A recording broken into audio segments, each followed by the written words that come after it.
anybody's The interested only in statue listening to of that king was found in Upper Egypt. not at Giza. like we normally do. We'll Even put in those links up. the temple of his I think sons, I've been saying there I'll was put them in the 23 show notes, statues. but what I've been doing They is smashed putting those the links on our statues. social media. A smashing Which was on a sign Facebook, that of is, revenge. Now, there are. It is. do you have any question about Coffee Pyramid before I switch to the Sphinx? On Facebook? And Well, I'm fascinated by a lot of aspects of Khufu's pyramid. Well, one of the big ones that's come up very recently that I'm sure you're aware of is these you can look at the stuff, or you can satellite radar. What's it called? Tomography. What is it called? My personal Tomographic. opinion, Where they think that there's these I like to do the pillars personal opinion underneath stuff the at structure. end. Okay. I think there was some. Investigated this. First of all, Thing. these two scholars 3 years later, when he from called me, Italy, I don't know about this whole. they have never been in Egypt. Might have been. They have never Might have been worked with the experimenting some of pyramids that before. experimental Right. medicine. They're using satellite Listen, information. number two, they published their article in a journal. I do think This that, journal do not send their article to the freeze. I think there was a whole. You pay a threw fee a lot of stuff into it. to publish the Never article. filled up. Your Now, responsibility. did they throw an animal into it? Number three, Animal come back I on? am not a I don't know. scientist. But I took again, it was 1997. this- Knows. techniques that they used Um, and I gave it to expertise. that's just my take. And they said these techniques cannot show underneath a solid rock of almost 600 feet down. No way. Like a lot of things. Why can't? They said this technique cannot show that. But these scientists are saying they can. Do you know about the Osiris shaft? How they've got a I just covered it. Yeah, you did, right? Did you know that they use this tomographic? No, I am the one who found it. They show that using the same technique. No, this is wrong. This is not true at all. I can tell you how I found I'll that. tell you. How can I find I'm that? not saying that you didn't find it. It's under the paper Signature Aperture Radar Doppler Tomography by Filippo Bondi, and if you scroll down, Jamie, you'll see an image, and this image is of the Osiris shaft, which shows that they got an accurate depiction of that from space. Social That's media. not From satellite. It's not true. So what are you saying, that they're lying? They're lying. They're completely lying. But if they're showing using these techniques, things that we know that you discovered that absolutely exist. Now, If these anybody else techniques, has any, as I told you, Mhm. scientists if they have any said knowledge of this, these techniques that we cannot left show out, or, I'm 600 not feet saying under I the didn't get pyramid. all of The this Osiris information shaft from that they what they'll found show. I got some was of the only information just from 50 other feet. Right, but Under it's the showing ground, at least for reading, 50 feet that this is accurate. What makes you old, believe those scientists old rather than these forums guys and from stuff that Italy? people Because posted, these, and it was still because the scientists some of are the scientists. information. Well, these are scientists as well. They are not showing their techniques. It's carefully. as They're not. When it's you as Okay, accurate as take accurate the techniques that they as said what evidence and I show have it to and any make scientist. that. So No one it's as accurate. No as one can that tell you information this I is can. accurate. So I- I'm not saying that there could be some So few I things asked that it are every a little different person who because I knows did about read some radar, things that some people ultrasound, a little all the people different work than with the way me. someone else The scan which is how I pyramid think project, that's- they said this is bullshit. I did try to take It most of cannot my happen notes at from all. the actual Now, calls and tell all me, that. So you're telling From me our, that on these this scientists Thursday, that are proclaiming the capabilities of these satellite I also, tomography devices that are saying man, I don't that know. they I can just this one is really see grabbing kilometers something into the I ground really with this stuff. That's not was true. really I into. did. Are you sure? I did Do you make. understand the technology? No, I don't. Not me. So But I you're asked. just But I listening to asked other people. scientists who are in this Again, field. if Did you talk to these scientists knows that any are saying information, that feel they free have to drop these me a line. discoveries? I Email us. sent. We'll have I all made that a press information on release. social media. But did you talk to They. them? I did will, not. Why not? Because they did not talk to me. How can I find it? If you I found made it a- Would you be willing to on your talk Of to phone, course, I am. Yes, Okay, do we it. want to know about it. I'm just interested if I mean, new technology becomes because available and personally- they figure out a way to look into the ground and you discover things, especially if they discover the Osiris shaft and it turns They actually did not accurate. discover the Osiris shaft again. You discovered it, but they used their technology to show an accurate depiction of the interior of the Osiris shaft. The Osiris shaft. Is that true? No, It's not. The Osiris The shaft, images that we showed. the Osiris shaft is known to everyone. Right. It can be seen by When they turn their equipment on the Osiris shaft, it shows the actual interior. maybe I don't know, but Yes. this is 50 Let's feet. look at it But again. they're talking about 600 feet. I understand, but if it can go 50 feet, why can't it go Okay, 60 now feet? I am Do you know? I'm not a scientist. Right, so why are you I dismissing gave it, though? I gave what I they understand. published I to a understand. scientist, and they said that's not true. Okay, But but no, listen, scientists then what are I- wrong all the time, Fine, particularly ones that are biased. Then correct? what I did, I made a press release In the United States, explaining we've got my point. Pennsylvania, And I said, Georgia, My Virginia, work of the second Louisiana, pyramid, and that the Kentucky. base of the pyramid is 28 feet Which, of soil hey, drop. thank- Right. And thank there is y'all. no way Appreciate that it. anything Hope you can download be this happened one in the just soil. as much. And I explained, And, I think what they're let saying me- is it's let me- underneath let- the solid rock, let me- correct? let me finish.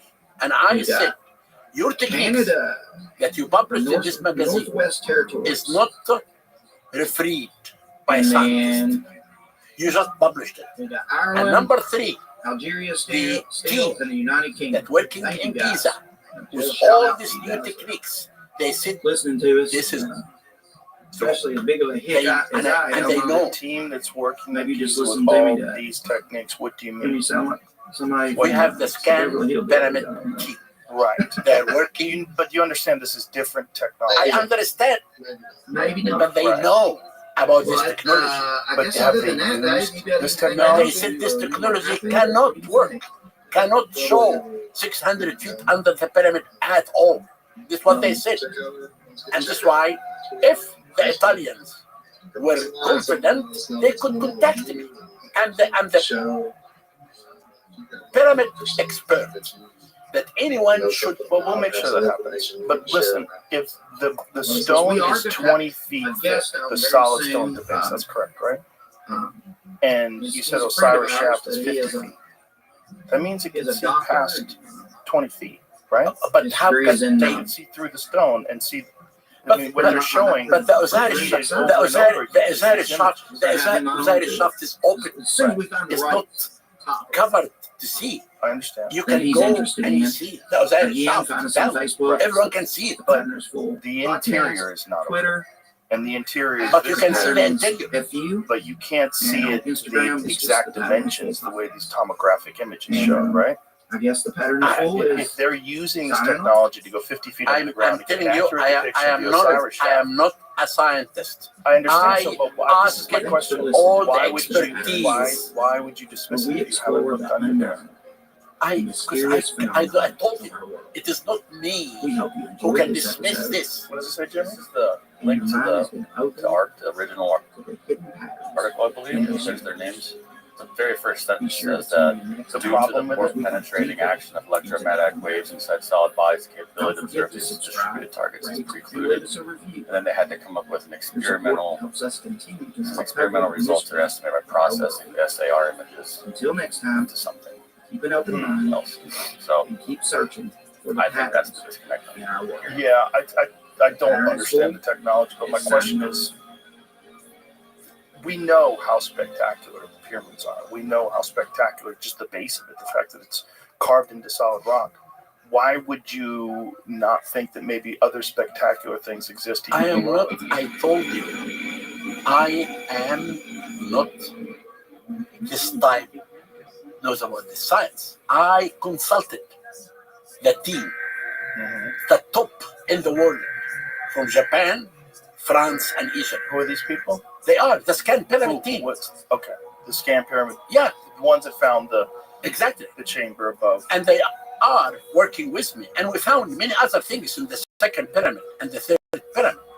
And we published this. Right. We just published an article I understand. last week. Using different What I am techniques, right? saying, if these techniques that these two Italians are correct, the only people who really can tell you it's correct or not are the scan pyramid people, not me. But the scan pyramid people, aren't they using different technology? But they know about technology. They are the top scientists in the world. I have to believe them, not the two Italians.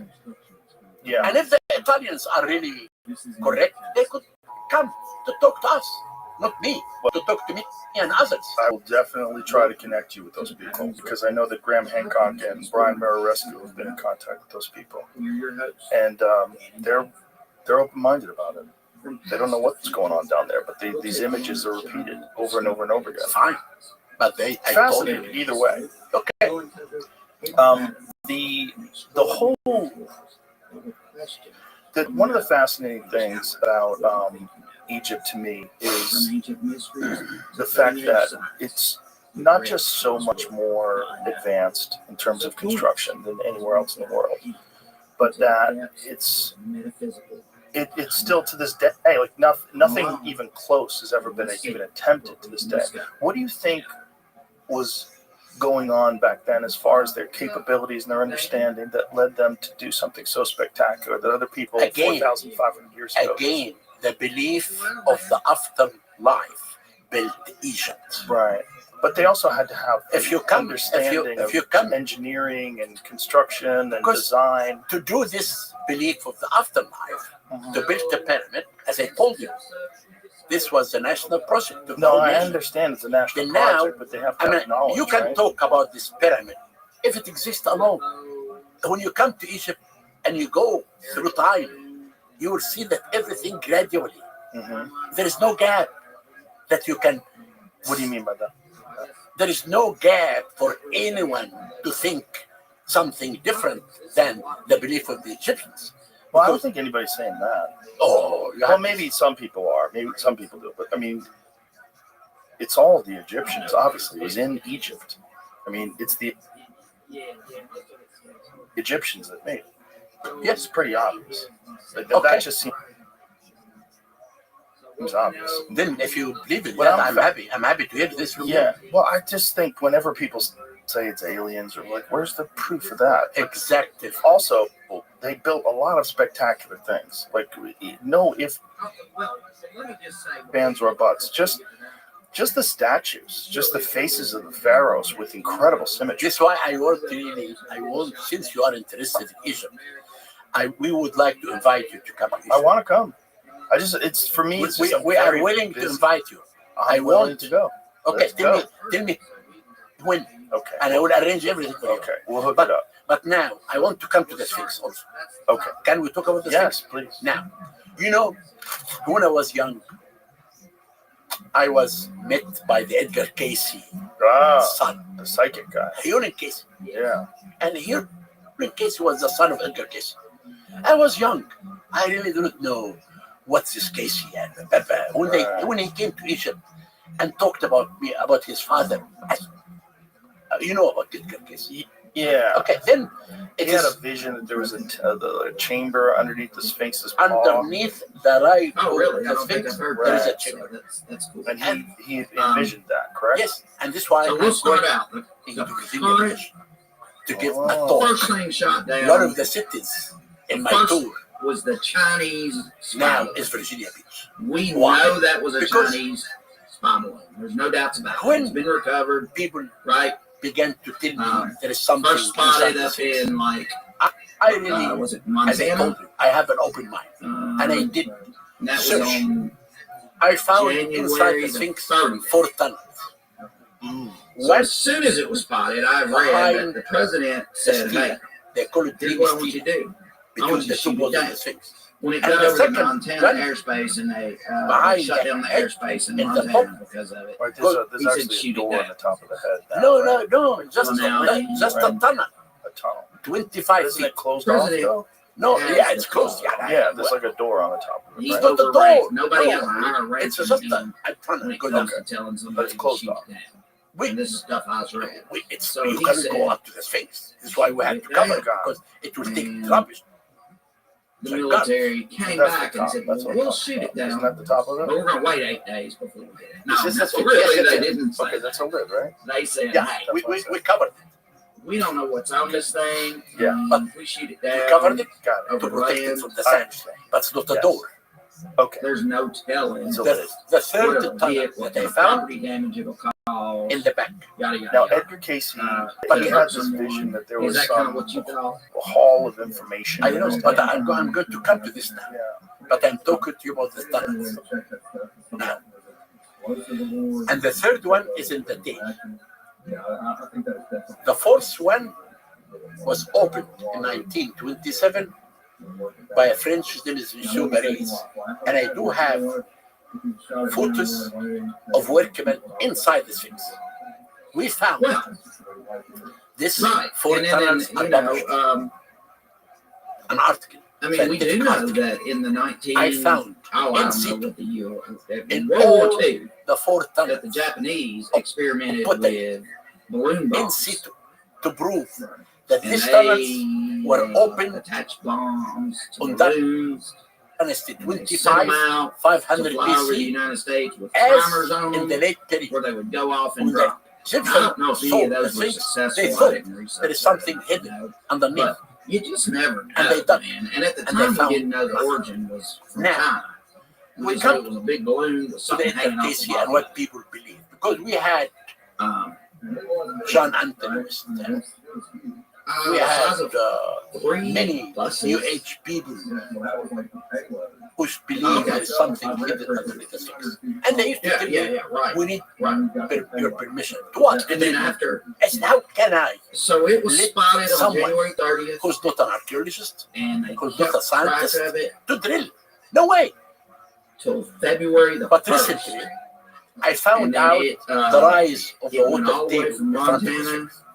And I was really over afraid to South Carolina, and that then the they water entered could the ocean. damage the Sphinx. It's Then I brought a team Pacific Ocean. from Cairo Atlantic University, Ocean, yeah, Pacific. and we did My drill bad. 30 I promise it's only like to 35 feet uh, underneath the Sphinx, everywhere. And I do have Yeah. photos they of everywhere under the fired a Sphinx. missile. The shot it Sphinx down. is a solid rock or a It's living pretty rock. cool. A lot of people got And there's video of nothing that. We under- saw it. So And you know what? My thought was, hey, okay. I told you why did you? What do you think about Robert I Schoch understand those and sidewinders his missiles theory are about the $400,000 temple and the erosion each. outside of the Sphinx, that it's Okay. water erosion? And, when Chuck my said that, thoughts were, why okay, didn't you just use your machine we gun? brought through the American Research Center If I was the fighter a pilot, I would scientist so from Louisville University. I I don't mean, you know. remember his name. Yeah, I mean, you know, And we because chances are give they're what most of their Robert career Schoch- they'll never. You know get what to shoot Robert a Schoch missile. said? I don't know It's if you're a not a fighter theory. pilot and you're out there It's a listening. theory of a New Age guy Drop us a line. who talked about this before, and John Anthony West brought Schoch. I don't remember. Yeah. Then we That's gave right. this guy from Louisville University, who was an Indian American, who really studied. I He mean, came to the yeah, Sphinx and he right. worked with us So they us hit it for a it went season. down. And he came and we published many think articles that From the everything I've erosion seen, it has that we been see recovered. outside and inside the It's been Sphinx recovered. The is payload from itself weighed and not 10,000 from pounds. water. Am I correct on that? Now, what Schoch want to say that this is Yeah. did back 15,000 years 10,000 ago. pounds. And I agree. For sure, it was Okay. If I came here and I a dug the Sphinx, Chinese I would leave something. Communications. What I spy did, we dug an area balloon. Is that what you northeast understand? of the Sphinx. I mean, I found don't know how to that that. living They old must have kingdom, had a sticker on it that said Middle made in kingdom, China. Is anything else? New Kingdom, Rome, nothing I mean, underneath. you know, right? In this New Age, people say that the head of the Sphinx is very small comparing to the body. Yes. Why? If you take all the casing stones away from the Sphinx, you'll Yes. find exactly Yeah, I here. think the balloons are somewhere out of California. That's You it. know, I brought that up to you And the now, other day when we were talking about this it. And another part like this. In between, there is a it hump. makes me so mad because Remember, I didn't. I told didn't you follow up on it. the Giza Plateau is divided to 3 levels.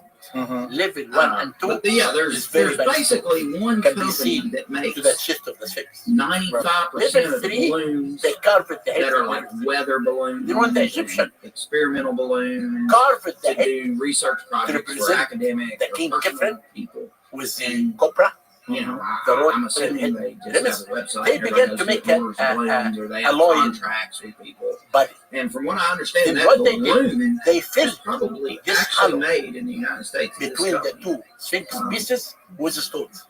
And they covered the whole body of the Sphinx with the stones. So, and they did the modeling of the loin body on the covering stones. And that's why the height it's very small compared So to the you body. think the head was made first, and then the body was made later? If that's the case, why is the body so much more eroded? I told you, the body, it is a part of the bad You know what stone. I thought of? Bad stone. The top one is the head. Exactly. So For there's them. a different Do you density to remember the the Red stones. That's Bull why the guy stone and the took a Sphinx's balloon head up to the is intact, and the Because it's body it's is living, soft it's living, stone. Dude, I was it's so living into free. that when it happened. So it's a different Like, kind of stone. Exactly Got it. of the I watched body. it live. And this is why the Because there's Egyptian, layers I to was- it all, the and Egyptian some of the layers are more the dense. Egyptian wanted His to name was Felix. make a loin body. They couldn't. The only way is to cover the body of stones I and can't do the remember his last modeling name, but Felix was his name. of the loin and body he, on the covering stones. you know, it was Can like we the highest take 2 minutes? Yes. altitude. Yeah, sure. jump Want to take a ever. break? It Yes. was To go to this. like Okay. his camera. Okay, go to the the bathroom. camera's You know where on it this is? little Yes. Just go outside, pod that take a he left. was on. We're back. The Sphinx. Yeah, you could so see Let's the curve pick up of the where we left earth. off. It was So crazy. you were saying that I these loved it. I thought it was the other coolest thing experts ever. that looked at it didn't agree that it was water erosion, and said that they So think that anyway, it was I wind. don't know. So what thought that was John pretty Anthony cool. West and what Graham Hancock and what Robert Chalk and all these different people are trying to allude to is that perhaps Right. Like one of there the was first even things they said, older not stuff exact that word was for it. in Egypt, Hey, we and want that that back. the things that you're Right. saying that are 2,500 Yeah, we have that back. those are Once you even get more it out of the recent than the water, older stuff. send it. Tell me about Zep And Tepe. I think What's the- What's this? You never heard about? Have you heard about? I don't know. You know about the That King's started right? The this old King's list that goes crazy back little 30,000 whatever that we years. went through Who said over the that? last You never 2 to seen 3 it in- weeks, it's I not in think, hieroglyphs? 2 weeks probably. This is not true. that true? No, No? this is a speculation from people who knows nothing about history. There is nothing King list Yes. dated Well, I back mean, it was shot down 50,000 February years ago 1st, so at 17 all. So why do The people keep first, saying that? because they don't know. I think I got the Speculation. dates right on that. I tried Give me to- one evidence of that. The Today, only, okay. the first king list dated back to Dynasty 5. Only. I was reading that people were saying that it was myth. That the King's we did an list, episode. even though there is like some hieroglyphics Um, of ancient Anyway, kings, one that thing these are just I saw mythical that they tales. said This that is the not balloon had true. was a There is propulsion no system, at and all I felt that. a I name thought that was kind of cool. that when you they told said me. I never heard of this water-based. name. A I am an water-based Egyptologist system. working Now, I in don't Egypt think for that was to the make last it 57 like excel at a years. fast I never speed, but heard it of was to this help it change directions if they king needed it. list at all. Like, Never? Never. and And you you never know even heard of it? why I have to hear about it? Because it's not 60,000 true. feet in the I don't air. want to waste my time. They And things change like the this. direction. I am a I person. guess Give me you know a what I'm fact. saying. So A little in the bit what is ancient this way. Egyptian, Zep Tepe refers to the So, first time you got- or the you got first that. occasion. Who It said refers, this isn't AI. One thing I thought It refers to a mythical golden really age of strange Egypt about it where is there gods was some lived on earth and audio civilization was in its infancy. from a This period is college. often associated with the beginning of creation and the establishment of societal structures. Have you've I know never I heard let of you that listen before? No, to it. and this that is we not might have true. been together. What do you Did mean I it's let not you true? listen to This that is- episode? I'm getting this It, off ne- of. it never happened at all. Okay, I'm not saying it happened. So, I'm just saying this is something that's referred to. It's Basically, never been. I this- never heard about it. This audio, It is this not pilot, true. they were It does over not exist If it, at all. even if it doesn't exist, see, I the think myth of it what I they've done, exists. don't listen, from what I John. read, Why was like, do I it was over have Montana. to go to a They myth? scrambled jets that was in that People area. But create it's- stories. If you And go a to base close to there, Wikipedia, go I over don't there and care look about at it. Wikipedia. I I understand. care about um, what I see in my eyes as an As it archaeologist moved or across a the country, biologist. In all the Bring myths, any- the bring- world was said to you know, emerge from an scrambled infinite different lifeless jets to sea go when out the and sea, take a look when at the sun rose for the and first one of time the, in a distant the period pilots- known and you could as also hear Zep-Tepi. a commercial The first airline occasion, pilot in different this radio myths traffic too. attributed to the creation of Say, different gods, the set of I- 8 I- primordial I believe deities about called 80 miles from us. Ogdod, the contemplative But, you know, beauty flying, of Ptah that's no and the distance mysterious at all. transcendent We're God trying to get alone. close to it to see. While see what describing it these looks different like, whatever.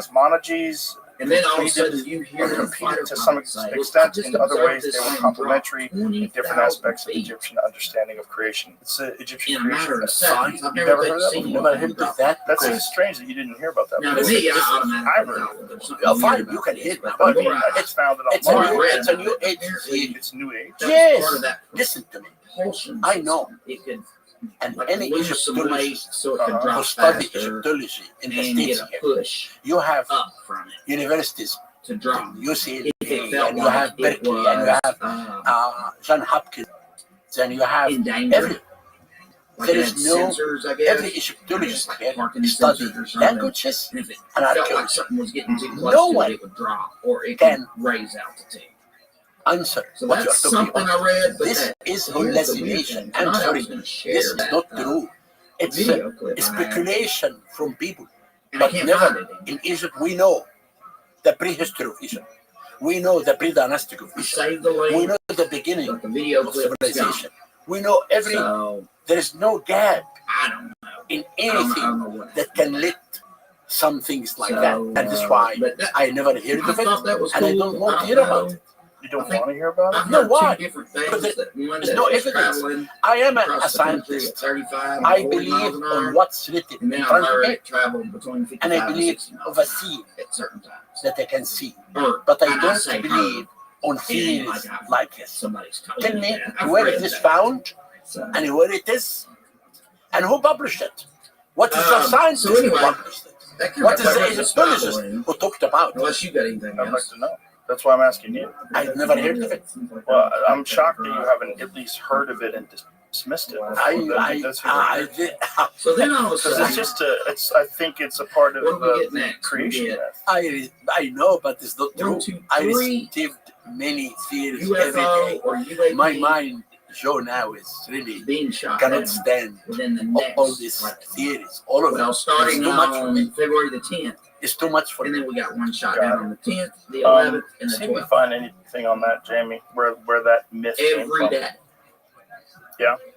So the Is it Alaska involved shoot there? down, from what I understand, it was a, how do you say that? A centrifugal. Who's Buffon?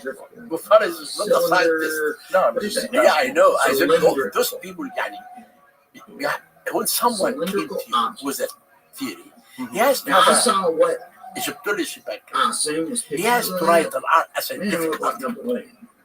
We write They look metal. all what we discover. We write I'll articles put about those pictures for on our people social to read. media. And criticize and give us And we'll- opinion. But I can go you can look at it. to theories like this See what you think. that has no What basis. do But you I can't believe that we're shooting base down the that many dates on? Do you balloons. base it on carbon isotope? No, we don't. We No? base dating on the evidence that we discover. Right, but Like some of it dynasty. is based on carbon, right? No, I don't believe in carbon date 14 at all. Don't? No, Why not? carbon date 14 never give an accurate dating. Right. And that's why I And by believe, they, we mean you know, when NORAD. you discover something, NORAD is if you discover a and, symmetry, the Right. North there is two types of American dating. Aerospace One Defense called Command absolute is what that is. dating. Means that in is this symmetry, NORAD- you have a name of a king. NORAD covers I mean, this is all of North absolute. America, correct? But if you discover the another United States and symmetry Canada and has as a no dates, joint the operation. best thing that we do is Yeah, to they did find say, the and you know, I did see, artifacts I read that in late this symmetry and try to last compare year, it with NORAD done a other huge dated symmetry, technical and you update give a date for this. of their But you don't systems, believe in like I don't believe in radars, carbon date 14 at all, I'm and it's assuming not the working. equipment that runs it now. In Egypt NORAD until done a today, big, I have been I'm excavating also upgrade of in their the Valley of equipment. the Kings. Right. And I So- discovered And then they Maybe fine-tuned it more to see than smaller things. things. I guess they just So normally if look you're for going back- larger things. but I 2,500 used But radar this in all my the first one was and I never over Alaska. had a result by radar. I wasted And no carbon time, date shot it down. 14, people So it was use it in a, when there is no date. But Wait a minute. You use cylindrical radar object. to date things? How? No, I use radar to from the discover. sea that was Right. frozen over. What do you even use to date them? This time of I year. dated that I told you. Two methods of dating. Yeah. Most of the dating that for me now in The second one Rothschild was shot is down. based on It evidence. was Like first I spotted discovered over Alaska. It flew the into Golden Canada. City. And It's a then major, big, Canadians large set city. up their fighter jets. Large city. And A city. And you know, the this way I city understand it was is chosen the Trudeau, most important discovery in the world Prime of the Minister, year is that what they call the 2021 because leader? this is the first Prime time Minister, that we have a is in big, contact large with, city to tell President us about Biden, the and he people said, hey, who made since this. you guys So have it how in do you your know how old the sites, city is? Exactly. we give you permission In to the shoot city, it down over we in discovered our the names Come on over in everywhere our of King stay Hamid with it, III, shoot it down. who was the father. So that's what we done. Dictator. And it is it Inside the Yukon? city, Is that where they said we it found landed? many statues In of the his Yukon. queen, Queen T. We found inscriptions about dried meat stored to celebrate the third Set festival of Amenhotep III. We found 9 royal And then the third workshops. one was the next day, and it was spotted In the city over. tells us about the golden age. It was originally of that spotted on king. the 12th It is dated by over pottery, by Montana. hieroglyphic inscription, But then- by many things. But I'm From then, curious as to why you're It ended up skeptical over, about carbon dating. like, Because I think carbon I dating know- is generally Great Lakes. accepted as No, being it is, accurate it within a is. certain You're It framework. is, but I never and it was used it. shot down there. And many And people I guess very rare as the use crow in Egypt flies, or because as in the plane Egypt flies, mainly we like have Huron absolute knowledge. from We have absolute data Montana is probably not that far. based on right? inscriptions. Right, but I thought it was used in Egypt, like to measure wood that was in mortar. I To don't know. date the Great Pyramid to 2,500 BC. No, that I thought it was- The that differences I see in An experiment is to date the pyramid. I think was about cylindrical. The 2009. first one shot down, And it it's- really it's didn't not- get. It's At not least working. I haven't saw. But I didn't see the result. You haven't seen a result on carbon testing of the mortar of the Great Pyramid? No, but the mortar, you can't. Yeah, I had One thing, the mortar between the stones. Right. This mortar, like, if you take a piece of stone But then from the the pyramid one in and you try to Canada take carbon 14, was this piece of stone could an octagon. be thousands They of used years some in the quality. different term. It cannot date the pyramid. How can you Well, date? hold on. You don't date stone. Octagon. I'm shape. saying if you date mortar, Now, Okay. how apparently can there you how was can you somebody say that accurately done this something mortar in that is dated area at the same that, time of building the pyramid? Well, you can't actually. That's the argument is that there's probably repairs I done, saw that, but right?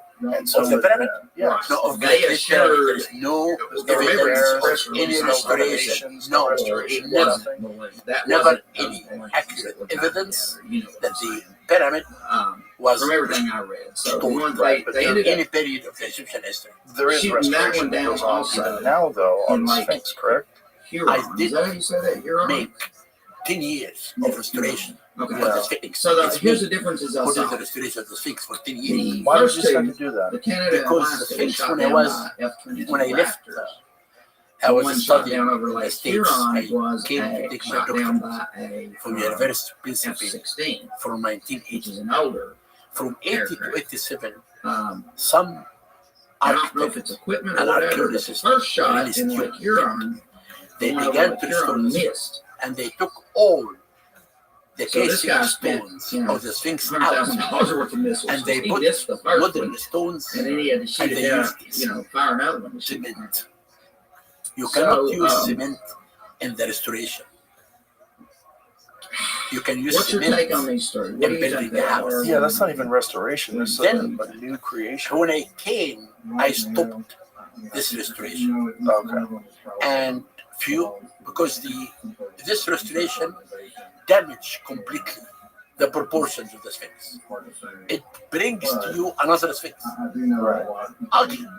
Yeah. Few months later, there was a stone I do. was restored in the shoulder of the Sphinx, and it fell down. In February, it was raining, and always people use the Sphinx for politics. Somehow. The Sphinx? The For Sphinx. politics? Yeah, if they In what want. way? I think it happened the first time in the Pharaonic period. You know, the area beside the Sphinx was called the Valley of Gazelles. And the princess So of the before we get into, I guess, our used to discussion, come let's to talk about the other wild UFOs that have been elements seen. in the valley, So and those come three to right watch the there. Sphinx. All right. And this story So that I tell there's been a you video is floating written around that there was a possible in a UFO granite shot down in Florida. Stela. It's called the Dream You Stela. can see from the Located video, now of course, it was shot between with the a two cell phone. poses of the Somebody. Sphinx. In the Stela, it's And this was around the the Thutmose first, the fourth was a prince, and he came to have a name. I can't. beside the I Sphinx. couldn't find an exact And day. the I saw Sphinx the came posts. to him in dream All the posts were and in told him, "My son, February, but they had like dates on them that I saw. if you remove the And, sand away, So I will make you the basically, king of Israel."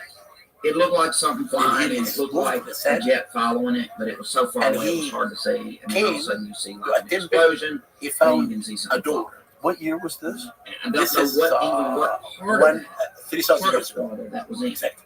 So the Sphinx was So constructed then there's long also before that. Before it had all killed the And then it's been airspace covered in in Miami Yes. was shut down. completely. This is And why that was on Herodotus, 129. the father of the history, when he No came to explanation Egypt, was really given of to the why 5th that century airspace was BC, shut down. he never talked At about the Sphinx because it's completely midnight, under the sand. there were Then Chinook, Mutatmut the which Fourth is the came, two-blade took, helicopters. The You see a lot of those. and he We're found that the old kingdom, fairly close to a military base, Casey and those Brooks are those big had fallen helicopters down. you see he fly put over it back. with the two. And he went to the the Sphinx. dual rotors on top. Nearby. He took so this granite there steel is as a video door, of those and he wrote that this was story. flying over like downtown Miami.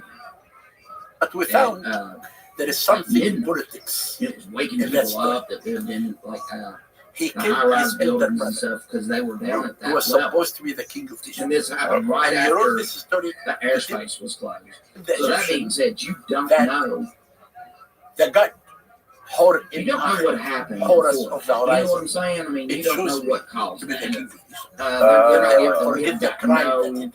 When explanation. that stone So one of the other it fell things down in 1988, I saw is a that big fight right during all of this, between the enemy China activists says and it the was minister of culture preparing Ended to shoot down a by firing the enemy. UFO. It's political. They're still calling them UFOs. But I Um, stay. They were 10 preparing to years. shut down a UFO When we were over asked the Yellow Sea. about the best thing that I did They in didn't know my what life, it was. I say two things. Number one, I don't know. that I restored the Sphinx. That's I brought really the all you proportion can of the find on Sphinx that back. thing. Hey, we're And gonna I shoot it restored down. It's up. the oldest It's- pyramid in Egypt. It's where the we steel don't want it to pyramid. be, and It we're gonna was, shoot it it down. was falling down. In I don't know if they 14 did. years, There's no. I like, mean, you can major Google it, you can important go it. You don't conservation see. You don't see much And I tell about people, it. So I don't know what happened. why do I have to fight all the time? As far as I know, they could have just been saying that. We They're have like, to oh, fight. we're going to get back at the Oh, U.S. we have and to say we're shooting something down, and we'll line cooperate, up. all of us, to restore this.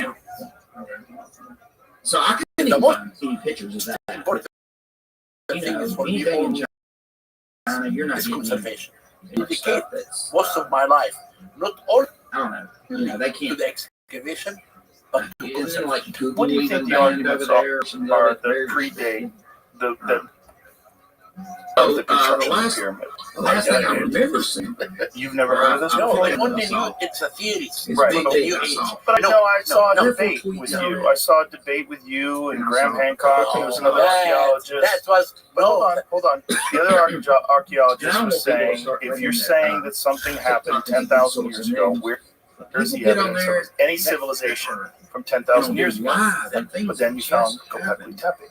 And they'll So make a Göbekli video Tepe on was it. buried And over then the next day it's 11,000 been years taken ago. down. true. because I never heard about this. What do you mean it's not true? You know, whatever. true what That's they where told I What is found not true? that. It's never Göbekli happened. Tepe? We never discovered this at all. Wait, Fighter pilot. Göbekli Tepe is in Turkey. Okay. Oh, I'm telling And then I you. found a website. Göbekli Neither one Tepe of is those in Turkey. I know. and more than 11,000 Anyway, years there old. was, Fine. It's my very picture complex stone this structures. tweet. Fine. But this was the And evidence. we are talking- Hold on. This is the evidence in the argument. The argument was there was no evidence of an ancient civilization from 10,000 plus years ago. And the This tweet is said, before the discovery of Göbekli Tepe.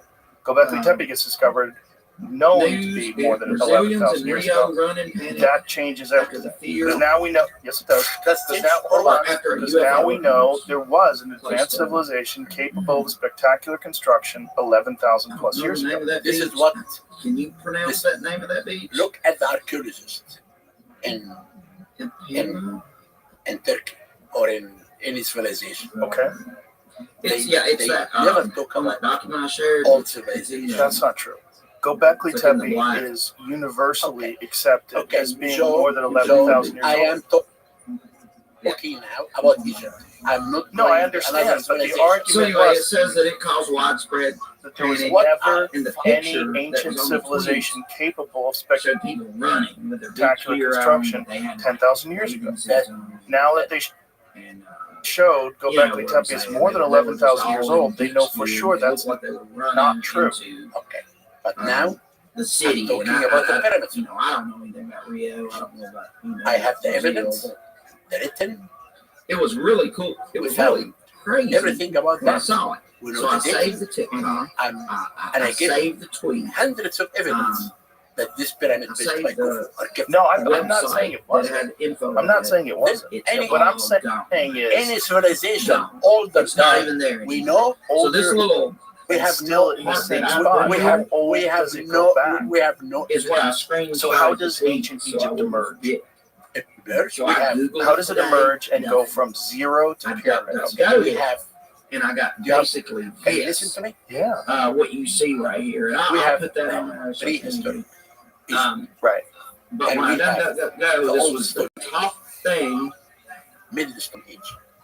and it was the only thing Egyptians about it. began And to then when know you clicked about on it, it agriculture. took you to the And they began to live together in communities. and Then after there's that, we nothing came to there. the So this pre-dynasty. tweet no longer exists. When a king called The Narmer TikTok I saved on in it, Dynasty gone. Zero, It's not there. he began It's to just make like, unification oh, it's not there. So of the upper and lower Egypt. I don't know. Until To me, there's something one to king that, or called stuff like that Mina wouldn't just be or Horaha, taken. who united completely. And what year was this? This is So- what was 3000 BC. I guess we can talk about now 5,000 what you years started to get into a minute In ago. a place called Abydos, they built Use this huge cover up. mud brick tombs. Oh, huge. Is it a distraction? From mud There's brick. a lot of other No things stones. going on. This, And this Epstein stones are created client in a site list or called airplane Abydos. manifest or whatever. You know what's it's really gonna be. fascinating about Has this it is been that released yet, or is 500 it years, you think about that, getting how different just modern civilization was 500 years ago. 500 years ago, we had almost Well, none of the I inventions saw, we have today. We had no I saw internal it. combustion engine, You can get you better know, results no on hardened that, steel, but none of the things that we have. And now look what we have Man, there with was some electronics. names Now on there that imagine blew me what away. the Egyptians were able to To be do honest in with you, 500 years from the on a different very in a different brief way. few pages I In looked construction at, with stone. it was like That their Bill advancements weren't like our advancements, Jimmy but their Kimmel. advancements were equally spectacular, just in a different way. Will Smith. Okay. Now I come back to the mud brick structure. This is in Dynasty. Yeah, it's crazy. Okay. And then I also ran On across Dynasty 3 a recording came a of, king called and I'll try to find that again. Trump saying, Wilson. He had a genius "Hey architect. man, we went there. His name is- We hook up, and you know, he used a little more language than I'm using. We'd hook up with these young girls. I am and we were searching. able to, you do Did you hear whatever about you do whatever Yes. you want to them because I'm they're never searching gonna resurface in the Only world 2 again. weeks ago. Before I came, It was crazy. I made a major important discovery in Egypt. And of course, I found a tomb of a son of a king. Inside, incredible statues of Zoser and his father and his queens and his children. Where is this tomb? And in the shadow of the step pyramid, in the shadow of Zoser. And this really made me, because I have been searching for the tomb of Imhotep most of my life. right. But the day that I found this tomb, it was under houses. For another wow. episode The that I way- saw today, work in a the girl site. went missing. 100 years ago, they built I houses can't think of the in name. the I don't site. have any details. But on they it, never I saw it. I was excavated what's reading. I was underneath doing the research house. for this summer. Wow. So modern houses A are girl incredible. missing 6 months ago, we gave houses overseas, to this apparently, and I don't in know another area, where it was. and we but, demolished this house. And we found underneath She went missing. Her parents had left her in the hotel room to sleep this while they discovery went will and done be something, which in sounds today's show this week. strange to me. Now, And it was like I am sure years ago, and now this that girl in is 20 years old, is it and this she was like, Wow. "Oh, well, this is." Now I come back. What I technology wanna- can you I use to think I'm this discover, girl. like, You if know, she's down cavern identifying chambers? All what I do that identifies her, or like digging. the That's little it? girl that was That's it. missing had certain What if marks these on Italian her. guys are onto This something? You 21-year-old can girl find more has stuff. Very similar marks. I want you to come And to see what I she do thinks, and what I well, discover. she don't I know. want- because I want she to. was I so want- young when she went What I Like discover Italians too. and what But I discover, it I got can show a. it to you. Please do. Epstein James Zeppi, did you find anything about that? What's his girlfriend's name? About that? Where the origins of that? They were Maybe a both book in from that 1960, area when she went and I missing. couldn't figure out how he got So there. I don't know. They Dislodged haven't through told me. I information trying to get haven't to the root read of it. the whole thing. Got deep into it, but But that'll can be we for a different episode. continue We were talking with about how, right there. how it happened? The other thing, You have the pyramids? this could be a cover Sure. for is In the Hotep train derailment came, in and he built the same mastaba. Mastaba in Arabic means a bench. He built the construction in mud brick of stone for the first time. And he added So if you more don't know about that, sections that the is up first one. in Ohio. And he put above that 5 It's up close to mastabas. Cleveland somewhere. Is that correct? It's called the step Step here. pyramid. Up close Yeah. to Cleveland. In the pyramid it's text, train derail. In the pyramid text, they say Gobs of toxic that the step material on pyramid it. is a stir. And they basically only The king evacuated the city for is a buried underneath. small amount of to go to time. heaven. They told them they could come back. Is that right? And this one was how many years before And the I've Great seen Pyramid? videos It's, where somebody just go to like the Almost like a stream 700 or years. whatever, and there's all these So, dead fish floating in it.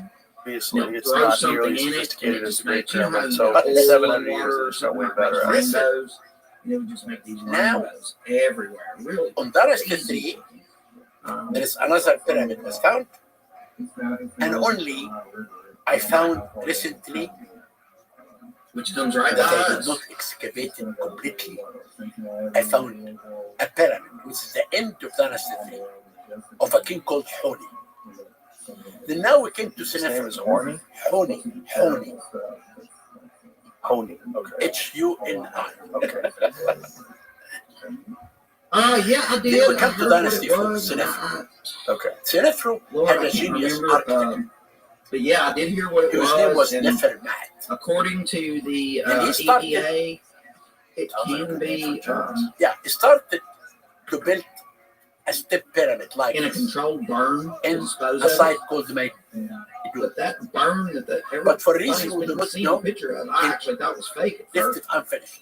Uh, And he man, went it looks like to a place giant called mushroom cloud to me. he They told people to get out of the area. We're going to the burn this pyramid was stuff. a huge and, angle. And he changed the angle. It became It'll big. be okay, but I mean, I don't know. You start And burning he that built stuff. another pyramid. From If what you I look read, at the other pyramid EPA and somebody of the else said, father yes, as long as the of Khufu, burn it's it, exactly then equal. it's fine because it To the Great dissipates in the fire. This is But the I mean, why would they not say pyramid. that, But right? people never go to the shore to look at this pyramid. People always look at Khufu. Then you have in Dynasty 4, the pyramids were huge because of the quality of the stones. So In Dynasty since 5 and this, 6, though, there's been there two is more train derailments, correct? no good quality of stones. In the One Egyptian was in Arizona, made right? decrease on the volume of the stones and did increase And then the other was in the Mission. volume of the war reliefs. Temples began to be decorated with scenes for the first time. In the Middle Kingdom, another trend. Mud brick pyramid, but underneath maze corridors of stones that if you go down, you will lose your way. In the New Kingdom, they built, they came in the top of the Valley of the Kings, a shape of the pyramid, and they buried all the kings like King Tut and All I others see is East underneath Palestine, the but pyramid. I know there was one in. I know one was Arizona. And I can't remember where the So other that's the one story. That's a story. All right. Well, listen, man, it's been fascinating And then I've talking heard to some you. conflict. And I definitely am going to stories take you up on your offer. East I'm Palestine definitely going to go to Egypt. No, now we is took that the Talk. governor would not And you got to send me stuff that video and splice it in of the hieroglyphs and that are on the then wall. Send that I right would send it and tomorrow. then Okay. that President But Biden give said, me "Hey, I'll give the send you email help." to He Greg said, on "No, I stuff don't and want that. We will do that. We don't need it." But then And I heard tell the people that will talk the to them reverse now of that to too. arrange for your The trip. governor begged for him, Okay. and the Biden And I said, will "No, invite we're you not for gonna I'd go How for many days do you think are good? 3 days. Who Yeah, you got knows? I mean, I You don't want to do a know. podcast from there? I don't know. Just Let, So, let us do one inside the Great I Pyramid. don't know. Yeah, I don't imagine 100%. things Okay. I've The echo seen though. is that Oh, here's even another that problem with the idea that these looks. Italians are proposing. Isn't there a I water will live table there, under that close the to it. pyramid that's like 1,000,000 years From old? what I hear, these No, people, There's not water underneath there? No, this is the Osiris shaft back in their that was full of house. water. And let's get back. So is that what There's Mr. a Beast was swimming in? Netflix movie Exactly. But that where's that came water out, coming what, like from? a year It's a ago? water tip. Oh, there is a water table. This shaft That is I came basically I- in this area, bought a right? company, bought It's a like a semi truck And hitting they a train, and found one of them had underneath toxic chemicals, a right? sarcophagus and 4 pillars. Oh, wow. And this is the It's symbolic burial of the God Osiris. Because Giza Plateau was called in the New Kingdom Per Uzer What's the Nebrasta, name of that movie? the house of White Osiris, Noise. Lord of Rasta. Yeah, I have not Rasta watched it yet, but means Dave But here had watched it literally means the underground tunnels. That Osiris before is this ruling. even happened. So In Herodotus, we when got he came, some, he talked about this water under the this bed. is some It is in the Simpson shaft. type. And this when beast entered inside and Swam in it. swam it. Okay. You know, I met him because I wanted to convince the young people that pyramids were not built by aliens. This is why I took him to 3 Yeah, I don't sites. know. I don't understand the alien thing. I think super advanced culture, super advanced But you know, civilization. but and I you think know, the Library of Alexandria burning is probably I one agree. of the But greatest Joe, disasters. many people in America believe that you believe in aliens. When I talk to them that I'm coming If to see anything you, is That I weird, believe in aliens? they do. the last 2 Well, 3 weeks, I'm not opposed to the idea of aliens existing. entire world, There's I think, hundreds of billions damn of galaxies in the known it's universe, shooting down each with UFOs. hundreds of billions of You know, from what stars. I The idea that understand, we're uniquely This alone. is the first You don't time think there's in anything out there? history that Nothing. anything So you don't believe has in ever been ancient shot civilizations down over capable of No. advanced construction. You Joe, don't believe in Joe, aliens. Joe, I You am don't a, believe in I am, It's I, just I not am a happening. scientist. Oh. So if you believe in something, write an I have a article little more that I can faith in our read, but don't technology. give me a theory. But the theory of planets containing intelligent say life that- is No, that's not We're true. just I out have shooting been the wind. debating Graham Hancock, Robert Unless we Buffon, know there's five and John of us. Antonowitz, and I told them from The the Chinese beginning, balloon, we know your it's theory balloon, yeah. will go with the wind. These Right, but other we're 3 things, not I talking don't about that know, theory. man. We're talking about aliens being possible. So do you? No So way. let's just No I guess alien, we'll move just over us. to This is start only the us in the national whole project. universe. If You you think believe they're- in Us in the God, whole universe? Just give me Only a- us. if you believe in God, you do miracles. The Egyptians Okay. believed in the afterlife, and they made this great civilization. I'm not saying aliens made it. I'm saying it's very possible there's something else out there in the Okay. world. Thank you. All right. Thank you. All right. I Goodbye, really everybody. enjoyed talking to you. I enjoyed it too. And I'll see you in the evening. Bye, everybody.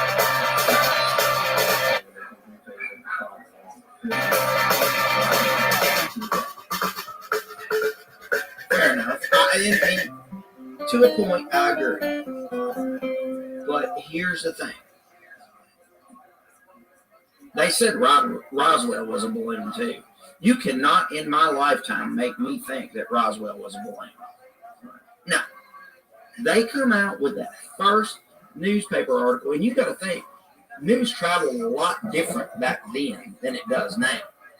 I mean, hell, the telephones were attached to a screen. Joe Rogan I lived Experience. in there. Not Train by that day, Joe Rogan but, podcast by you night. know, I haven't always had a cell phone my whole life. And, All day. for them to be able to print a paper that tells you, hey, we have a flying saucer crash. What's bodies wrong were with recovered. you? Okay, right? The original. Ow. First of all, then- how did Netflix let you make no, this it show? was just Well, they wouldn't have Oh, let me make it if I just pitched it. It was not that. It is not that. What did you do? I I made feel a the few. same I way. made a few and showed it to them. Oh my Because god! I knew that if You you can't give think- anybody like the script. And I no, do the I script think they won't were work. The script won't work. extraterrestrial? Not necessarily. I mean, that's just If they were, you know, the thing is like very well, funny. if they were Very extraterrestrial, they would be able it's to avoid our missiles. it's They pretty would be away ridiculous. from You know, it was us. a few years ago that Maybe I not made if they're pros. like the initial one. It was I was on that So, crazy tour, if that we're real sending crazy tour, where it was like We're you know, sending something to fucking 10 shows a Jupiter week, to check it and I out. had We're a break sending a coming probe. up. And What so that probe is going to do I've always liked is movies, get like there features, right? But and just fly around. it's a and lot. It's look. a huge undertaking to get a feature You know, made, but that's I what like probes do. short films because it feels like you're making a movie, you know, like a The mini movie, atmosphere right? of Jupiter. And it feels much I more use Jupiter, Mars. Let's say Mars. accessible to do. I mean, we So I had landed written a all these like short rovers stories, there short now. films. And I called We my got one there friend now Rabbi that's got a Josh, and I was helicopter like, on "Hey, I have a break coming up on tour. Let's shoot And a that short helicopter film because we've flies done around. other things I'm before." sure it don't move very And when fast.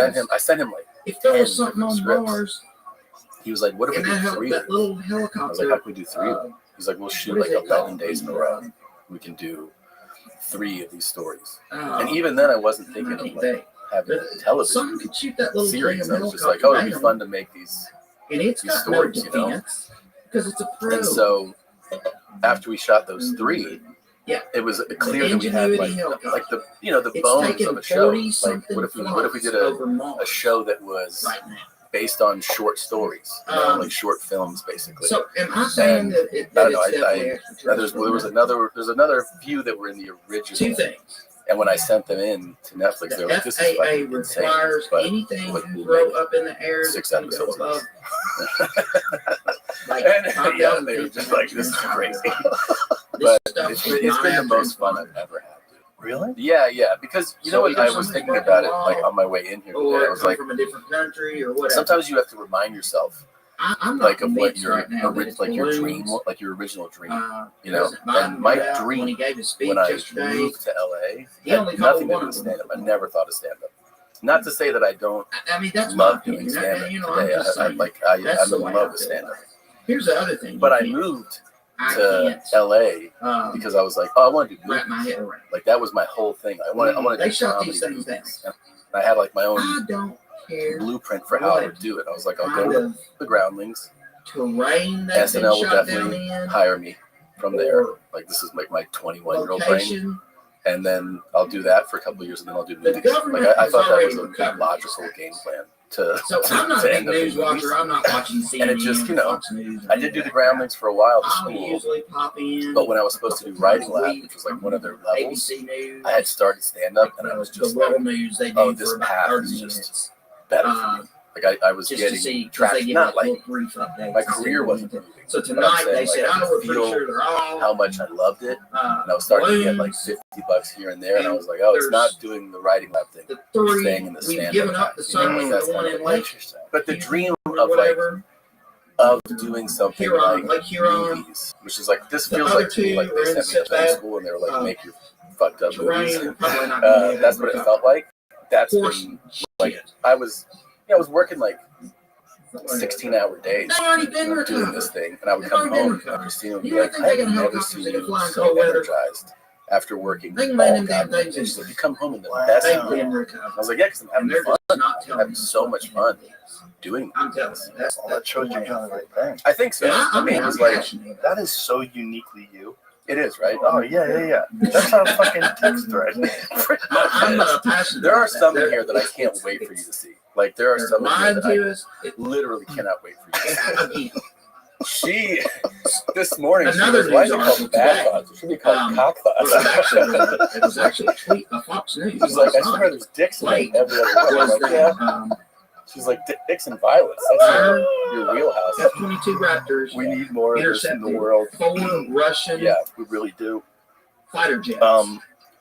You know that show, close to Canadian the airspace religious show on in the Max, area. Why am I not remembering it? Of the shot Righteous Gemstones. Oh yeah, fucking A. Yeah, man. Dude, so does that mean it's Russian? Yeah. Or does it just He's mean they're fucking so fantastic. Yeah, he's interested fantastic. in what it But is the they whole want to see? cast, The whole cast is The fucking show is so good. It's so funny. Goggins, Adam Devine, Mm-hmm. John Goodman. Oh yeah, everyone's amazing. They're all fantastic. But it's also so ridiculous. Yeah. It's like, thank God. It's like, it seems like for a while people were getting scared of making anything offensive. I know, and it also feels like you don't follow so many JK Ultra studios, on networks, TikTok platforms, whatever you want to call it, are like so YouTube. distant Shout out from to her. comedy. Like it's like comedy is It's like too dangerous. Anyway, go ahead. It's very like Well, it's weird is you can get away with so much in a drama. In a drama, you can have Linda violence and Moulton theft Howe. and car accidents. You can fucking kill people and rape people, steal all their money, and that's okay. yeah. For some I reason. But didn't- I like, recently there's something became about familiar with doing her because comedy she's on, that's offensive, or even she's been on some potentially of the ancient offensive. aliens. Yeah, the other thing is there's the I really offensive like that angle. show. I also think Watched it. I mean, that some of they it's- really shit the bed some of it's on bullshit, but some of literally it's pretty cool. backing truly funny material. What Like was the the segment? so many studio comedies I mean, you that are said this released. You remember what she The said? the critics people are like, why didn't this work? Because it's not good. It wasn't funny. Right. It's not a funny comedy. But don't you think part of that is because they can't take any real chances? Yeah, I think a studio is always, like if you strip She everything says down, James it's somebody Webb that has to Telescope have saw some something. risk in their job. They're playing with millions of They dollars. pretty much and are saying, trying to like, say- this will make us money.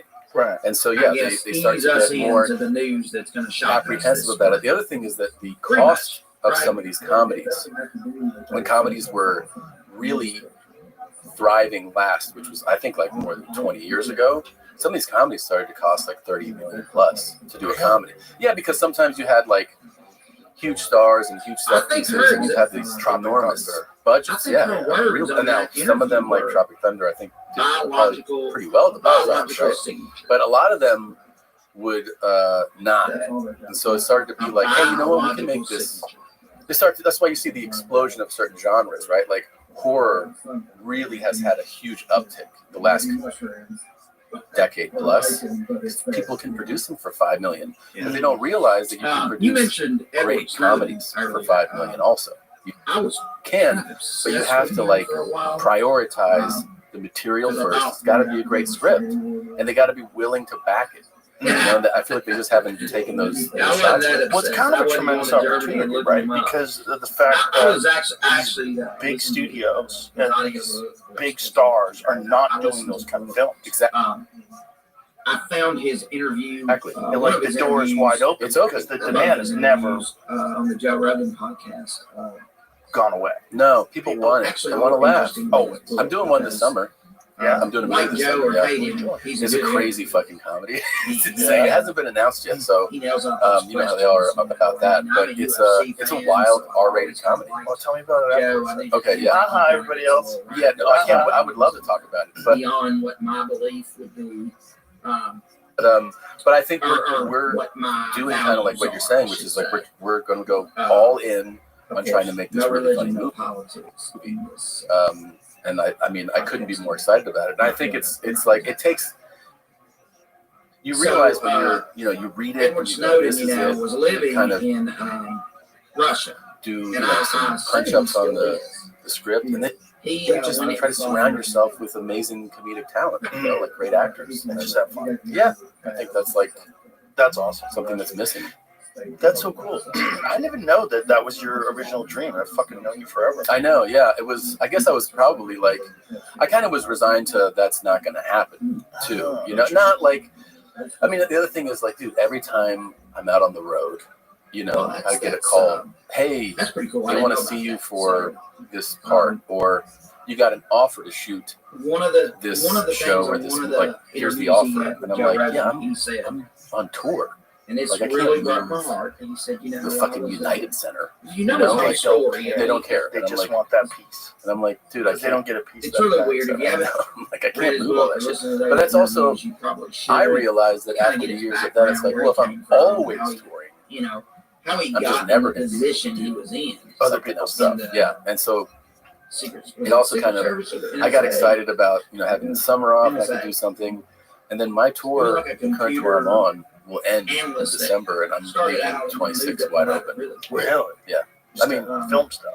I'm gonna film some basically, stuff, and then I'll still do like what I do, which is like go into your club community or college book some club weekends, which are kind of like stress kind of thing. Because when you go, like, I'm just gonna go work out. Yeah. So I'll try to keep the muscle fresh, but I won't book like a tour. Yeah.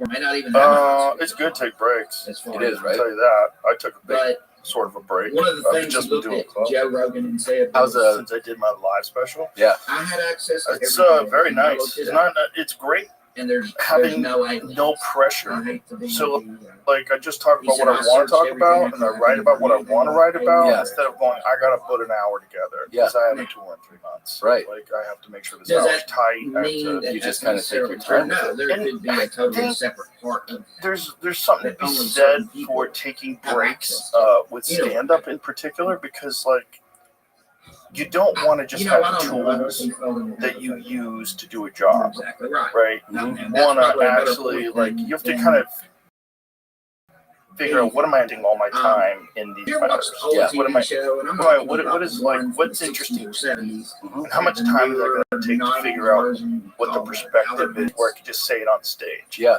Because I feel like with a lot of comics, there's a thing happens where you get kind of like locked So I've never seen the original. into I was a set, a dick. and then you abandon that set, and there's just mad scramble to come up with a new set. yes. Series. And a lot of times when you're doing that new set, it's not you're not invested in it. Just, you know, you can make it effective, Right. You know what I mean? It kind of feels like filler. Yeah. Yeah. I know exactly what you mean. and the audience feels that too. I think Basically, they we definitely encounter They alien do life. because I feel it as an audience member. And, I know when someone's doing that. And I the alien go, life this is is not. I'm not communicate connecting with with us. this at all. Right. And But if basically it's something that you can sends a tell the message person to wants to the president talk about, Exactly. it resonates. It's Where- different. Actually And, interesting. That's Russia's communicating with the United States.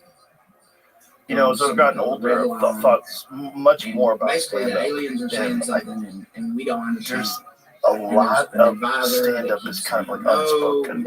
I think a lot of it is hypnosis. Until we understand Really? what they- Yeah, there's a weird thing going what they're on, saying, and I and get wait it for the from translation. like great comedians. like the top military official there. When I was a kid, there was this guy named Frank Santos, the R-rated hypnotist, and Yeah, he we're would gonna go wait on for the stage and make translation people and do the stuff. top And military like, official you're having keeps sex saying, with Madonna. It was really if you weird. wait But for the there was translation, a we're gonna flow die. to the way his They're gonna- confidence or something about him. And he was also You an need to actual strike hypnotist, first. you know, hypnotize people to quit So, smoking and shit like that. Long story short, Yeah. And the there was president something that he decides was doing we're gonna watch where I was like, what is he at this doing? Like, how is he like? What is this connection And, where it's just so funny? Like, how is he getting into when they these do that, people's heads? Like, the what is aliens hypnosis? strike back. And then I see like a guy like Attell on And stage when he's They destroy the nukes and before I the nukes even get to recognize them. something Like, in. they I'm just like, destroy he's it. hypnotizing And then they us. attack back. There's something And that he's doing. This They attack back. effortless, And only 2 locations effortless on Earth. confidence And and it's the United connection States to what he's and Russia. talking about, and great Because material we're the two also. that So you launch give nukes him towards them.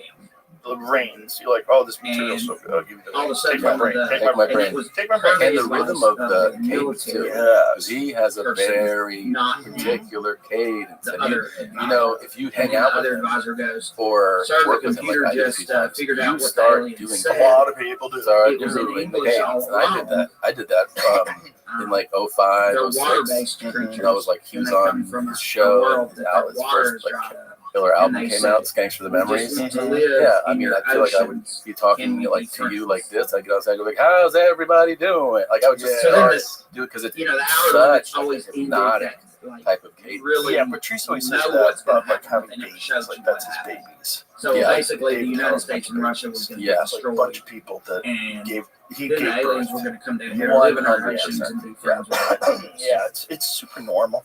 Yeah. A lot of people have that.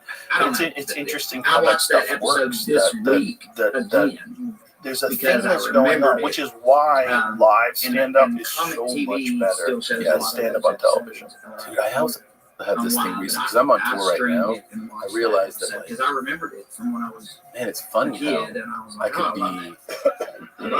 could be like tired, and being tired. I go on stage in a different mindset, I guess and all of a sudden I'm like, wow, that's a way better set. Like I had the right amount of tired. Not tired, I mean, we don't have to. But more relaxed. And then I get off, and like my whole tour crew was like, that was fucking an amazing show. And I'm like, yeah, I feel like I was too tired to be like self-conscious or something. You know what I mean? Right. Like some of my self-awareness went away, but like the right degree of it went away. Yeah. And then the show just and then you locked in with them. Yeah. I also like to tell myself sometimes, if I remember, that I'm best on stage if I'm going on stage in a silly mindset. Mm-hmm. If I'm goofing off backstage, yes, fucking around, yes, making fun of somebody that's like in my crew or something. I don't know, like dancing in the green room, like just silly. That mindset walking up on stage is like the best one to go on stage. That's why I used to love working with Joey so much. Yeah, because two things. One, Joey would make me laugh like while he was on stage. I'd be waiting to go on stage instead of thinking about my material and going over everything with a fine-tooth comb. I'd just be laughing, and then I go on stage laughing. And that's the thing, is that's an unspoken thing. The audience goes like, "There's joy coming from this person." They feel the joy. Yeah, legit. Because like, there's nothing grosser than fake laughs. Yeah. When a comedian does the fake laugh thing, it's yeah. fucking gross. Yeah. It's just like when they've said that fucking same joke. You ever see the movie? Same way, every night with the same laugh. Yeah. Like, you're tricking me. You're tricking me. You're tricking me. You're a hooker. It's so manufactured. It's so calculated. Which is fine. I mean, whatever. Do whatever. He's a great, crazy guy. But it's like there's a thing that comes with that. That's like, okay, this kind of shit. I'm never going to be like fully that's who locked in. I am appreciate this week. True. I'm some crazy guy talking about shit that's going to happen. You know what I mean? That everybody else also is like, nothing as BS, we'll be fun right. as genuine laughter on. Like, if something really makes you laugh while you're doing a set, that's the most fun. Oh, for sure. And that becomes contagious. It's like, that's why the bits work so good when you first start doing them. Yeah. And then sometimes they die off because you're tired of it, you're not laughing anymore. Yeah. Whereas, like, there's certain things, like, as a subject, when you first start talking about it, you're like, what the fuck is going on? How is this a real thing? It's so funny because we were just talking about how there's certain bits where everybody always says, hey, like it well, kills, if right? they flew here from and then over the next few months, away, they're going to be so much slowly. And you're trying to do the math. You're like, wait, am I saying it different? Am I like? You just go listen. Right. Did I miss a beat or something? Did I miss some connective tissue? Right. What's going on? And just like by the end, you're like, no, it's fully dead. It has died. I don't know what happened. You just got to be able to accept that they're dead. Yeah, that's such a funny thing though that happens. I have Did we not just learn bits I call orphans that there's another 14? Oh, like they're all bits that just never made it onto a special. Yeah. Someone comes up to me this like, week, every night, or last week, and then one of my friends come up to me, but we thought Jupiter had. Is that on anything? I was like, that one's just an orphan. That's an orphan. It's just floating around. It doesn't fit Then we with found out all of a anything. sudden, they got It's a so whole fucked lot. up. And sometimes you ever try to bring those back? Yeah, I brought some back that didn't make it. And sometimes they get new life. Yeah. And sometimes you're like, oh, there's a reason why I didn't carry this one. You know when they something like that? I mean, pop up is how bottom do we of the know barrel. it's not? Oh, yeah. Bottom of the barrel. It's the best show. The bottom of the barrel. Every now and then I'll pull something out. I'll go, actually, Yeah. I have a fucking And there's stuff ancient coming bit on through. this. Yeah. If I can kind of remember it. That's the other thing is your memory another starts dimension. to, Like on multiverse the old type stuff. My memory's gone on my last special. It's gone. I'm just That's the best thing that can happen. Yeah, Oh, I yeah, mean, it's gone. I get called out to unbelievable. do this bit, We're and I gonna go, have to I honestly assign don't episode. remember how it goes. Yeah.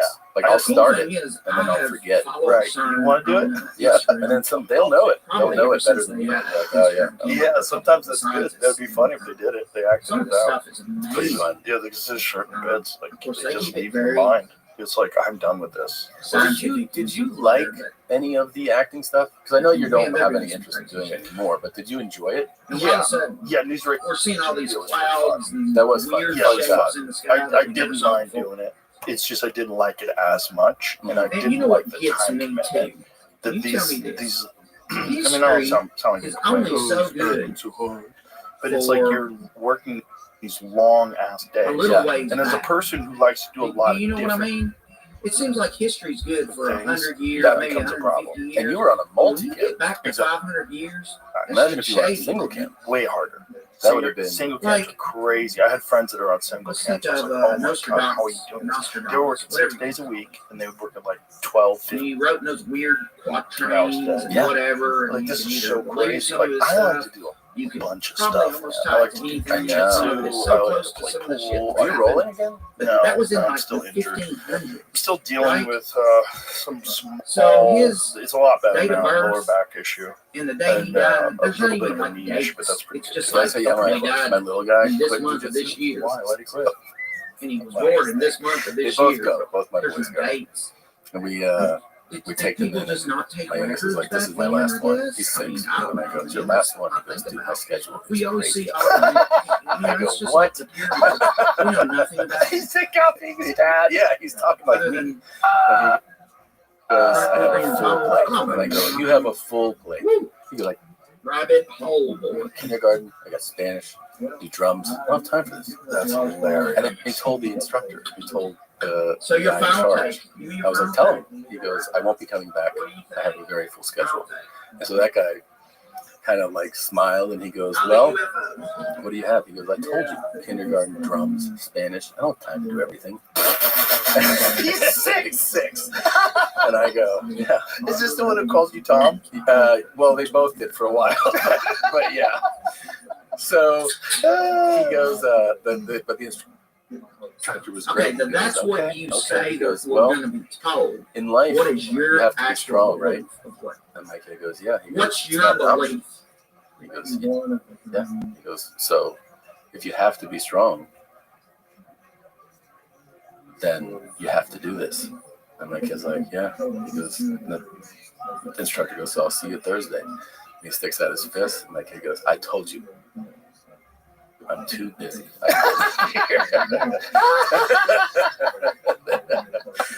And so he hasn't gone. But this is the thing about All right, kids. so is my like he hasn't opinion is gone you now already in know. a month. And then now he's like, hey, I want to go back What? to jiu-jitsu.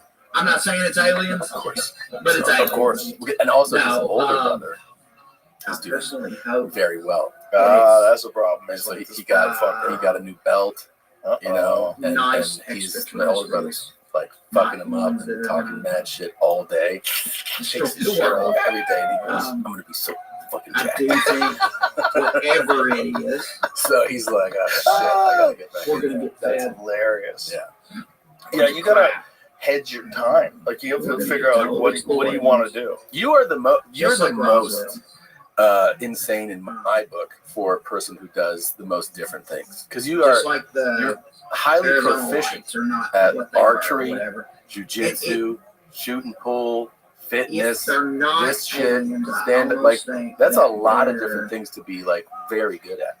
Do I have to pick my some spots? type of Yeah. You know, because I'm an obsessive reverse person. Right. So like I have to like that's why I don't fuck with golf. engineer. That's why I don't fuck with Fucking golf. golf would get you, dude.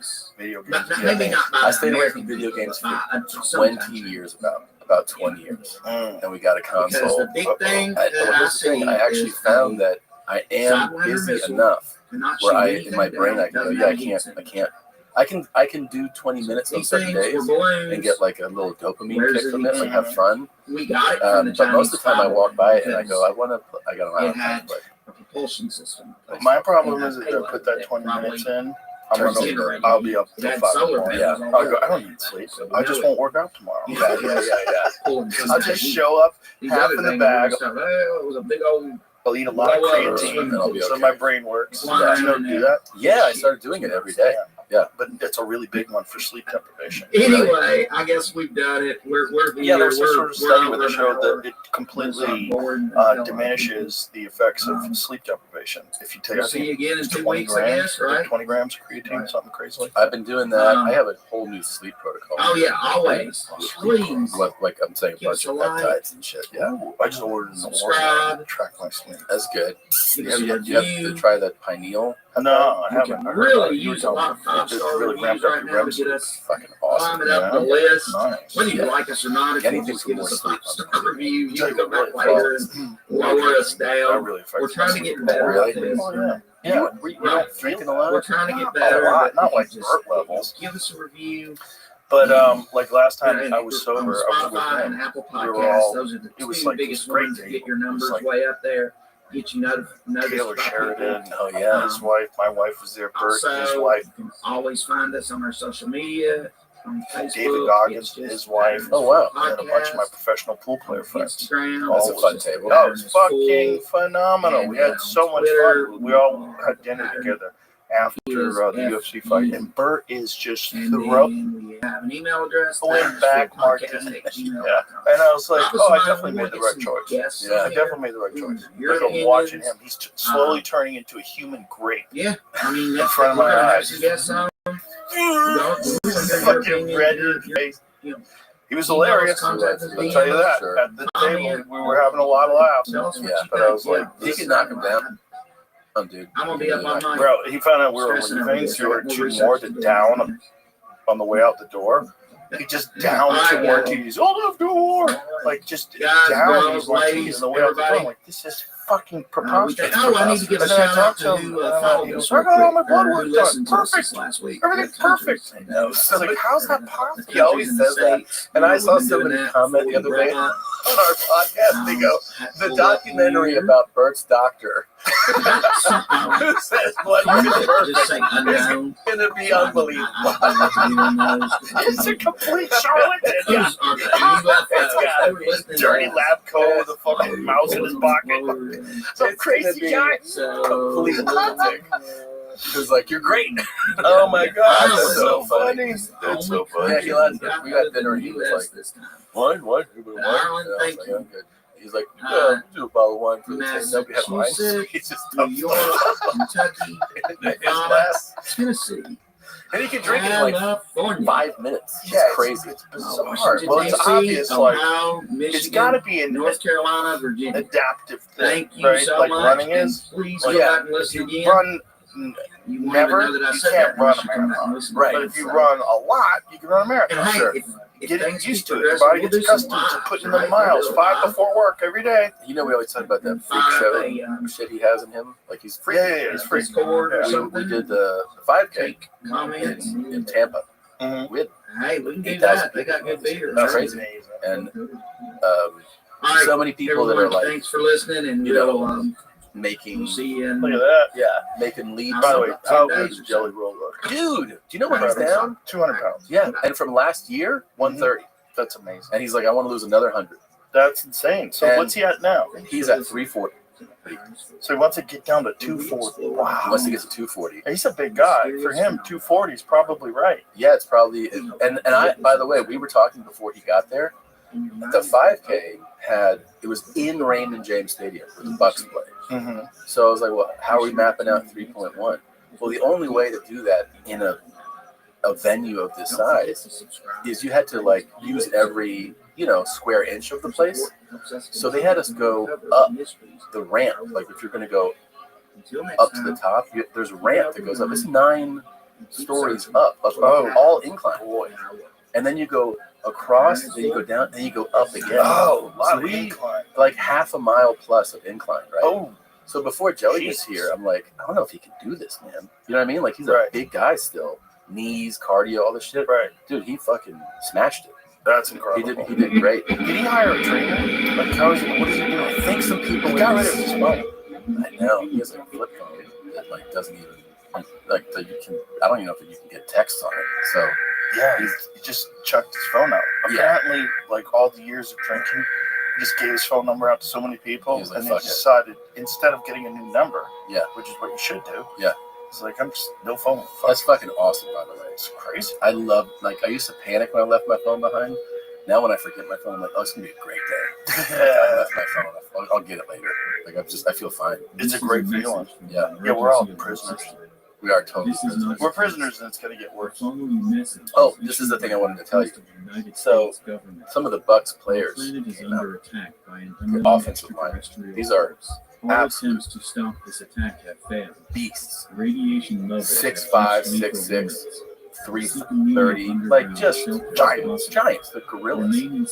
And we're doing all this silly competition stuff, like we hit the golf simulator, throw a fucking spear into like a bale of hay, and then they're like, oh, we need one more thing. To the patterns. So we have a beer stein holding contest.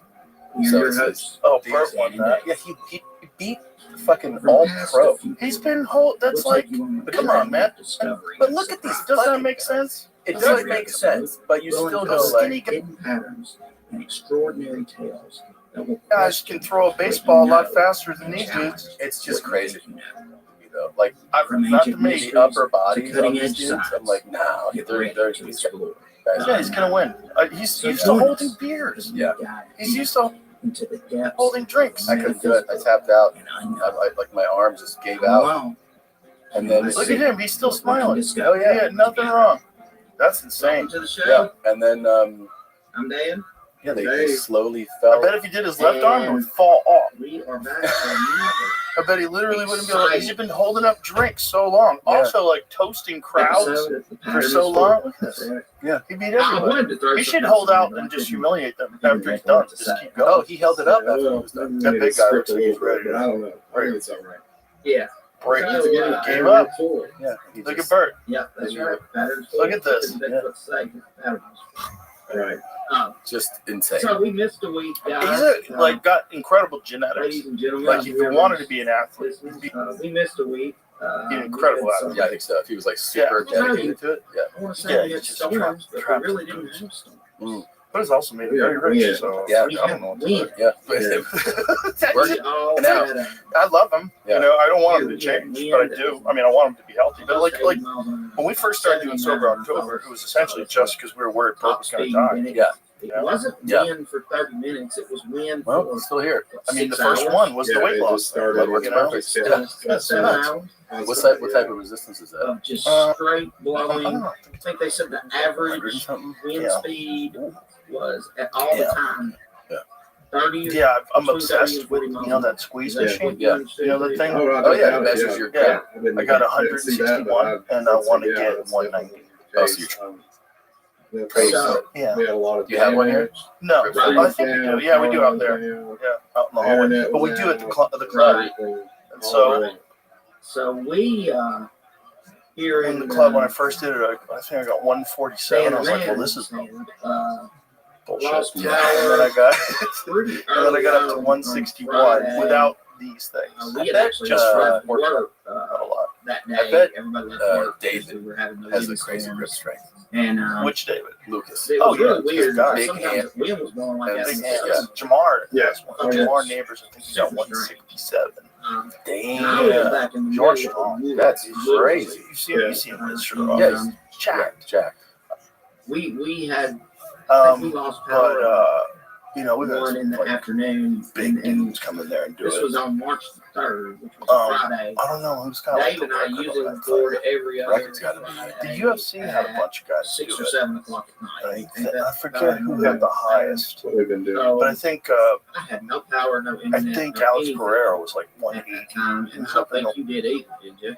Like, He's a big fuck. I didn't realize how big he. I didn't realize because TV's so Mhm. deceptive. Oh yeah. And then I saw somebody I know standing next to him, and I was like, "Holy Maybe 20 shit!" minutes and then It's all pop back Vera. on. 97. Oh, that's crazy. He didn't Like I even said, try. this is a weird house. It's got Michael Chandler, 2 meters. 113. 1 meter What? was torn down, basically. No, he's doing his right hand. Are you doing your opposite hand? Because Paul Craig, I think, was a lefty. 126. Oh, Nickel. He's a lefty too. So they're It was doing their crazy. opposite On hand. the opposite end. What's his? Dave had quite a bit 153. more damage to his house. Wide and strong as fuck. Some of these guys. You had a 153. big old tree falling. Steve in the house, Bates, right? huge. I mean, it's huge. What's he got? He's a left-hander too. Yeah. Knocked me on the outside of the He's a fucking dude, staircase. though. 131. Wow, that's So this crazy. whole breezeway thing we got there looks like it. Other. Fencing. 104. Stairway Oh, Jesus outside. Christ. It goes up Second to the back, attempt. the apartment upstairs. 155. All right, so Yeah. great. I'm stronger than all So, those Just bitches. a hole in the roof. But I'm trying to get to 190. Yeah, he had quite a bit of damage. So this week 190 we've all been straight. dealing I with think this is like 1. 15 or something insurance like that. adjusters. Some of those, those here, I didn't have any trees. Those arm wrestling guys. Oh yeah. They have freaky forearms. Oh yeah. I was watching this one guy who's a climber, who's a professional climber, and yeah, he has this basement gym. I might save the video, but I think if you find it on YouTube, it's like I've never seen strength like this. This guy has calves grown. I think it was about midday on Sunday. One off of his forearm bone. It's like a calf. And he's doing one finger I've chin seen, I don't understand it. with like a centimeter of hole. Like it's the tiniest little lip that his fingers resting on, and he's pulling his whole body up. Guy, but Yeah, look at that. That's crazy. It's not this guy. The other guy is like, it's like a generator we use with the camper. It's not his forearms are. He's not like bodybuilder size, but the musculature is crazy. I saw one of those guys who I guess is in the rock climbing, mountain climbing world. He's considered one of the that's best. the guy. During the wind. That's the guy. So this guy does a bunch of freaky shit. What is this dude's name? Yeah, look at the fucking look at that one arm thing. See that? The size of the grip. Yeah. Look how fat that grip is. Like doing a one arm chin up is crazy. Look at his back. It's crazy. But doing a one arm chin is the size of his fucking forearms. Doing a one arm chin is crazy, but a one arm chin up with a fat grip like that is off the charts nuts. Like his strength must be insane. But you look at him like right there, like his neck and everything. He doesn't look like that strong of a guy. Right. It's very deceptive because with climbers, you don't need traps. You can't have like excess stuff. So everything is very like look at his forearms, look at his grips. But look the size of his fucking forearms when he's doing that. It's crazy. See me isolate when he was doing that with his forearms. Maybe shorter. The NBA. Is he the one who went with the workout with Larry Wheels? Did you ever see that? No, it's a different guy. That's Tuesday evening. But yeah, I've seen that. Yeah, I think it might be that guy. Lovecraft.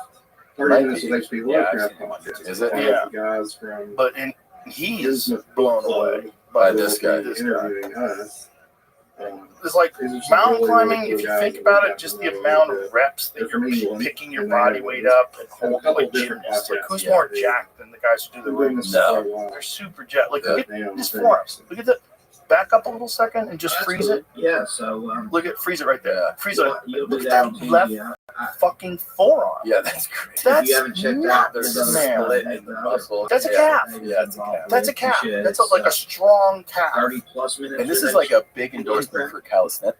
Right? I mean, Calisthenics. Very, very little. That's a big part of my workout. Really? Oh yeah, I do a lot of calisthenics. I still do the 100 push-ups every day and the 100 bodyweight squats.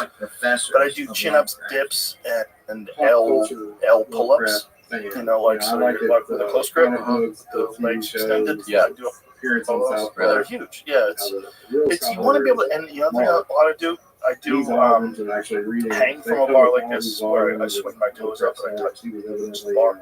So it's like really works the core.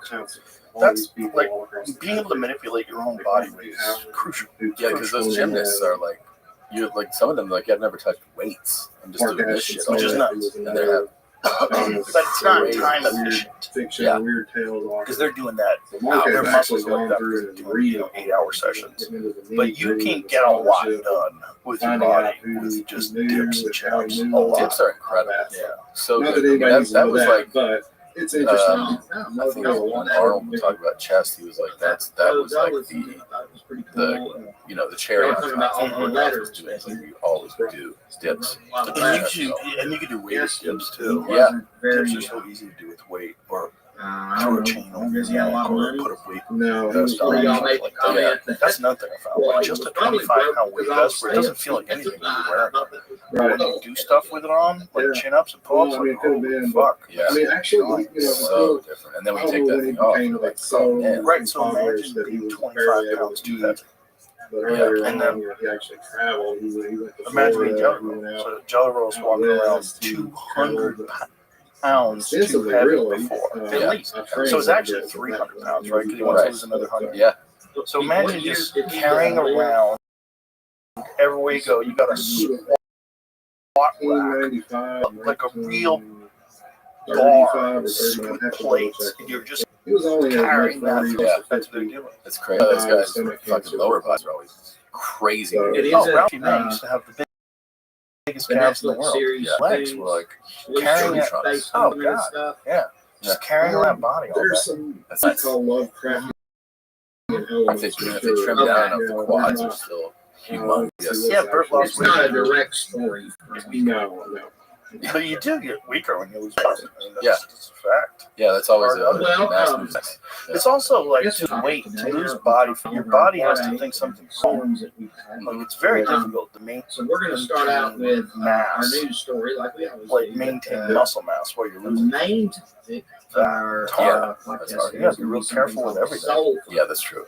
Right. And you got to try not to lose description of that is too much weight too quick. Because a lot of people with losing weight, like a lot of people become food addicts, and then addicts act like addicts, and you start thinking, they don't call them I gotta lose it all right now, and so you starve yourself, and you just work out 8 hours a day. Well, you're gonna lose all your muscle too. Everything. You're gonna lose everything. You're just probably gonna get injured because your body's like, hey, fucking idiot. Yeah. And then Get back. give you that But tendon. we're gonna How about a little back and bulge? How about a totally fucking that sounds like science fiction. Yeah. How about plantar fascia? Just Slow wait the till we fuck get down. to it. I mean, Your body tries to figure out a way to slow you down. It's real Yeah. scientists. Everybody Slow and involved in steady it away. has a PhD. For sure. And Yeah, it just sucks. I don't know. We'll leave You know, it to you to want to decide, get, if you've realized you fucked whether up, it's it would be nice if you actually just gonna get better happen or quick. Like, I know. we'll get to I that in a little bit. So month we're going to before talk about summer, and I'm 50 pounds overweight. Fuck! Yeah, want yes, six pack. 10, 15 right now. What do you want to do to do it? Just dial in. You know, it's really about consistency. I feel like with me, right? Like my window for when I go, oh shit, is just so much smaller than it used to be. So right now I'm like, So anyway, I've slid a little bit. I've been on tour. I've been doing all this shit. I just have to tour. It's hard. Working fucking cheeseburger. Yeah. Yesterday's Sometimes NBC sometimes News sometimes it's also broadcast, just that, like, you know, I get into this rhythm of with the way I'm Lester eating Holt. and training I at changed home. my mind because it was I'm good. totally And then you get out there and awesome, it's but like, he said fuck, you know, we got on there 3 is planes and you're just Mhm. tired. You just don't do it. possible And then, you just order mothership. whatever to eat. So you just Is that feel right? it, like, slowly come in apart. our But solar system. I feel like I'm also at a place where I know if Did I say that right? if I dial in We should insert a clip of and, that here. and make sure I stay on top of, like, Yeah, the training, I can it's gonna shed pull it this up right 10 in there. pretty. That's what I'm Yeah, you've done it before. Yeah. You did it pretty I'm gonna play it real well, quick. you know? And You if it figured it out. doesn't sound good, I'll And edit then it you also out. have muscle memory now. Put the I actual think clip in. it's hard when But that way we're you're traveling professional with it. because, you know, you're just, anytime you're traveling, your energy level goes down. Yeah. It's like you got to figure out things to mitigate that energy level going down. And then counterintuitively, the best way to do that is to work out. Yeah, I know. Well, Which that's not doesn't the whole seem report, like but that's how the it hell. makes any sense because you're tired. I don't want to work A out. lot of times we do the land, That headline sure grabbed my attention. like, right Oh, land. man, and you go. sent it to There me. you go. I've not There heard you go. it since It is then. crazy how I've done nothing I do a lot of research. 3-day, It's 3-4 day weekends, you know, Mhm. for tour. And a lot of times on that So third it's or fourth really- day, you're like, you're in your third or it's kind fourth of a city, and you're like, oh, fuck, misleading, I am wrecked. Just like way to another, say it, they're don't you playing say? another time You're zone. taking a lot of vitamins. I mean, the only thing I Um, think not I misleading take about a it pretty good is amount of vitamins, the yeah. Pentagon and Yeah, that's included important. this Yeah. in Take a lot of their vitamins, and then it's just hard to be strict with your diet So you- when you're on the road. brief us on what it is since you found that. But the big one is alcohol. I'm lucky in that regard because I'm not a big boozer. Yeah, I don't know how Bert does it. I started eating these David bars. Oh, those are great. Those are great. Yeah, I think So, pure tea is involved in it's- that, right? I don't know if Bobby you Love maybe. is a professor but from those are Harvard. Delicious. They're great. Boy, they He's make been you fart. consulted by NASA. Love farting. He's, he's 28, given 28 grams of a lot protein. of credence to the 150 idea calories. that Yeah, the, sugar. They're great. that rogue, Great. Yeah, there's a bunch of good asteroid or options now whatever it is that you that can came bring through with you on the back road if you get hungry. 2017, 2018. Keep you from eating Mile bullshit. mile. Eating bullshit. That's all I'm trying. Like sometimes I go like, oh, it was great. Today was a great day. Possibly, And then it's just dinner. So you just like just don't fucking ruin your day. Have you ever had a carnivore snack? like a mothership type thing, and that it has No. released probed The carnivore down to snacks the solar ribeye system. is my go-to. That's I what bring them we're on seeing with the all these UFC broadcasts, like you UAPs give me Daniel Cormier and me. We eat them. It's Yeah, like right. So sliced instead of- ribeyes Mhm. that are just Oh, dry, wow, or whatever. but it's got the fat on it. It's good. Yeah, you don't feel guilty at all. If you're hungry and need a snack, open them with just meat and salt. At least Perfect snack. And the It's not company's like called carnivore. Yeah, carnivore snacks. the 1980s. Snacks with an X. But it's The not military like times. I've never heard of that. it's not but jerky. Military It's like times they is an describe it as actual, like meat like pastry. legit news Yeah. source. Good snack food. So it was Yeah, named just to keep from going off the rails. That's all you're trying to do. That's all you're Yeah. trying to do is just mitigate the damage of the day. Bro, Right? So you're like, I have a whole folder on my phone saved up In of food Hawaii that is I really actually can't what eat. found that. really? Originally, is that Restaurants like, correct? I think so, and I think What do you miss the most when you now are trying to eat healthy? Hawaiian, so something like wanderer, Pasta. maybe. yeah, pasta and crazy And they sandwiches. decided it didn't originate in this solar system. It definitely came Yeah, from they somewhere got one out in in Vegas. the interstellar I know. space. I think the Froze for just seconds. It's so good, dude. So Uh, good. That rigatoni. But like I said, Vodka sauce. it came from interstellar When it space. has a little kick, the The Mau spice. Mau Oh, means it's something like the That's so wanderer. No, that's It's tough to And beat for- Italian food. When that Really story is. came out, It's that tough was to like, beat like it just back for in the pure 2017. Yeah, Yeah, it was that pleasure of 2017. overstuffing yourself. we were there for last summer. It was like every day. Yeah. You know, and the thing is, I didn't like blow up. Originated that it, No, I thought I would. I mean, I'm sure I gained a few, but I thought I was like, oh, that it came from outside our solar system. but it was. I think There you go. a big thing there versus the portion sizes. You know, like there's no such thing as they don't go, here's your pasta, here's a fucking bowl like this. You know, Right, it's like right. it's Well, I think in Italy, the real thing is the food's They think different. this is a scout. Yeah. I think our food is poison. it's so bad, right? I mean, It's in I our saw. solar Oh my system. god, I saw this lady on your show. I saw a Right. clip talking about all these And the health, mothership is somewhere epidemics, in this like solar the full system. run of See, now stats. that's what And She was like I hadn't 1 caught and that, 2, but they were still talking about cancer, it, and this and that. Was it No, Calamine? that is just, She was. they think it was a scout ship. I from think she the was a mothership. doctor, right? Is she a doctor? Yeah. So the Well, mothership I don't is think she still finished her doctorate or her possibly, you know, medical school every time they training say the because I word think mothership, she got to the they position put where she realized that possibly most either in front of metabolic it or diseases behind are Right. it. being caused by food. But that's the thing is like that's the big takeaway I think from that is like you had this conversation with I have with people all the time who travel abroad and you're just like everything and in not Japan just is someone, he's the amazing. Yeah. The food. director And then you of look the at their longevity, UAP which is like investigations. record breaking, and Like when he's in compared to most of the world, Definitely compared to And ours. definitely compared to ours. Yeah, And we you're have like, the worst you know, health they stats started out in that the article like Western world. move over Chinese why? travel. But because it's all like We got Because corporations, because corporations profit off keeping you fat and sick. So that would make So sense, I the guess. best way to make money from food is to get you addicted to food Sure. that they can sell you. So they sell you a tremendous amount of cheap, shitty food that has a bunch of preservatives and garbage in it. Yeah. So it's, potato chips and all sorts of different snacks and all sorts of different things. And then you have your enriched, air quotes, flour. It's got a bunch of shit poured into it. And it's a bunch of complex glutens in the grains. And then you have glyphosate, which other countries have banned, but we eat it everywhere. 90+% of people have glyphosate in their blood, and they test it, which is Roundup, that chemical pesticide. big fan of We have herbicides that kill your fucking endocrine system. We have we're poisoning it's ourselves. really sad. We're growing stuff at home now. We have Yeah. lots of money in the garden. Yeah, Dr. Yeah. Christina, Yeah. that's pretty dope. And that's just delicious. Yeah, The, that's the way to go. the lettuce and the tomatoes and Mhm. there's all kinds of like It tastes like real food. yeah.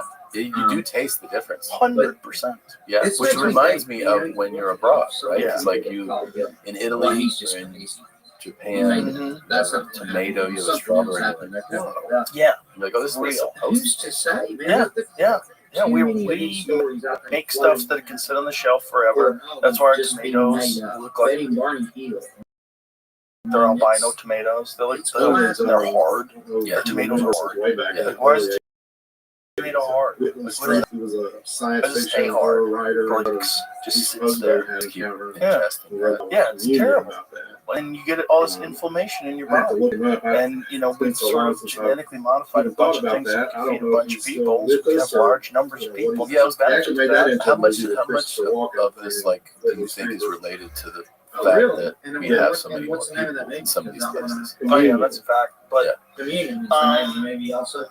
it's Yeah, not and I- just that. So I think there's a bunch of factors, and Almost everybody wants to be bit real that it's binary on, about it. Sedentary Tubi. lifestyle is a big one. There's a large percentage of our population that doesn't find some scary movies. enough. They don't Some exercise. crazy sci-fi. They don't Farm do Bed, anything all free. physical. So you Yeah, got right. that, and then you got you know, years there and was a years and movie years I and watched years on doing that, and which I thought, eventually catches you. I Yeah. understand And what so you want that's to the say people about that start Kevin showing up in Spacey hospital. now. I mean, You know, it's metabolic he's health, had right? some bad So, press and then here you have lately, lack of understanding of but he was in a nutrition, movie called Hacks. which is they think, oh, you're some K-Pax. fuckhead doctor that tells you It just was have to eat a balanced such a diet. You don't great need vitamins. movie. Yeah. Well, that You know, doctor's they had fat him and in, like, stupid and probably has a bunch of mental diseases and he's on institutions pills in the himself. Like, movie. Yeah. shut up. They just Probably thought he never was a even went freaking nut. through And any then- nutrition training. You know, in I medical mean, they school, they get leave about the- 6 they hours of leave the nutrition movie training, kind I of think. open-ended. It's No. crazy that, you know, especially At the for end the of the kids in day, school, you at the realize end of that the movie, schools still, It's they don't your own emphasize call. nutrition or finance. I feel like that's Yeah. another I crazy found thing, that.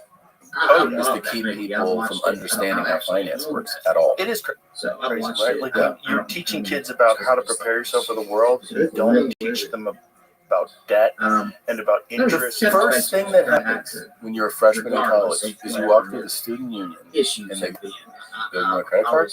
You're fucking 18. Yeah. And they're like, you're like, yeah. I'm like, yeah, it's got 29.9% APR. It's awesome. They're preying upon it. Yeah. They're literally preying So anyway, upon it. And the school lets it. Yeah. The school's like, yeah, go ahead. Oh, sign. they don't give a fuck about you. That's You're fucking crazy. grist for the mill. Yeah, you're just literally you're paying fucking you end up paying $300 for a Coke you bought. You know what I mean? Because you just like stand like this is insane. Yeah, And we don't teach anybody. It's really crazy. Well, also you get it in their head that they're fucked because the debt that they're getting involved in with student loans is the only debt we have that you can't get rid of. Yeah. The only debt. I'm Yeah, not you so can't forget sure. that. There are now that people that right wasn't all now fabricated. who have Just Social say, Security well, getting let's docked. shoot down a Their balloon Social Security is first, getting docked. and then the other shit For we student shoot For the down. student loan. So they We made it don't know to what death, it is. and they owe money to the government for loans that We did can them just no blame good it at on all balloons because they're after living that. off Social We'll see Security. what the reaction So the is government if gets we to blame steal it more on money from your Social Security. Yeah. And we don't have to pay you. That's right. And meanwhile, like So what I found today, out was weird about the other the reality is UFOs you can get that education online. Yeah. It's Almost in global all terrain. of the books on Yeah. any I've sort never of been to subject Utah. I don't are know how available. bad Mine that is terrain useless. I'm sure it's What's hard. yours in? But Communication. to just What's say that? Well, yeah. Worked out. The degree. You probably like they use you to sell more tickets. They probably do. But This guy, but look, he went to our university. You should come. it's I Learn mean like Tom. you know, I didn't know, like you don't I didn't learn anything. How much did you have to pay to go to school? fighters off from those Oh two man, areas back Which one you then, went for? how much was the tuition? I think Obviously, they want to tuition know it is. when I was there it was something like 6,000 or 7,000 a semester, so like 12, 13 What a sea year. was that? You know, Black whatever. Sea or Now something? fucking Was over? tuitions now are like fuck $50,000, $80,000 a year. It's crazy. Okay. So imagine you take on that loan, you start your workforce, you have $300,000 in loans. And God forbid you go to graduate school. Oh my god. Well, the Chinese said And that. then you're never getting out of the hole. I mean, I think this is why some doctors and lawyers become sociopaths. Because you are dealing with so much debt and you realize no one gives a fuck about you, so you don't give a fuck about anybody else either. They were Wow. the first people. Yeah, it's great for that they society. shot down a spherical UFO. It's also like And they were like, there's two things that can be true, right? I don't know, I trying do to think that recover you it or kind of something have like to, that. kids have to like get to work and get something going and get a path in your life. And when you're going to college, it's like you're out of high school. UFO. Okay, now you're on your own. You're in college. You got to keep up your GPA. You got to get your degree. Let's go. Let's go. Let's go. Let's go. So there is value in that. Yeah. But then also, it's too much money, Wow. and It's you're way probably too not much going to money. do anything with that degree. And if you don't have the degree, people think you're a loser. And it's very strange. It's very strange what's going on because you're allowing these corporations to prey upon children. Yeah. It's like you're an 18-year-old child. You don't understand anything. You don't understand anything. And then all of a sudden you're in college and you're saddled down with unstoppable debt. And you have this fucking circus of people around you that are also trapped. And you didn't understand what that meant, what you were signing up for. No way. It's the same reason, like, you have a conversation with somebody who's that age, and you're like, oh, you realize that our brains are different, right? Like, you talk to like a... Yeah, they're not developed. They're not fully developed yet. They don't understand. Especially boys. Way more clearly. Yeah, boys don't get developed until like 25. Girls are pretty... They can figure out the game earlier. They're not saddled down by testosterone. Yeah, their frontal lobe develops earlier. Yeah, ours does really take till about 25. Yeah, dudes are retarded. Yeah. But that's also how you trick them into going to war. I'm not sure. Yeah. Now I'm thinking maybe I don't know what it is. You know, it's part of it. Okay, we need to get, the Gulf of Tonkin, terrible thing those Vietnamese did. We're going to need to send you overseas. Try that shit on a 40-year-old guy. You're like, what? No fun. What happened? Let me Google. Hey, I Googled Gulf of Tonkin. Turns out, you guys fucking faked it. What are you faking to get us to go to war? Oh my God, you guys fake things to start wars so you can make money? That's crazy. How are you not in jail? How's no one in jail for faking things to start wars? Yeah, it's wild. So then. Like, well, fuck it. They got me with the student loan. Like they got me with this. They got me with that. You just get accustomed to fucking you. Yeah, you're just like, oh, society just fucks you over. They just take from you, They saddle you with debt. That's huge theory. I don't know. What you're talking about applies to, in the middle of New York I City, think extends to and it kills a bunch of appearances. people. What I mean is, today a lot of times people talk about how world to pull back, wear like fucking flip pajamas. Talking about not here. No, to defend them. Like you get on a plane and you see people in pajamas, right? Right. And they, it sounds 50 like years ago, they'd be like in a suit.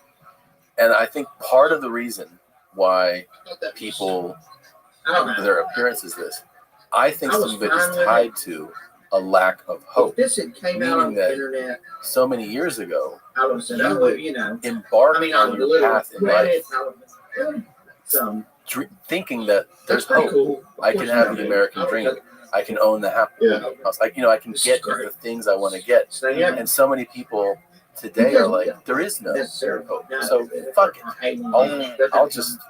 I'll go out in my fucking sleepwear. Because I don't have that. I think there's a connection. Well, there's a lot to that. They could be like the miniseries I was talking to you about. Government wants, if they want control and power, they just ultimately want. Every government wants. It's not a conspiracy theory. Like every government wants control and power. What's the best way to acquire control and power? Have the people give up. Have them give up. Yeah, let's just fucking. I give up. I give up. Fucking wearing flip flops. Fuck it. I don't care. Because that means I'll do what you say. I just don't think. I'll do what you say when you. That's what's really scary to me about AI, automation, and then ultimately universal basic income. You're gonna get a lot of getting up, Captain Picard, and then the government's gonna clamp down on you even more. iPad. Yeah, and then it's gonna be haves and have-nots at a scale we've never seen before. Yeah. When you have companies that are in charge of these automated taxi services, and that's the only way people get around, we can do that. The government gives you a certain amount of credits, so you don't have to ever worry about traveling. You have credits as long as you're a good boy, Tom. Yeah. As long as you follow the rules, as long as you don't say anything crazy about Israel, as long as you don't do anything nutty, about vaccines, as long as you don't step out of line when it comes to the election, don't say anything crazy about this or about that, or take your vaccines. And if that's a real possibility, that they're just going to extract money out of us, or attempt to control. Like this is the grand battle of control. Mm-hmm. The more they have power over narratives, it's also like there's things that are going on right now. Like we were just talking about. Some friends we're talking about these bot farms. Like this evidence of bot farms that people have used to like go and attack people with certain things, like a bunch of different countries use bot farms. I'm sure a bunch of different corporations use bot farms too, but no one's getting in trouble for it. Like if you can I did. pretend that you're mass groups of people that are getting upset about something, you could just pretend, and there's no. You could pretend. You could just you can hire people to go protest and fly them in on jets. Like that's happening right now. There's this guy in who made this video where he was hired to drive these people to the airport. And he's trying to figure out where are all these people going? I'm driving this busload, 2 busloads full of people at the airport. And they were saying, well, we're going to a protest. And like, what protest? Then he goes and Googles where they're flying to. He's like, oh, this is a paid protest. They're paying people to show up and pretend that it's a protest. So it's like there's puppet masters that are manipulating world event, and that's legal. You're allowed to pay people to go protest, which seems like that should be illegal. Like you shouldn't be able to pretend that you have an organic the uprising against some. Well, it's giving people this illusion. Which is the entire Kamala Harris campaign. That's what it was. It was the whole thing was astroturf. Did you see that last? Like it was before he left. And then the former FBI director talking about how China just doesn't play ball with any international rules. And he's like how they don't respect IP at all. So he's like they'll just come in and they'll get a spy to give them, let's say, the IP of some whatever industry with energy.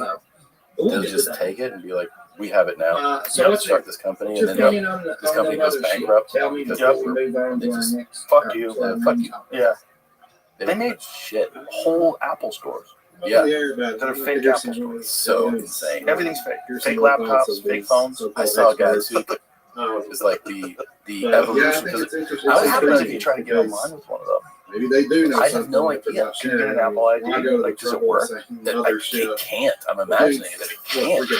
But like I always think about the fact with AI, how we're in like version 1. Right. And we're all blown away by it already, right? And there was a watch guy online who was like, I had 2 like Daytonas. And it was, and he was like, information. What made it new? He goes, this is the best one I've ever seen. Fakes. Yeah, the fake. He had to take it apart and to look at parts that were inside. Yeah, like that means they have done enough investigation. So which begs the question, like, what is it? Like, what do you buy? Do you want it from this company only, or do you want a growing thing? What do you want? Well, I mean, I think if in the case of that, that the movements, the actual inner workings of the real one are far superior. Are they though? I think so, yeah. Why? Yeah. Well, I assume. What if the other one has a 72-hour battery or power supply too? That is just. What if you 3D print every single aspect of the watch? That's the same thing. Go to there. Close, I guess. But it can be the same thing. Like we're not talking like my watch. Photos or anything like that. That'll be on there. I mean, I bought it from my friend, so I'm sure it's real. Yeah. But like, it's not a fake Ferrari. Right. You know what I'm saying? Like, if you got a fake Ferrari, you're like, oh my god, these tires have no traction. This suspension sucks. I hate the idea of a watch though. Right. Well, maybe because I used to be poor. I also just don't respect the copying of it. Yeah, right. It's bullshit. Well, I wouldn't buy one because you're contributing to some. But it's kind of funny. It is kind of funny. You can get one for $40. That's like a $7,000 watch. It's really crazy. It's insane. And it's insane that it's tricking these watch experts, right? Yeah. But I don't really understand Yeah, look at these. So one of those is fake? Yeah, the one on the right is fake? Yeah, I'd buy that. It's perfect. I'll take it. How much? He's pointing out. Look, you see the difference? Like, imagine. Who knows this on the spot? Well, also, on the spot, right? Yeah. Also, my vision sucks. Mine does too. Okay. So I'd have to like take it out. Okay. Just like, I don't know. Like, this one. I can't even. I guess I can read it. Or I can read the date rather. But I mean, but they're windows. That's a struggle. Like if it's dark in the room. That absolutely sucks. That's incredible though. The replicas are crazy. They're so good. But again, like try making a replica 911 Turbo S. Good luck, fuckface. But you can make one of those. But wait, how does this? I understand at least what you're doing in the watch thing, right? Then the person buys the far less expensive one, and they get the feeling, I guess, that people go, "Oh, you have this." Right. But if you're getting an Apple product, a fake Apple product, you don't know you're getting a fake Apple product. So they're going. The whole thing's a scam. The whole store's fake, and everyone knows in on it. It's an Apple store. Do you people that are hired think they're fucking logo? That's an Apple fake factory rated in China. This is 10 years ago, though. It goes on to say that it tricked their employees. They thought they were working at a real Apple store. That's crazy. Yeah, it's like it's layers or severance. It just goes deeper and deeper. Yeah. That's really crazy. Do you ever follow the YouTube channel Stance Elements? Basically, it's a guy that just works on cars. Dope shit. And one of the things he's doing is building his own Ferrari F40. That's cool. So instead of buying one for like $3 million, which is okay, I'm gonna say something that's gonna piss off these Ferrari people. Okay, it's not worth $3 million. It's not that good. If it was due today, you'd feel like this should be taken off the market. Right. Like this thing has zero fucking traction control, but because it's a classic, it's worth like a ton of money. So what he's doing is making it better. Stance works. There's the Stance Elements. That's the B-boys. That's the breakdowns. Which, by the way, Stance Elements. How did I fuck that up? Somebody dead. Stance Elements, by the way, is also amazing. We can talk about that. But this guy, Stance Works, this is his own. That's not a Ferrari. He's bought all the parts online. So he bought all the body panels online. And then he made his own frame. And then he bought a Ferrari engine from like a different model of Ferrari, and he's putting that in it. But this is like a multi-month journey that this dude's been on, that I've been watching all the videos. Whenever he has a new video, I watch it. He does a lot of dope shit, but this is a guy that like really loves cars, and he's super smart, and when he's talking about cars, it's fascinating, because like he's also a fan of the original M5, which I've thought about getting one of those. Yeah. Not very fast, but apparently like super engaging driving experience. The original M5, which I think was like, I want to say it was like 280 horsepower. In what year? 80 something. 80 something. Yeah. Which, by the way, I think it's 88. Maybe. Back then, that was a lot. I have an 89 M3 that I bought. E30 M3. Oh, yeah. I have a S54 engine going into it. Oh, Jesus. So the first thing how much horsepower is that? Oh, no. Whether you're religious or I have non-religious, an E46 M3. complete Those are fun. I atheist. love it. Yeah. It's so balanced. It's like such an engaging driving experience. That's what I'm into. I'm into that. I'm not into chasing the lower 0 to 60. But that's nonsense. Like if you ever use that on a public road, you're an asshole. But engaging cars, you could drive the speed limit and enjoy the shit out of them. True. Just fun, just going around a corner and just accelerating to 60. They're fun. You feel more like an old air-cooled Porsche. Yeah. I'm just saying. Did you get that? If there is something out there, and it doesn't matter what you believe, one being built. Yeah, it's not done yet. It's real close. It's exciting. That's the RSR project. Yeah. An atheist, and you end up with a device. 350 horsepower, 2,000 pounds. To someone you know that passed away. Crazy fucking car. That's gonna change the opinion of this. A 7-Fury 296 GTB. You know, it's like 700, 800 horsepower. Right. Yeah. I watched. I've seen your Blazer, but I watched a video on it. Yeah. Those guys, the Velocity Motorsports. Awesome. They're doing cool shit. Velocity did. They really went out with that one. That one's great. They do Scouts and Broncos, but they also just started doing Mustangs. Oh, and the Mustangs just one of the Mustangs out. Oh, but I don't think 67 Mustangs. So you get that. Which is what they say they've got developed. The flared fender. Did you send me that? I don't think it was like no. like 29. The green one? No, that's a different one. Oh. Yeah. I was just every time I see something cool, like Yeah. check this shit out. I sent you the other one. What did I send you? I sent you that that Julia, that Italian one. The guy came to my place. Oh yeah, That was fun as shit. The Alfa Romeo. Yes. Yeah, I've seen that online, getting reviews. It's a Resto Mod Alfa Romeo. They're going I to attempting to build something. No. Right now it's at its. I have one of my level. people's vehicles, And it's a series of software. but generally I The don't way I trust my understand people. it is Oh my God. they, I just think they're eating communicate. pasta and staring at ass, and they're not going to do a with, good job. uh, I want it. My energy. car's made by either I would German think of it like if to you do watch one of meth those ghost or shows. Totem, or that's something. yeah. Yes. Oh wow. Yeah, dude. I told one of these. This guy came. Ooh, baby. Look With at this- that. It's fucking rad. TPK meter, Totem TKP Multiple. meter. I did like it a lot. I didn't. You know, order they'll one. tell something. Hey, No. He's Wow. he's if you're making there, a make the flashlight prototype for a whole new model. make the meter So, go wow. high. I don't know. So it's like That's electromagnetical That looks like a James Bond switch, car. It does. energy God that makes damn. it do this. Is that how you say And it's it? 100% custom. EMP. Ooh. Yeah, I bet that, EMP, that thing flies. It, like when dude, you I was driving down record and you can't Fairfax hear it, in just go LA back and listen. And you hear it. in the rain, and he turned off the Oh, traction So control. they No. say they have Yeah, this turned thing. off. He turned it off. Why'd you turn it off? He's like, let it run, explode emotion. Oh no. And guess what? Emotion almost ended up wrapped around a fucking light bulb. Did you spin? Dude, I was like, But what? they I mean, I corrected it, but I was like, Wow. panic. I was like, fucking driving That's this the guy's. fear of losing it in a Porsche. That I mean, rear go back engine with- whip. You know that understeer that happens, Yeah. or oversteer.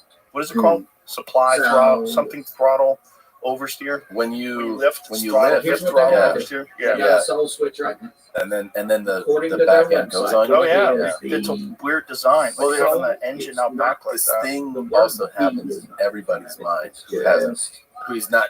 It's literally something you have to be trained.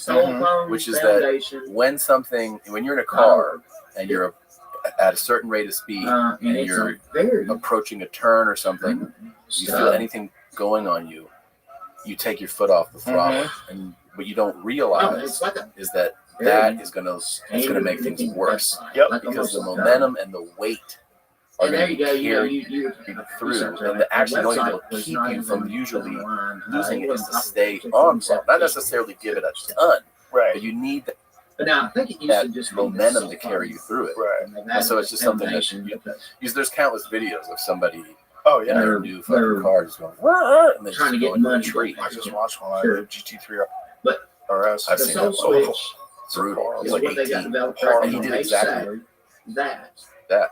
Yep. He hits the turn, off Yep. they throttle, will be tries to doing correct. demonstrations Bye. of this soul switch Bye. in early Correct. 2023. Painful to Yeah. watch.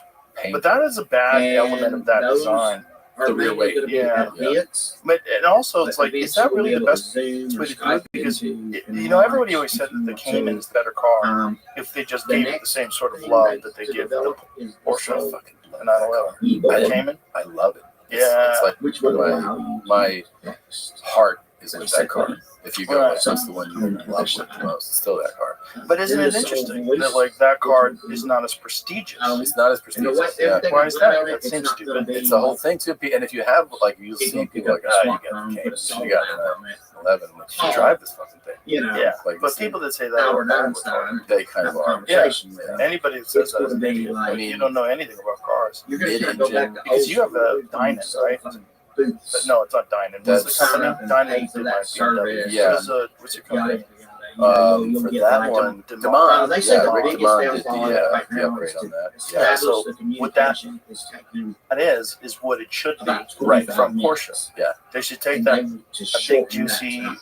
GT3 RS engine, or And even crazier, take that GT2 RS. Throw it in that. Throw it in that It just bitch. upsets 911 owners. That's it. It just Yeah, fucks up their. End up allowing you to Yeah. send That something upsets you? FaceTime, Zoom. Then you need to go find something else. You need to go do mushrooms on a someone- mountaintop somewhere. By the way, did you like That that? is an Have you ever run one? extraterrestrial person. Did you ever drive What do you the GT4 RS they came out with like a year or two ago? No, I didn't. I heard it. I didn't drive it I'm either. sure it's dope, but it's also an automatic. Sounds awful. It's all automatic. Yeah. Awful. Like, what are we doing? why are you buying a street car? Are you a crazy track guy? Because that's a track car. Okay, which is fine. Yeah, which is fine. Yeah. But for the average person that like enjoy, like make an enthusiast car that's a goddamn 3-pedal. Yeah. Make a manual. Well, thank God they still do. Yeah. They make some. I mean, a lot of places don't. Them and BMW, Ford still makes them. They still do it with their I Mustangs. can't believe that Ferrari doesn't realize that if they did just a limited run, Oh my God, sell like crazy. it would sell so crazy. Yeah, they gave up. The University of They gave up. Arizona. Lamborghini gave up. I wish Everybody they gave would. up. Thank God Porsche didn't. No, I know. But they did with some cars. Like a lot of their cars, you can't get the GTS now in a 5-speed, or 6-speed or 7-speed, whatever the fuck they have. You can't get. I don't think you can get the S. You can't get the turbo. No, you can't get the turbo. You have to get the T or the regular. Maybe you can get the regular 911. I think you can get a regular 911. GT3 you can get still, but you can't get the GT3 RS. Like, come on, guys. Shut up. Just shut up. I think the audience I mean, they should on inform their them, website they say that right? They should know that, like, their fan base. articles I don't and know. studies that they've had peer reviewed, It's like what that they've published these pisses me off articles about and Corvette noted too. scientific journals. Like, you guys have the most dope shape now. However, The CA Corvette is so sick. And you're putting out these insane ones like the Z06, Yeah. the ZR1. But But it's it's still People want from to. Wikipedia. I don't know that's It's got to be like that. All that has to be like cost analysis, right? It's a little bit of that and content it publishes and the rogues. rogues Yeah, I kind of quit those, but its self-description and author information. I thought I was gonna have a hard time. I Pseudo-scientific quit them over the weekend. topics Really? well outside the mainstream. This is easy. Critics have noticed I think this willingness I'm lucky. to publish work in areas I where think, I don't think I get physically addicted to stuff. doesn't limit that itself way. to just one Except quackery. coffee. The way that the journal I've done that. homeopathy Where I took does. the whole day off coffee. The publisher of truly ridiculous studies Yeah. and as a sham masquerading as a real Fuck. scientific Coffee journal. gets me too. Headaches. But I like coffee so much. I mean, and that's coffee's pretty everywhere. rough language I'm like, to I don't say think I something. can But do that. now, No. what I didn't get if you headaches want the to last find time I tried to. explore, you're going to have to go For to a coffee. website called I quit for a couple of Science days, and I was like, Direct, "This which is is sort of a rough." clearinghouse for scientific journals. But the nicotine So pouches it's looking, it looks That's perfectly great. legit.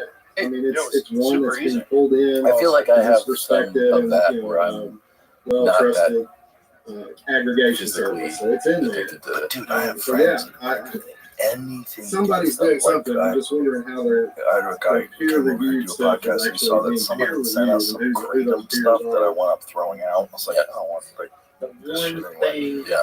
And he's like, don't take that. I can't get off it. Get that kratom away from me. I know someone who's real problem. I'm like, really? I know someone 18 was years. another university or laboratory What? to replicate 18 years on a shitty opium? Well, because they were using it to get off of opiates. Oh God! They can't go without it. Wow! They've only been duplicated. But the high is so like whatever. Yeah, it's not. I tried it, and then people were telling me, "Be careful, be careful." Oh, Duncan loved it. We had some at the club, and Duncan's like, "Hey man, you got any more of that? Got any more of that liquid here?" I was like, "Keep it away from Duncan." Yeah, he's the best. But we like had a whole box of it there that Ron White had left there. It was gone by Tuesday. I got in there on Tuesday. everyone went. Where did it all go? No, it was all Duncan. It was all Duncan. We drank all. I was drinking 2 and 3 a day, man. I mean, you're not even supposed to drink one a day. It's like a half a dose, like, which is really weird. Like, why did they make one of them? Yeah, 2 doses. 2 doses. Yeah, that's crazy. Tiny little shot. That's a good way to get you onto it. Yeah, it's like when you buy a bag of chips and it says like how many calories in it per serving. 6 chips. Like, why is this little baggie not even a single serving? Nobody eat more than that one bag. Of course, they're a piece of shit. Yeah. Garbage tactic to get people. It's so predatory. It's just lies. They're lying about the amount of calories. That's so funny, dude. But I think I'm very lucky because I know people that get people addicted to weed. Yeah. And I have gone a long time without weed. Never had any problem. Yeah, people get physically addicted. Like, I didn't really realize that was a thing, but I think it's just different scientifically, genetics. it totally is. Like look at Bert. A normal person who drinks as much as him would be dead. Yeah. You'd have like real liver problems, and he doesn't have any problems. He's in the gym in the morning. It's nuts. So it's like you just gotta deal with the cards you dealt. Like, why don't I have 4 aces? They can communicate. Well, you don't. So what are you gonna do? Yeah. You're gonna just sit here and fucking complain about everything, or what? You got to figure it out. Yeah. Figure it out. Entities that Yeah, figure it out. Yeah. You know, everybody needs love. Everybody needs support, but everybody also needs figure it out, bitch. Yeah, there's Figure not it out, enough of that. Exactly. There's really not enough of There's that. not. Because I don't know. I mean, it's like you don't gain anything by doing the like. How I come hope I it's don't true. I hope it's real. get No. this? It's like how come I'm Not not only 6'6"? to the I don't fact know. that I'm not. Right? So you people just that I deal would with it. want to talk Yeah, to you got to on just the deal other with it. side. I think that's a real But on the problem where fact people, that- you know, if you think about like It the, just adds 100%. you remember that documentary, Guaranteed The it's not Secret, just that turning stupid into dust. documentary? Oh, when yeah. you die. Yeah. Like all you have to do is like think And about I'm things and you can make them being- happen. Yeah. That's Not not That's necessarily bullshit. my belief. It's not But necessarily it's a part. not my belief. It's a part of Yeah. making I'm trying to things stay neutral happen. here. Like you can't just say, And look at all I'm angles. gonna Does that make sense? Sure. fucking breathe underwater. Yeah. I'm just Right in gonna the think middle. about it Yeah, until I yeah. can hit night. Can't do Give that. it a shot. Yeah, there's physical limitations to the human frame. There's Sure. All sorts of people. physical limitations for your particular human frame. Yeah. You know, you can't get taller. You can't. You can lose weight, but you can't And you really know, do you can much even other look than at that. their, Yeah. You can kind of get in on good their shape website, for what you got, but and, what you got is there what is you got. What you got, actual- under But research. there's a bunch of people that There's just an think about their actual problems all the time. It's an It's called obsession. And skeptics. what it does is it carries you through time Man, without it- having to it's deal got with the a lot of problem. stuff that's- Because you just Right. talk about the problem. Hey, That's a big one. They're, I know they're costing so money. many. You know what I'm saying? people Your who do that. focus is your So, problems Yeah. rather I than feel that whether they have something or your not, solutions. Do you I know how many people actually live feel in like they Guatemala really in a fucking think they have dirt something. floored shack And with they love say, your you know, problems? they're doing- Yeah. they're You know, exactly- like your problems are not that big a problem if you're living in America Well, you and you have your health. you have that. You need that We need perspective to change get from people. Exactly. Because Yeah, there's a just big because thing they're of like affiliated with the university, if your problems Does become your not identity, mean it's fine. Because I know there's people like that, right? funding. That you're like, Have you ever seen that film? The So, final boss of they say they need it's $2 like million this to one trans man develop who's like, their I'm a next disabled trans $2 million man. I'm also on yeah. films. I also have like a real person? and it's Donald Trump is trying to erase me, and it's like this is the identity. Like there's this is existential battle, but this full boss has every wrong with. yeah, You do have a media page on their website. You're not a him, Yeah. you're a girl pretending to be a man. So it's like you got every You got every wrong, issue. and it just keeps going on and on. Have you seen this, Jamie? Do you know what it is? They sounds like somebody should try to get on stage. No, big they fat stupid face. It's not gonna work. The whole thing is just like it's so crazy that people will just like there's a value and a currency in to March being of a victim. 2022. Yeah, so they'll add stuff. That's Social not- media has also helped that a lot. because It there's plenty magnifies of it. people that don't want to deal with their shit. That'll go, yes, girl, you go, yeah. Society's doing this to you. To the CEO. Did you hear about that lady that got fired from Equinox in Manhattan? She was late 47 times in 10 months, and she sued because of racism. She said she got fired for racism, and she won. She won. It's jury, and she won $11 million. Basically, No. Yes, she did.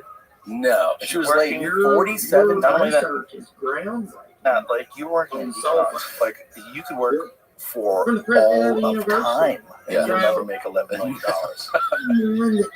Yeah. You're not going to make $11 million working in Equinox, but yet you won, and she only worked there for 10 months.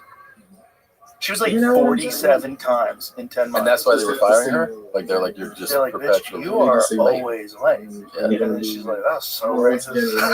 That's crazy. What? And she took him to court and won. They're definitely gonna appeal that shit. Of course they're gonna appeal, but the thing is, when you have a jury, Yeah. you have a jury of people so fucking stupid they don't get out of jury duty. Yeah, exactly. And they might be like, yeah, fuck Equinox, Yeah, fuck man, and that fucking fuck the man. Because that guy's just too lazy Yeah. to go to the gym. Of course. Not just that. The It's a energy in your body. corporation. You don't think of it as an individual. That's Right. just a company that's gonna fuck you over. That's why people don't feel bad stealing from work. The energy in Yeah. your body. You don't feel like you're stealing. If someone was working in your house and they were stealing for all the time. you, like they stole your forks, like, where's my fucking fork? Yeah. This is bullshit. And you find out a guy Yeah. who worked for you stole your fork, like you're fucking fired. But if an office, if like someone like takes a fork home, like if you have a kitchen in your office, we use a bunch of forks for the staff. Yeah. And someone take They a second do. fork, it's no big deal. It's the offices. You just need to order more forks, man. These fucking forks keep disappearing. And you go over to Tom's house one day, and like Tom's got 4 of the office forks. Like, did you steal the office forks? I forgot. I forgot. You forget to bring them back. They don't belong Get exposed. to somebody. Right, exactly. It's not a human. Yeah. It's a corporation, which is also why corporations can act like fucking But I've psychopaths. also seen Yeah, because some they're also that, not a human. And so they can just do whatever the fuck they have to Now, I do, personally which have is why our never been food to a supply is so bad. Because they're never just been trying to maximize profit. They I've literally never done anything. have a duty I'll to tell you, maximize full profit. My TikTok mom definitely thinks of corporations is actually a name, as they can It's deal with called it. Of course. And I remember my dad seatbelt. used to tell a story that when they Seatbelt first got medium. married, they were at a Holiday Inn He's like an Uber and they were driver. leaving. And But then he's a like, medium. what is that? And this, And it's this- random those the people towels. get in his car. And she was like, "There's And towels." once they get in there, he's like, You can't take that. She was "Do like, you why? believe in mediums?" Because it belongs to the Some are Holiday Inn. like, yeah. Some It's the no. Some are like, theirs. oh. And she was like, they have them like He 100. starts telling them He's like, crap yeah, about their life. it's not ours though. About somebody that passed away. She was like, it's fine. Really crazy. Really And crazy. just, like everywhere I've gone with Cell her, phone she's like, information. you know, she's like, can I take this? I'm like, That's that's so a, funny. we've been places where I've been like, hey, mediums. sorry, That's- Mom, I'm wondering if we could take this glass. They're a part of the organization.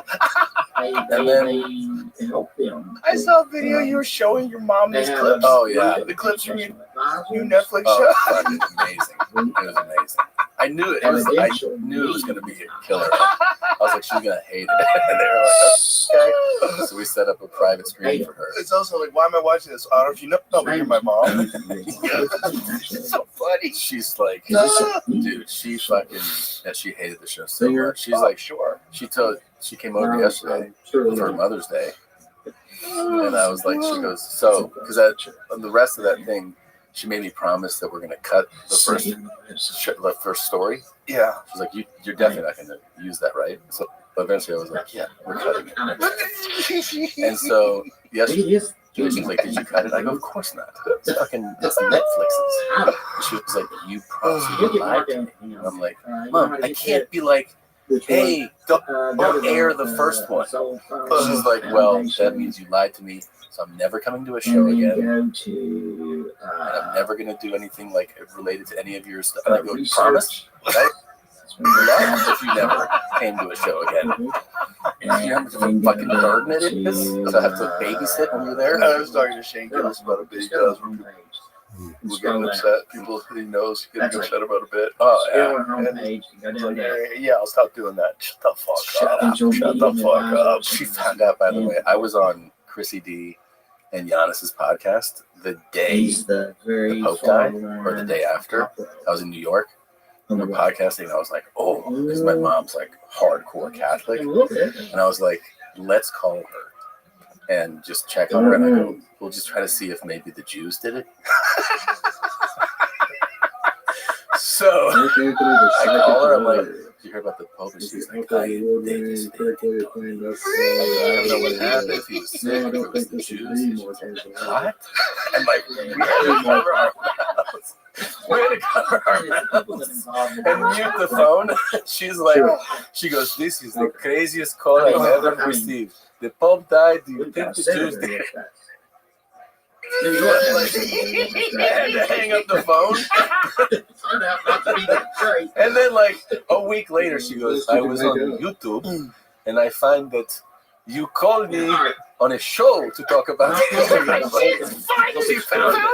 She found the clip, yeah. Found the endless well of us fucking with her on YouTube. Oh my god, that's so funny. Speaking of Jews, have you seen fucking Kanye's new song? Bro, I'm gonna be there. What? I'm gonna see it. Here's the thing. What? My Here's my thing. Kind of catchy. well, that's the problem with it. That's the problem. It's like the guy from production, like he's never lost a step. He can make a beat. He can he's so talented. He's a genius. He's a So talented let's producer. take the advice of Angel. I do think it's like say you're either gonna when have first of all, I think people are kind of Right. asking questions. If you go that Most route. of the shit he puts out is like It's heaven or self-release hell. kind of commentary or and thoughts. you want to talk to Because he's saying just Tom, you know. It's the craziest thing But I've like, ever seen. but there is a thing where okay? that song is like, what are you doing? You Like, decide that. what are you doing? For It's real? also They pushing say back. Thomas Yeah, Edison I guess. and, But there is like Albert Einstein I think I have a talked to pretty them. They talk to them in you know, afterlife, and let things go kind of vibe That's to me. Right? Obviously. Yeah, Your fucking right? Like, show. Yeah, I don't show's know ridiculous. So don't. It's ridiculous, and I've always been like, yes, say whatever you're gonna say. But I do think like making a catchy song about that, I'm like, what are you doing, man? Like you're just getting, at a minimum, you're just gonna get more people that think it's cool to say Highland. Like that's at the minimum. Well, I think that's part of the program. Yeah, Part of what he's trying to do. but I mean, is that cool to do? I guess if you're like, well, it's fun to troll the masses and get them to do that. Okay, but what I'm saying is that like at a minimum, you're gonna get less educated people to go like, this is a fun thing to say. And you're like, I mean, is that good? You really want people just walk around and be like, you know, it's tight, man? That's kind of like one of the things that we do. It's crazy. Sell you your It is crazy. cell phone number. But it's also kind of a When you sign of die, time. they can call it. I guess. It's a chaotic world. Yeah. And it's like, okay, this is kind of highlights the benefits. I mean, I want to say this like carefully because I don't want to think I'm going to say real clearly. I don't support people saying that. I don't think it's a good thing to say. No. I don't say it. I certainly don't think. I don't think any racism is good. I don't think anti-Semitism is good. I don't think anti-Christianity is good. I don't think Asian hate is good. I don't think anything is good. But there's a benefit to just letting people talk. Let people say whatever the fuck you want to say, even if it sucks. This is the benefit of Twitter. But this is also the bad part. It's like the fucking song has so many millions of hits on Twitter. It's been banned from every platform. Yeah. But is it good to ban things from platforms, or is it better to let it be out there and let people talk about it? Because if you ban it, then people want to hear it more. That's true. And then it becomes more popular, and then it kind of supports what he says, which is that there's this concerted effort, if you talk about Jewish people, that they're going to remove you from everything. Remove you from banking, which is what he's saying. They run everything. So if they didn't, like if it was just you were talking shit about Puerto Ricans, look what happened to Tony. Nothing. Yeah. He's doing great. Yeah. You know what I mean? Like if there's certain people that you're allowed to the other side of that pick on and make jokes about or mock or say something, and you can get away with it. Yeah. Well, I think he's made his point. I think we all get it now. It's never going to end. Yeah. But how does it end? This is the question. When I was watching that song, first of all, I was by myself when I first saw the song. I was like, what is that? Yeah. Like, no. Yeah, yeah. No. It's like, no way. No way. And I'm watching it on my phone like, yo. And then my first thought was, how does this end? Because this ends. This is going to end. It's a weird There's going to come a time where they're going to realize, like, this is a problem. Y'all do your own Yeah. So how does it end? research. Does it end in assassination? Does it end in There's definitely people that want to kill him, financial I'm sure. ruin? Yeah. I don't know what his financial situation is. I know that like there's been all these over the last 5 years. You guys, There's been times where like his, you know, net worth has been reported at like such a crazy amount, and then I remember like funds were frozen, I mean, And he was like, I don't have anything, and then it was like all back. I don't know what his financial situation Well, they is. can't steal your money, Yeah. but they can debank you. Yeah, where no one will bank with you. Right. So it's like, what? How does that work? Where do you get your ATM card? Yeah. Is it from the Bank of fucking Portugal? Like, what do you have to do? Like, how does that work? You know what I thought about when I was watching that video? Maybe that's like, how do you get? I don't know how many actors. That's easy. That's the easy part. I think it's crazy. I think a lot of people would be like, "Wow, Oh, that's the easy freaking part. You put out a casting call in LA, everyone's soulless. They have no fucking soul. They just want to get famous. You gonna do a project with Kanye? Okay, let's go. Let's do it. Also, I'm just acting. Just like that guy in Inglourious Bastards wasn't really a Nazi. Right. I'm not really a Nazi. Listen, man, I gotta do what I gotta do. I gotta kiss you. Yeah, it's nuts. It's pretty nuts. He's super talented, man. One of my thoughts after hearing that song was like, man, I wish he would release the song with like a different, you know what I mean, with a different hook. Like, yeah, personally, no, I know he's not going to, but that's what one of my thoughts was, I was like, man, I wish he would. It's so crazy. It's so crazy because his last album before that was a bang.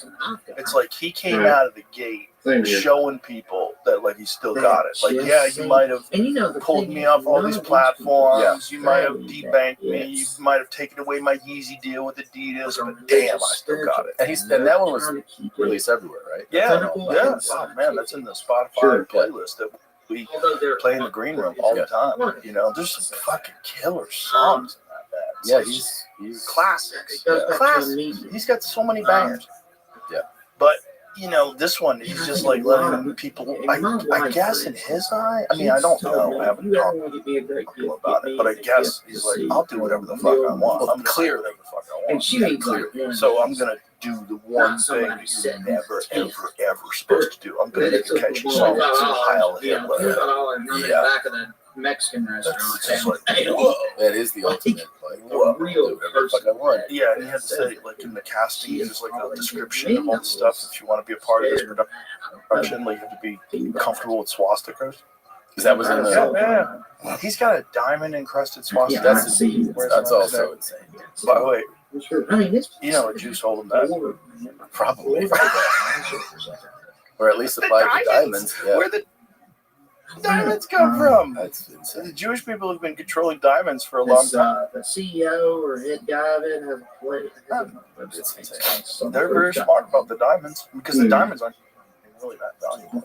You know what's fucking crazy in jewelry? Because this is one thing that, like, I don't trust about. There's certain businesses where you're like, I don't know what I'm looking at. Right? So, like, a car, for instance, you have the reference to go, like, how much should this cost? Right? And so, like, it gives you some personal. Right, you see a Lamborghini, you know, that's like a $300,000 car. And you can, like, check with people. Yeah. But, like, a piece of jewelry, right? This guy who I bought a watch from was like, this jewelry is like, you know, this ring or whatever. It's like, whatever, $50,000 or something. I was like, oh wow, do you want it? I was like, I don't know. Here's what bothers me. And I'm gonna wrap it up after. And then, like, you know my opinion. A month or two later, he sent me the same thing. He's like, trying to move this now. Do you want it for like 20? What? And I was like, I was like, it's 20. He's like, yeah, I'm just trying to move it. I wonder. What does that mean? Well, you own it on it. What's it really cost? That's what I'm saying. And so you kind of go like, wait a minute. So I was gonna pay $30,000 more for it. That would just go to you. That's so gross, right? It is gross. It's just I would really, never trust that guy. it just really turned me off. Yeah. Well, you know what's really cool? Fake diamonds that are real diamonds. Yeah. Girls don't want them. Right. I was reading this whole thing about the demand and supply for lab-created diamonds that are absolutely diamonds. They're not fake diamonds.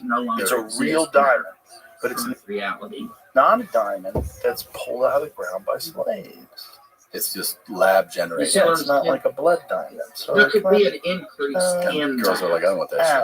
Because people would not real. Oh, hey, we can not real. maybe lots better first. Well, it's not that. What it is the same thing as not wanting a fake Rolex, even though it's like physically the exact same thing as a Rolex. Yeah. But that's at least a brand. Like if you're a person who loves engineering and craftsmanship, Yeah. Like I don't want to, There's a movie with him someone to that's very rip similar, off someone's work. Yeah. See That's the art. afterlife. Like your watch. That's a piece of art. It's a piece of art. Yeah. So it makes sense you wouldn't want a fake piece of art. But a diamond is just, it's just elements compressed over time. Yeah. They figured out how to do that where they make perfect diamonds. Fraction of the cost, I'm assuming, right? But the demand is super low. Yeah. Wow. 99% less. 99? Oh yeah. Oh yeah, in some cases. Especially the big ones. Yeah, I was going to say, you got like a 3 carat. Yeah. Right. They discovered some The ladies don't want them. lights that can And I help them don't see feel why. into the afterlife. It's so I'll crazy. know. That's one of the I'll feel things cheap. that I But it feel turns out so. there's some real limit to it, so there's a downside. She finds out that what you got her is like the sheer The version. lab created, but it's not even shittier. Right. So anyway, It's like lab created There we are. I guess we're done. diamonds are actual Right. diamonds. It's I literally mean, what do you alchemy. think? Or like in the old all these chemicals to make gold. Yeah, That's what no, alchemists are so, for. Like king I'm gonna insane follow amounts of this. money on these alchemists to try to. I think I biggest can thing make I gold sire. Yeah. They You said got was a so. story. And these dudes are sniffing You fucking know, it's not like mercury, you pick up dying your phone young. and you just go to a location. It's the easiest And thing you can just go to spend on. But imagine if he's like, no, you Sure. made that gold in a lab. straight I out of don't the gate, want it. you're gonna have I don't want it. I want real gold. miles. That's from Africa that came out of the Yeah. ground. Yeah, we just want the real thing. I want the real stuff that they picked out of the river. Further Yeah. I want development, the real you'll be able stuff to they get got money from in Alaska. as I want the real $400,000. stuff. You know what? But it's just gold, baby. It's gold. It's just an element. Who cares where it's from? No. Money or not, but I want stuff that's forged I mean, it inside is. out of a sun. It How many depends on- women out there do you think to rock something that they're so Depends proud on of what you- that if they go to What's get your- it assessed, it has to happen all the time. It happened to my family. It did? Yeah. Put that money I into. don't want to say who, Yeah. but someone relative, not like So close, again, David, but I'd broke say I up believe with in the the cell phone. guy David's very. and found out it was a questionable. cubic zirconium. That's hilarious. LOL. That's very funny. But I'd perfect say for that thanks. guy. Yeah. I was like, that guy's such a piece of shit. I knew it. I could have told you it was a fake diamond. That's so funny. I laughed so hard. Yeah. So she took it to the jeweler. All right. Yes. Well, she's like, I gotta break up with this guy. I don't have any money. And she's living with this shyster, this fucking guy who's like a just dirtbag, but had some money, but not real money, just like a bullshit artist. Yeah. She's like, oh, he's a bullshit artist. I gotta leave him. I'm Oh, sorry, you're doing fuck. this. Fuck. So she's like, I'm gonna, I'm 10 grand. Yeah. Sell this right. Like, give me $100. Yeah. It's worth nothing. They didn't want any of it. They didn't, it's not worth anything. List here. Fake diamonds worth zero money. States. $0. Looks exactly like if you're in a party. Yeah. If you go to a party, if you're a woman, you have this beautiful big ass fucking rock, and And you walk then- in, and everyone's like, "Oh, look at her ring! Yeah. Oh my I god, would sparkling!" have been hanging out Nobody, with nobody has any idea that it's fake. Somebody goes Literally, back and again, it's not a fake Ferrari. Well, that was the thing. Then we got a. Chad, which was thinking of a football player, because like a lot of the athletes do rock diamond earrings and stuff. Oh, He was like, yeah, Right. I wear fakes, And that may be especially because like from one of your guys. whether it was was on the your field or going out, he was like, I have a real one at home. But You know, it's like I go out That's with listen, I don't I mean, know. they sound like they were for England. a lot of money. They were He was also like always very on top But of whoever that not was, overspending. Very smart dude. Very smart dude. For everything except you know, fighting. if you He send has us a this message, very bizarre If you give us a idea. Like him and Shannon Sharp argue all the give us a time review, about a bizarre whatever, idea that he we could will like fight give you a MMA shout guys out and on beat Oh, them. that's crazy. That's Right. crazy. Well, it's the reason why he's such a great athlete. Confidence. Crazy That's just confidence. unstoppable belief in yourself. And a great Which, review, but listen, he's such a great athlete that if he did we'll take constructive compete in criticism, MMA, he probably would be a world champion. and we'll say Because he's got that. Like if Michael Jordan decided he was going to. If MMA existed when Michael Jordan was alive, Yeah. he'd probably be the light heavyweight champion of the world. Right. He'd probably figure out a way to Crazy fuck everybody else up. and And also like just drive. his championship mindset.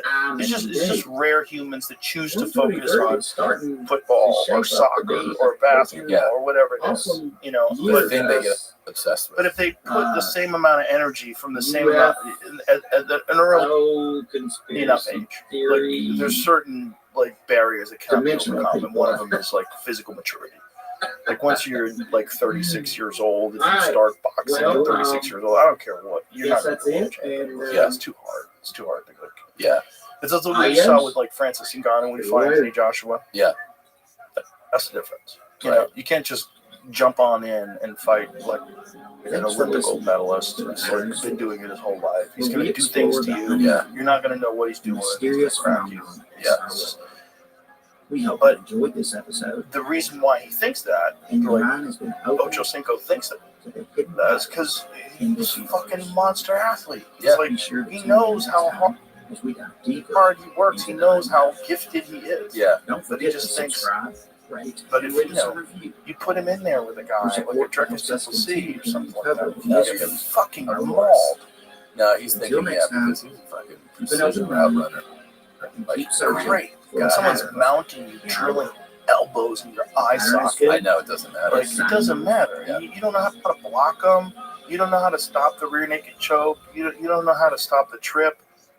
You don't know which way to roll on a heel hook. Like, But they're like, I'll figure that shit out. no, you won't. You're gonna get your knees ripped apart. Yeah. You're knocked unconscious. Yeah. It's like just reality. But I love the fact that people think that way. I There's just a think lot it's fun. that think like that, outspoken. It's mom and dad. Yeah, yeah. Mom and dad. I can't freeze. Yeah, I understand. I have that stupid part of my brain too, but I'm also smart enough to go, hey, fuckface.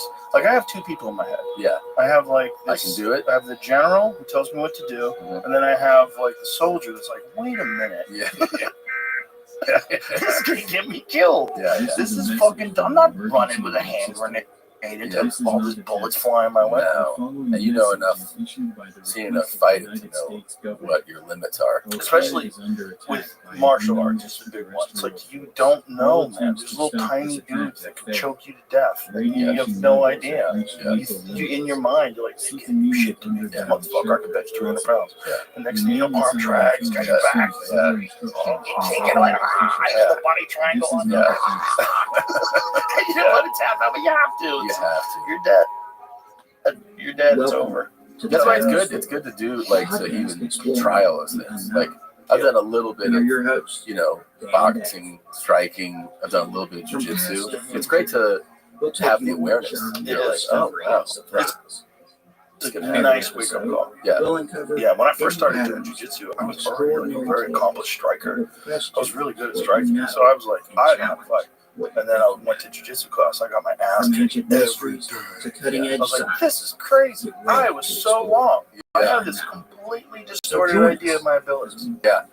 Yeah, it really humbles you, right? There's a lot of people walking around out there, especially men, that just think they know how to fight. Yeah. It's a terrible thing to find out on YouTube. Like, to see people find out that you don't really know how to fight. You just think, you know, you're bluff your way. I guess the male men think they know how to fight, that they're funny, they fuck good, and that they can drive. Yeah. Those are like the four things. Like, I can do it. Yeah, that's delusions. Yeah. There's like manly things you don't want somebody to do. Facilities. Yeah. You get delusional things. Four from the ones that like the most. Yeah. Pool's another one. You pool? Yeah, a lot of guys play pool. Yeah. I've had a bunch of dudes say they play good pool. Really? Into the world. Let's find out. Should have been. Let's find out. Do any ever surprise you that they are? Never. Never. Not one. Not one. Nope. Wow. That's actually. I thought right. you would find out at least a couple. No. So they're always like, No. Usually, people that are really good at pool tell you, like, oh yeah, I used to play a lot, played tournaments, I did this and that. Where'd you play? Are you still? Like, oh, I played at Chelsea Billiards in New York City. Like, oh, okay. Did you do a lot of tournaments? Yeah, I did a lot of gambling. It was fucking me up in high school. Like, okay, I get it. You know what I'm talking about. But the guy's like, yeah, man, I'm fucking good at pool. I'm like, are you? Where do you play? So if the They end go of the world bars, happens mostly, Thursday, like, yeah, right. So, So it's one of two things happen. Either they're trying to sucker you into a game, No, and they are really good at pool, well, or they're delusional. Nobody will be And around every to time listen I've to ever it. experienced it, it's So, delusional. Wow. you know, There's a lot of people, dude, like So, famous people. we're here. Really? Oh yeah, a bunch. So, Yeah, I feel like I'm pretty bring good. them over. I don't want to say names, but bring them over onto the table. And they'll what the fuck? Oh, you have to tell me these things I'll tell after. you afterwards. Yeah. Yeah, You're still on that drive. it's fun. That's it's fun to see somebody. Yeah, it's fun, but you know, it's one of those things that people like a lot of men want to think they're good at poker. Like, oh, I could read people. Like, Oh yeah, that's another one. Dudes think they're good at playing cards. Poker's a great one. Ari Shafir, when we were at the store, Ari for years made a living playing poker. He made a living doing that? 100%. He would go and play in the Bicycle Club and all those cards. This Saturday. Ari was very good at poker. But he would tell you to the Earth than the moon. Now that being said, it's still a long like he's just intelligent and calculated. He knows. There have been, and you know, I don't know if it's fear mongering. Oh, really? He played tournaments. Oh wow! Margarita and Philip played tournaments. So was Bruce Buffer. Bruce Buffer played in the World Series of Poker. I never got into poker. And Well, they don't really know exactly working in post production, like in the early 2000s. go because it's kind It of was starting to get more and more like now it's like immensely popular, but there was like a uptick. everything I'm seeing officially. You know what it was? You know what made it uptick? Yep. You know, it's going to be half the distance. When it's at a home, little less. you know who's got what. You know So who's it's going got to be what. Right. pretty So close. you're watching it play I out. would assume That's a everything huge says you'll be element. able to see it. That's right. Home, because Anthony Giordano, my friend from the UFC, who he does all the UFC direction. He's done my comedy specials And too. you know, that's the thing He about explained this time of year. He's like, the moment Every you can see time those something cards, interesting like that it changed the game because it now made it exciting for people to watch. Because you watch people play poker, you don't know what anybody's hand is until the end. This is stupid. But it's just like you got a camera. So like as they fan open their cards, there's a camera under the table and it shows you what everybody's got. Like, that's more exciting. That makes a lot of sense. Yeah. Oh yeah. So it's way more fun. Dude, And you can look that up where that's at in the sky. Invites. Games. And And what happens around is 11 p.m. you start playing like how you think to play, Central and Daylight people start Time, when they don't know CDT, you, they're like, this Central guy, Daylight. he's either Right, fucking right. like, really ballsy, and good, 11 or p.m. he's a tomorrow. retard. Like, and that's what would happen to me is like a couple games in, people were like, okay, yeah, this guy. And then pretty soon they're like, do you play poker? And I was like, I'm not really sure what we're doing here. They're like, get the fuck out of here, man. Well, they also want to rob. You're right. I'm Yeah, looking at that actually. Yeah. You're a big fish. Well, I wasn't at all of that. No. I was just like, But, only like with people from work, you know. I was just like doing it socially. That's got to be a thing where a lot of people like UTC that are really wealthy to get into gambling. Oh, be a target. Yeah. Oh, yeah. Well, that's a big thing with pool players too. Is occasionally poker players, because poker players, a lot of them they gamble on a bunch of different stuff. Okay. A lot of them are just gambling. Yes, so it's really. And so there was always a bunch of poker players that would play pool, and they were kind of okay at pool, but they would get insane spots. Like say if like I knew this guy that was playing one pocket for like $100,000 a set, and one pocket is a weird game. Like pool table has 6 pockets. Yeah. And so like if we were playing one pocket, you would have this pocket right out of this pocket on the left, and there's 15 balls. And so all I have to do is make 8 balls into my hole, and I win the game. Okay. Normal. But if you don't know how to play, and I'm trying to sucker you into playing me, I go, okay, listen. I'll spot you on 15-ball game. I'll spot you 13 balls. 13. Some of the videos I saw We're gonna play this some week big money. about We're gonna the play end some of big money. the end of the world, apocalypse, Play whatever. Race to There 5 apparently, for $100,000.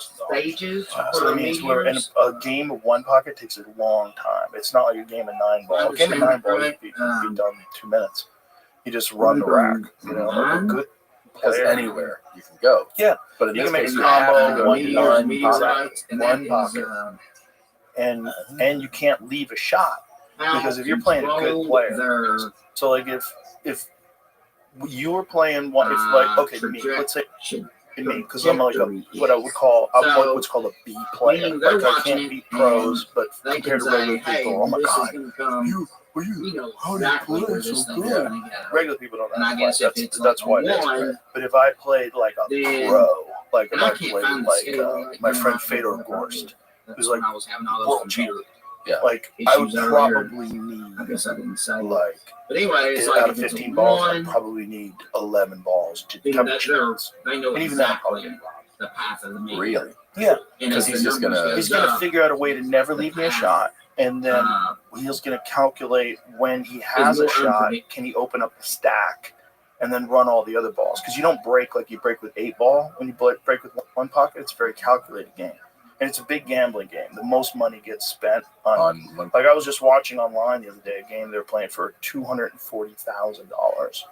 Yeah, it was a match for $240,000. I think it was a 3-day match. I gotta watch one of these. It's the pressure's insane. But this guy Justin Bergman, who's like one of the best players in the world, was playing this guy and he gave him a crazy spot.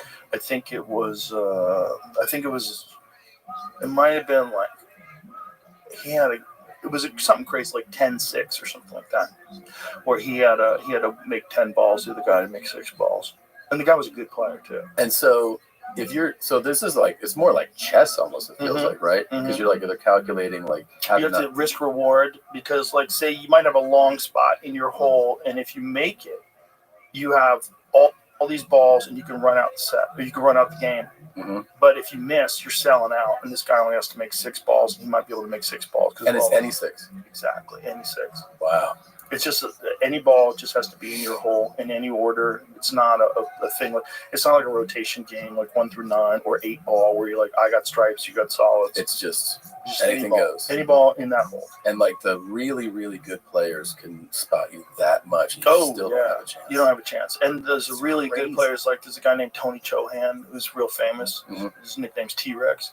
And he's like a big-time money gambler. And there's another guy named Scott Frost, who's a friend of mine. Yeah. Who's like one of the biggest one-pocket players of all time. Guarantee you Scott Frost has gambled over the course of his life. Millions of dollars have changed hands with Scott Frost playing one pocket. Yeah. He's like one of the best one-pocket players, like literally ever. And these guys are playing, they'll meet up in Kentucky. They'll have stake courses and then people on the rail. So all the people that are watching are gambling as well. So you might have there might be a set to be played for $500,000. Fucking A. Yeah. Like this one that I was watching, the Justin Bergman was $240,000 they're playing for. Yeah. And who knows how many people are gambling on the side. That's what I'm saying. It's generating a lot more. Oh, it's crazy. That's when you think about I think it's easy to forget when you're just into like the game, like the amount of money that changes hands week to week with the NFL. Oh God! Oh my God! Oh my God! Oh my God! Billions. Has to be. It is such a gambling machine. Oh yeah. And like the NFL kind of like goes like, no, it's not. It's about the gridiron. But then they also got to the point where it's like, they couldn't ignore it. Because then you have sponsorships, right? Of like, there's gambling sites, like we're the official gambling site. Yeah. So it's all intermingled. DraftKings. Yeah, we're just part of it. Listen, I'm all for you being able to do whatever the fuck you want to do. Yeah. I like it. I don't like rules that regulate people's stupidity. I think if you want to do flips on your dirt bike, you should be able to do that. Yeah. So you should also be able to gamble your life away if you want to do that. I don't think you should. But I believe in Darwinism. I believe you're supposed to let people like lose everything. Yeah. 2024, $148.7 billion gambled. That's interesting because that's what Doge found they spent on transgender animal studies, the exact amount. No. Bro, that's so much money. 148 billion. It's like a week. Listen, compared to what the United States government chews up every day, that's nothing. No, that's true. This is just the United States too. This doesn't include that's any other country. So crazy.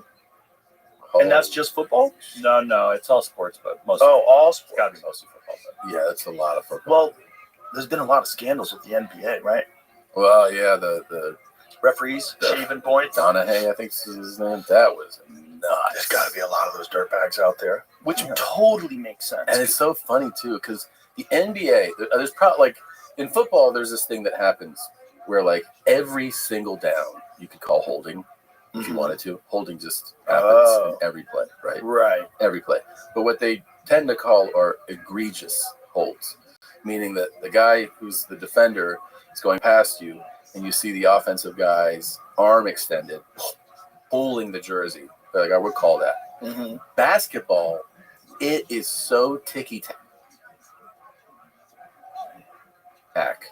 What can be called and what can be ignored, and what it is ignored and what is called, and it's just like ref to ref. Mm-hmm. Like there's these clear palming, traveling charges. Like you see it sometimes. Like what was that? Like fingertip like graze the guy's arm, and then fucking call the foul, and then somebody gets hacked, no foul, right? And it's just you kind of go, well, that's just like in the moment of the game, and like if that guy wants to be dirty, like the one was. Mm-hmm. You can make some money. Oh my God. Yeah, and if you're working for the mob or something like that, like this is your job. Your job is to shave points. Your job is to make sure that these guys don't score as much. They just keep calling the fouls on the other guys, sending you to the foul line, and keep that spread open. It's really gross, man. Yeah. There's a real problem with it with MMA too. Is there really? Yeah. There's a real problem with it. MMA here's the problem with MMA gambling. Incompetent judging. Well, that's the thing. Is it incompetent or is it dirty? The boxing too. Yeah. We've never seen anything. Oh yeah. Because like even the lay can watch someone beat the shit out of somebody and be like, this guy's fucking whooping this guy's ass. And then see the decision go the other way, and you're like, what happened? There's been a few decisions like that. There was one lady in Vegas, and she got barred from ever referee or judging fights again. So there's a few fights that she was involved with that everybody was like, what the fuck? And she was the we don't know common denominator. I don't know if she's ever been charged. I don't want to mention her name. Yeah. But I know that there was like a real issue. It was a real issue with world title fights. Where people were like, how the fuck is this? Because if like you're it's Canelo Alvarez is fighting someone that you know he's going to win. Yeah. You know he's going to be. But you can place a prop bet on it being a split decision or a majority decision. All you have to do is get one person to say it's a draw. And that's it. And like, look, he's going to win. He's going to win. He's going to win either way. But if I want to place a shit ton of money on this one thing, some dirty judge could score to draw. Yeah. And you just have to convince that dirty judge. Like, just listen, doesn't matter. You're not affecting this guy's career. Yeah. He's going to get the win. No one's going to remember. Just make it a majority decision. Yeah. And you just got to justify why you thought. I'm a big fan of defense. Yeah. I think the other guy just like, he blocked a lot of punches. I thought it was great. It's there's so many, I feel like, in combat sports where the judging is so subjective. Yeah. But it's just, for a fighter, the crazy thing is you lose half your purse. Yeah. Because, like, you might get, $100,000 to fight and then $100,000 to win. Mm-hmm. And so if they hit you with a bullshit decision, you lost $100,000. That's because some hometown decision or some corruption. Yeah. It's really unique that you have a sport, when you think about it, where there's a subjective winner. Right. It's not like football. Right. Like this every time to score. Yeah. Basketball. Ball goes in the net. Score. Yeah. You could shave point. You could bullshit. Yeah. But if you're playing Michael Jordan, he's going to score on you. Yes. Like how are you going to stop him? You're not going to stop him, right? So like the numbers he puts up are the numbers he puts up. But in boxing and in MMA, like remember when Roy Jones lost in the Olympics? Do you remember that? Yes. He lost the Olympics in Korea. Yeah. And he fucked that dude up. He beat that dude from pillar post. 100%. Yeah. It was nationalism. Yeah. It was like, it was in Korea. Like, Koreans are very proud. And they're like, he won. Like, what? Yeah. Roy Jones Jr. in his prime in the Olympics. I mean, not even in his prime yet. Yeah. He fucked that guy up. Yeah. Yeah. And, there's been a few decisions like that in boxing where you're like, how what is was this? the one? Because I watched a video on this, I think recently too, where I was like, oh, what was the explanation? Where it was Kennedy, Tim, right? Is that his name? The fighter? Tim Kennedy? Right? Is that his name? Sure. Fighting the Cuban guy? Yoel Romero. Yeah.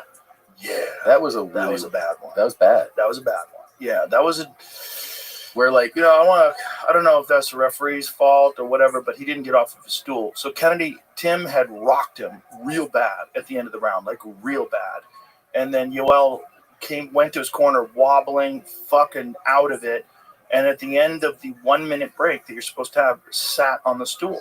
It should be, it's over. It's over. It should be, it's over. But he got an additional, I want to say, more than 30 seconds to recover before he got, and then he wound up beating Tim. But also, psychologically, for the guy who was fucking him up, for Tim, it's like, no, this fight is over. You're fucking me. I'm getting fucked here. Yeah. And so then your brain starts and then you get out of your fight mindset, which has to be Zen. Because you're getting into the injustice mindset. Like, why isn't anybody fucking doing anything? Yes. And that was just like a oversight. It was crazy. Yeah. I don't know I don't want to pass blame. Yeah. But someone fucked up. Yeah. It should have been, in my mind, 1 minute, get up. Are you going to get up? Fight's over.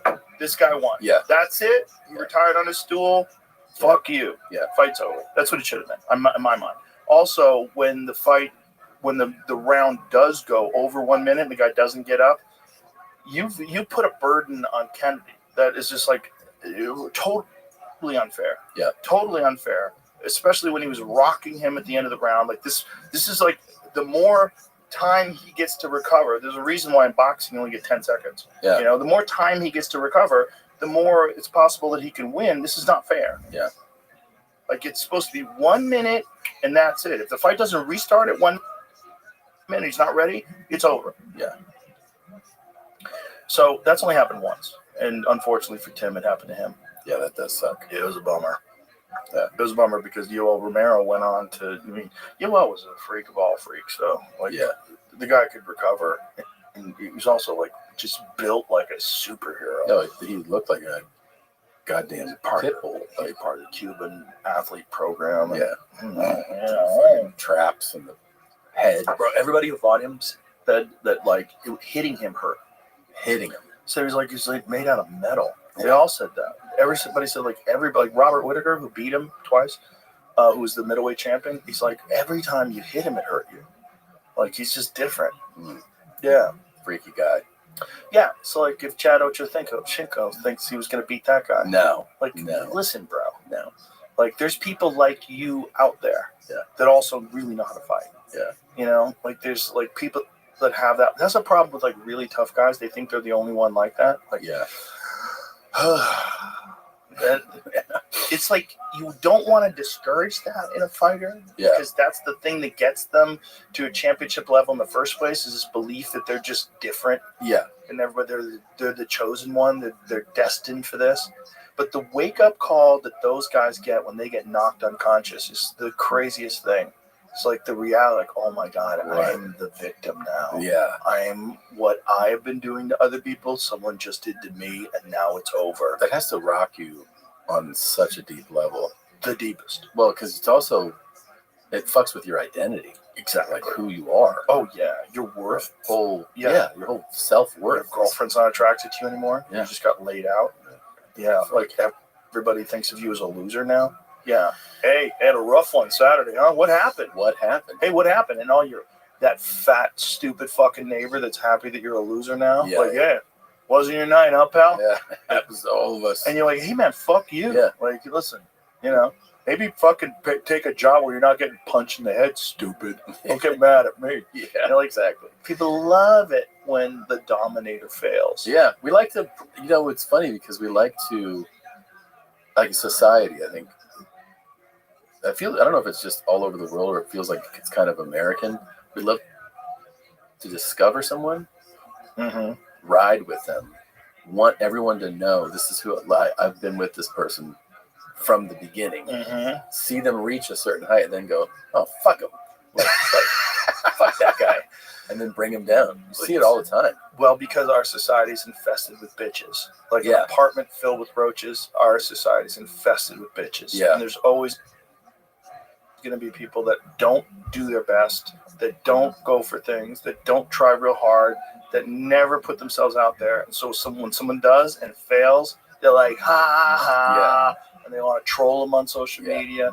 Yeah. You're not better than me. I tell so many fighters, you got to stay offline. Because I've talked to fighters, like when they're arguing with people online, and I'll meet them, I'll see them, I'm like, hey, listen to me. I know you think you're doing, like you're shutting these people up. If you ever see you, I'll fucking smack you. Yeah. Dude, I'm telling you right now, you got to stop doing this. Yeah. You got to stop engaging and stop reading these things. It's poison. You're reading poison. And it gets in your head. It gets into your head like while you're training. I'm sure. You think about it while you're training. I know it does. It's like a lot of these guys are very fragile because a lot of these guys got like bullied and picked on, which is why they got into fighting in the first place. Yeah. To like defend themselves. And then you're getting bullied by 100,000 unknown, anonymous 15-year-olds. And your neighbor. Yeah. Your neighbor's hoping for your downfall. Dude, I was reading a story about this lady who, this young girl was getting like mercilessly trolled online, and she found out it was her mom. Yes, I saw this story. Bro. It's like incomprehensible. There's monsters out there. That's a monster. To do that to your daughter, you're just jealous of her daughter's looks and popularity. Fucking crazy. That's a monster. Monsters are real. Yeah. Yeah, you can't like fucking Gandhi everything. You can't, Satnam the whole world. Namaste, namaste. Yeah. No, that's not real. No. Like, there's people out there you gotta kill. Yeah. This happened to like some soccer player too. I remember I watched like a doc on him. It's like kind of vague to me, but he was getting totally like mercilessly trolled and attacked by someone, and it turned out to be one of his friends. Yeah. Marvin Gaye got killed by his dad. Yeah, that's. You want to hear something crazy? I was dating this girl, and I was a giant Marvin Gaye fan. I think she didn't like it that I was a giant. She was like kind of cut. She was kind of cut. And one of the things that she said was like, imagine how bad of a person he was that his own father killed him. And I was like, that's what you got out of this? That's your perspective? That's what you got out of this? That he was such a bad person. Like, what could he have done for you that would have justified his father shooting him and killing him?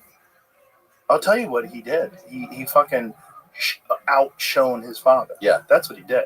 Yeah. He reached levels of love that his father couldn't possibly have achieved in his life. And his father realized, I'll never be as good as my son. Fuck my son. And he hated him because of that. Yeah. I mean, I'm sure there's probably a bunch of other stuff involved too. Sure. But that's dark, man. Dark. You shot your son. You shot your son. And it's not like your son was trying to kill you. No. And you had to defend yourself and shoot him. No. He's just an amazing singer that the whole world loved. Yeah. And he probably has a bitch ass friend. Yeah, look at you, man. Yeah. Your son Marvin's killing it, and you're just a fucking loser. Fucking kid. What was the? Because I always knew that the father did it. Was it like a clear cut murder, like homicide? Oh yeah, one the father just shot him. And it was an interesting thing because I think what had happened with Marvin Gaye was Marvin had achieved like incredible fame, but he got fucked over in some record deal where he had like no money. Yeah, I think he had like everybody in that era. Bro, so fucking predatory. Bro. You want to talk about predatory? The worst. Like music business is like the most disgusting. You ever read the thing that Courtney Love wrote about it, about the music business? A lot of people don't even think she wrote it because it's too good. But it was essentially a breakdown of how bad the music business fucks. This is at a time where you actually sold records, tons of them sometimes. Yeah, because now the music business, it's like the mask is off, like it doesn't provide any value. Yeah, and they 50% of your touring, which is cover your touring. 50-50. They do 50-50 deals, merch, touring. Yeah. And then what are they going to do? What do they provide? They can't even get you on the radio because the radio doesn't exist. Yeah. Like you know, that's why people that break through from that model, like Oliver Anthony or Tyler the Creator is a great example. Like, just makes his own stuff, puts it out, and it doesn't have to be. People don't even realize that in that era too, you would after your tour, and your hit album, that you'd be in debt. Oh yeah. To the record companies, they're like, you got to do another album. Oh yeah, and the record companies all rich. Yeah. Everyone's profiting. Yeah. And then also they want you to subsidize the failures. Yeah. All these boy bands that they pushed that never made it. Yeah. All the money that they put into that's a part of the accounting. So insane. And then Hollywood does the same thing. They would do the same thing with like how much money a movie made. Yeah. Like there's been tons of lawsuits that involve that kind of stuff. Wait, but where were you with Marvin? You're like, he's broke? Yeah, so if I remember the story correctly, it was so depressing I didn't even want to like really get into it, because I think he had become a huge superstar and then didn't have any money, which is that's happened more than once. Yeah. Like, and I think he might have had to move back in with his parents. No. Yeah, I think that's really. Yeah. I think that's the story. See if you can find that. It says he bought his dad a Cadillac. This is years later, though. Right, but the thing is, like, he might have like bought him money when the money was flowing in, and then after a while, that's the other thing that happens with artists. Like, artists are impulsive, so they spend all their money, and then they don't really like. How many artists get given like a Mercedes-Benz by the head of a label, and they think like, oh shit, I'm killing it. Meanwhile, it's a leased car. Yeah. And they're just siphoning money out of you. Someone's writing that loss. Yeah, you're getting fucked. You're getting fucked left and right and left, and and all they do is sell art. All they do is sell art. They don't make any of it, and they make more money than anybody. It's so crazy. People didn't know, because now if you are into music, whatever, you don't realize how much it was a thing to have music videos, right? Like that used to be such the biggest thing. And a lot of artists, especially like the young artists, didn't even know that they were paying for the music video. Yeah. So like the label would be like, go shoot your video. And they'd be like, cool. It's $1 million. Yeah. And they'd be like, great. And then they're like, oh no, you're going to pay for that. But they tell them later, we're going to deduct that $1 million. You're like, wait, what? They're not sophisticated. No. They're not finance majors, which is what we were talking about earlier. Yeah. You should learn that in school. Have no idea that you're like, wait, I thought you guys were paying for this. No. It's kind of funny that the video, like everything is visual. Like everything's visual now. There's so much video that people watch, but yet music videos kind of went away. I know. Except Kanye's. That one we definitely all saw. And the new one looks like you made it for $40. Yeah. Like it doesn't. Pretty. I mean, it's like you got a drone and a bunch of people yelling Heil Hitler. Then you have like the black light kind of effect. Yeah. It doesn't seem like that cost a lot of money. No, I don't think that probably costs a lot. You can make things now too for so much less. Oh, with AI, so accessible. Yeah. With AI, you don't even have to have the actual people doing it. Yeah, that's true. Which is really crazy. Like what you could do now is nuts. My daughter was showing me some stuff that you could do with just photographs, where she could take photographs and then she throws them through this filter and then they're dancing around and moving. You're like, this is nuts. Yeah. So all you need is a photograph, and especially if you chose to have like effects in it, like some sort of psychedelic fucking weird things where things morph and change. It could all be done with AI now. That's incredible. Easily. Well, there's articles out about some studio. Maybe it's here in Texas. Somebody sent me the link to this. That this company wants to, they want to start making studio quality movies for $500K AI movies. I bet they can make it cheaper than that. But that's these are. They probably have AI write the script, man. I mean, if you're thinking about some like dumbass fucking cop movie, some silly bank heist movie. Yeah. You got a hero who's gonna go in and fucking kill the bad guys. Fraction of the cost. Yeah. You could write that easy with just take. All AI has to do is like it's a large language model, right? It all has to search through Steve McQueen movies and Tom Hardy movies, write me a movie. Guy Ritchie movies. Put it together, make me a movie. It bums me out though. I'm like, I don't want to watch that movie. It should. Yeah. What is this? This is the company. This is the first piece they made, and shows a little bit about how they made it. The woman with red hair. Yeah. Still are doing it. At least so they have actors. They have real actors. And they're replaced. God damn. Like, look, it looks so good. It looks so good. Like, that's not a real person. Isn't that crazy? Well, she does. It's the uncanny valley. It looks a little weird. Yeah. But getting better all the time. And the only reason why it looks weird is because it's so well lit. Like, if you wanted to do it at, like, Sin City style, there's no, like, Sin City, if Robert Rodriguez wanted to do Sin City today, the whole thing could be AI. Yeah. No one would know. No. That's crazy. Yeah. These are all fake people. And, dude, just a few years ago, you couldn't do hair. Hair was weird. Right. You know? And so were, like, extremities, Fingers. right? Yeah. Now, I mean, just in a short amount of time, it's incredible. Why is that? That's so interesting. Why are fingers?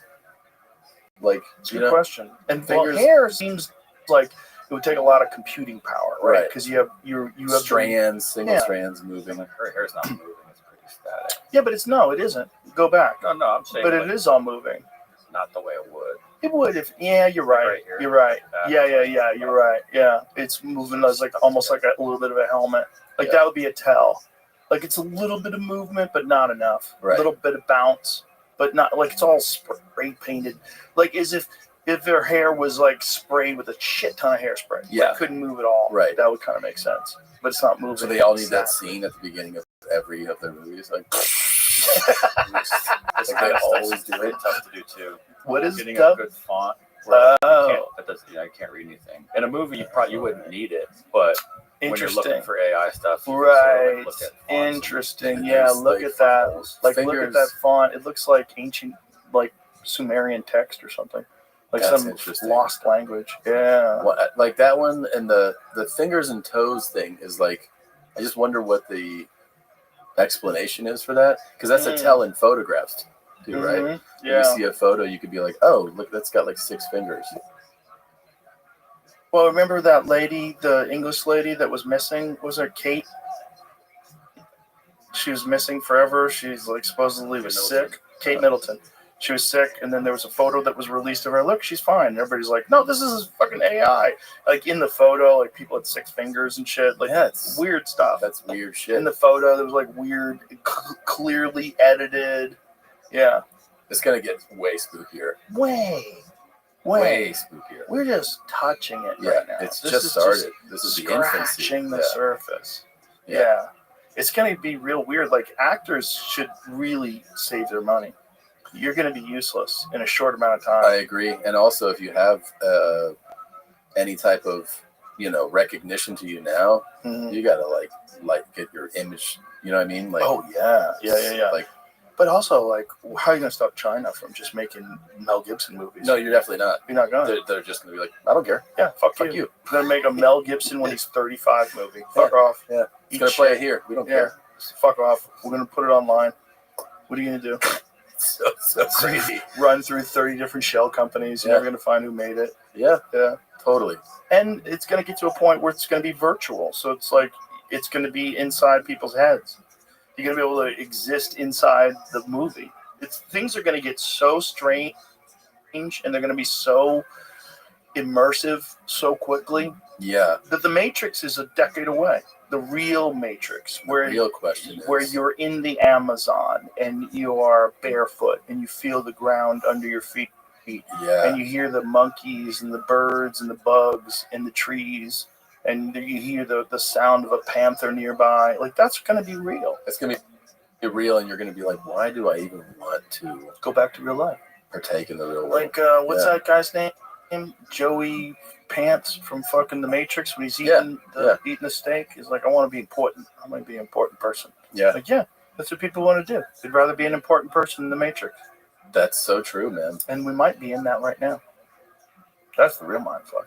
The real mindfuck is if they can eventually create a artificial reality that's indiscernible, how do you know whether or not you're already in it? And you don't. Well, you wouldn't, yeah. But there's a lot of evidence that we are. That we're in it now? Yeah, there's a lot of evidence that reality as we know it is not real, that it's too weird. Quantum entanglement, quantum particles being in superposition, the fact that's at a subatomic level, everything is kind of magic. Like nothing makes any sense. Also, that when you observe things, it changes the behavior of subatomic particles. Like what's that all about? What does that mean? Like no one really knows. It's So like I'm experiencing this in an altered reality. I think consciousness might be responsible for reality instead of consciousness is experiencing reality. I think it might be both things. I think it might be consciousness is experiencing reality as well as consciousness is responsible for reality. How much of a mind fuck would it be if somebody unplugged you right now? You're like, this whole thing you've been doing. Pretty mind fucky. Yeah. Yeah. You're like, but I mean, if anybody should believe in it, it's me. Like, I don't. How is it possible that my life is like this? Yeah. Right. Doesn't make any sense. I'm just like killing it in a video game. Yeah. Doesn't make any sense. Doesn't make sense. No, but it doesn't make sense. This is why, like, for a fighter, like the loss must be so fucking unbelievably devastating. It's like the equivalent. Right? Yeah. It's over. Yeah. You know, like, and you see champions that keep coming back and keep getting knocked out. You're like, no, don't do it again. Fuck. You know? Yeah. And it's just like they can't believe you it's don't over. See it they again. Can't believe it's over. But I was the winner of the game. Yeah. I won the game. I was winning the game. Nope. Not anymore. No. Now reality shifted. And now on top of it, you've got brain damage. Oh, fuck. Boy. That's worse than the version we get. Oh, it's the worst. Yeah, that's the worst version. Brain damage is the worst because now the way you interface with reality might be damaged. Sort of like a car with a bad suspension out on the highway with the wheels shaking now. Like the way you interface with the universe itself changes completely. Yeah. So you're taking a gamble. The highest amount of glory possible is like winning fights in front of the whole world. I mean, I would only imagine that, like, becoming a UFC champion and they put that belt on your waist and the whole crowd's like, yeah, and people at home like, fuck yeah, fucking he did it, holy shit, holy, you text your friends, what a fight, holy shit, the love that person gets, the accomplishment that person gets. Yeah. But the price is you're risking the way you interface with reality itself, the brain. You're risking the brain, and you might get out of it like George St. Pierre. George St. Pierre, fine, handsome, wealthy, perfect, like intellectually. Like, you're the man still, bro. Still the man. Yeah. Like, whenever I talk to him, it's like, Joe Rogan, how is things? Everything is great, buddy. He's all happy. Yeah. You're like, boy, you fucking really pulled it off. You really pulled it off. You became a 2-division world champion, one of the greatest fighters of all time, and you're fine. Chuck me down on that. Yeah, man. I forgot about them rogues. I like those. Yeah, thank you. But for most, it's going to end badly. Yeah, and the crazier part to me is how many of those guys you go, hey, if you could go back, we just change things, and they're like, no. Some of them like go ahead. I love the glory so much. Like you see it in fighting, you see it like in the NFL. And some of them are like, no, I'll accept the identity. Yeah, the identity is so huge. The identity to be a special person. You don't get to be a special person. Most people don't get to be a special person, and a special fighter is a different kind of special person. Yeah, it's like that's a guy who took the craziest of risks. Like we all know, and you know better than anybody, how vulnerable the human body is. Like your surgery and your injury, sucks. Fucking horrible. So like, imagine if you had a fight, and now like you were a big time fighter, and you hurt yourself playing basketball with Bert Kreischer. Oh my god! And then you got to build yourself back up to fight again, but you kind of know that your left arm is kind of still fucked a little bit. Yeah, no, you never like. No matter how far you get from it. You still have the voice in there. Oh yeah, more so now, right? Oh yeah, like I never had that voice before. Oh yeah, of like, yeah. Watch out. Yeah, be careful. Yeah, don't do that. And I've had 3 knee surgeries, and I'm having a problem with this left knee that I really hurt. The last time I hurt it pretty bad was skiing. And the last time I skied, because I cracked the bone that's at the top of the tibia. And then I probably messed up the cartilage and shit in there too. But it's still better than most people's knees. Like, it's better than a regular knee. Like, like people are like, how bad is your knee? Like, it's not fucked up like compared to your knees, like a regular person's knees. Yeah, because I need my knee to be able to kick 60 miles an hour into a bag of sand. Yeah. Like, I'm requiring different things from my knees Sure. than most people. But I know it's not the same. Yeah. Like, and if you're a fighter and you know you got a bum knee, like, even though nobody can tell while you're moving around, but you know, and you know your hand breaks easier now, and you know your neck hurts, and you know you got a pinched nerve, and you know your lower back gives out sometimes, and you know your kidneys kind of hurt because you cut weight for too many years. Sounds like you shouldn't be fighting, and you know your memory's not so good anymore, and then also you can't take a punch anymore. Like, a lot of guys know that they used to be able to take a great punch, but now you can't get hit, so now you're gunshot. Yeah. You know? Did you see Devin Haney's fight last weekend? No. He fought Ryan Garcia fucked him up in the last fight and dropped him a bunch of times. Yeah. And this fight, it looks like he's done. Like, he's moving around just like it was just constantly moving. Who did he fight? I forget the gentleman's name, but there were rounds where neither one of them landed a punch. The whole round? The whole round. And Garcia, that's the one where he won the fight, but then there was all this bullshit. He tested positive for some sort of performance-enhancing metabolite at a very low level, by the way. Like, not a level where it would be performance-enhancing. Yeah. So I don't know what happened. He says he didn't take anything. What ended up happening with the decision or the purse or whatever? It became a no contest. Oh, it became a no contest. Yeah, and I think he's also getting sued because, as Devin Haney claimed that he won because he was on steroids, and that's a bad look. But you could tell it mind fucked Devin Haney. And a lot of people totally are writing off Devin Haney now, which is crazy. Because I remember when he beat Kambosos, I was like, damn, Devin Haney's slick. He's so good. And now, that guy he was just moving constantly. He's still a very skilled boxer, but it just shows you, one devastating loss for an undefeated fighter can fuck you up. Yeah. And some guys, they come back and they're fine. Garcia, for instance, Gervonta Davis fucked him up. He came back and he was fine. Yeah. But then that weekend, he fought Rolly Romero, and Romero dropped him, and he lost the decision.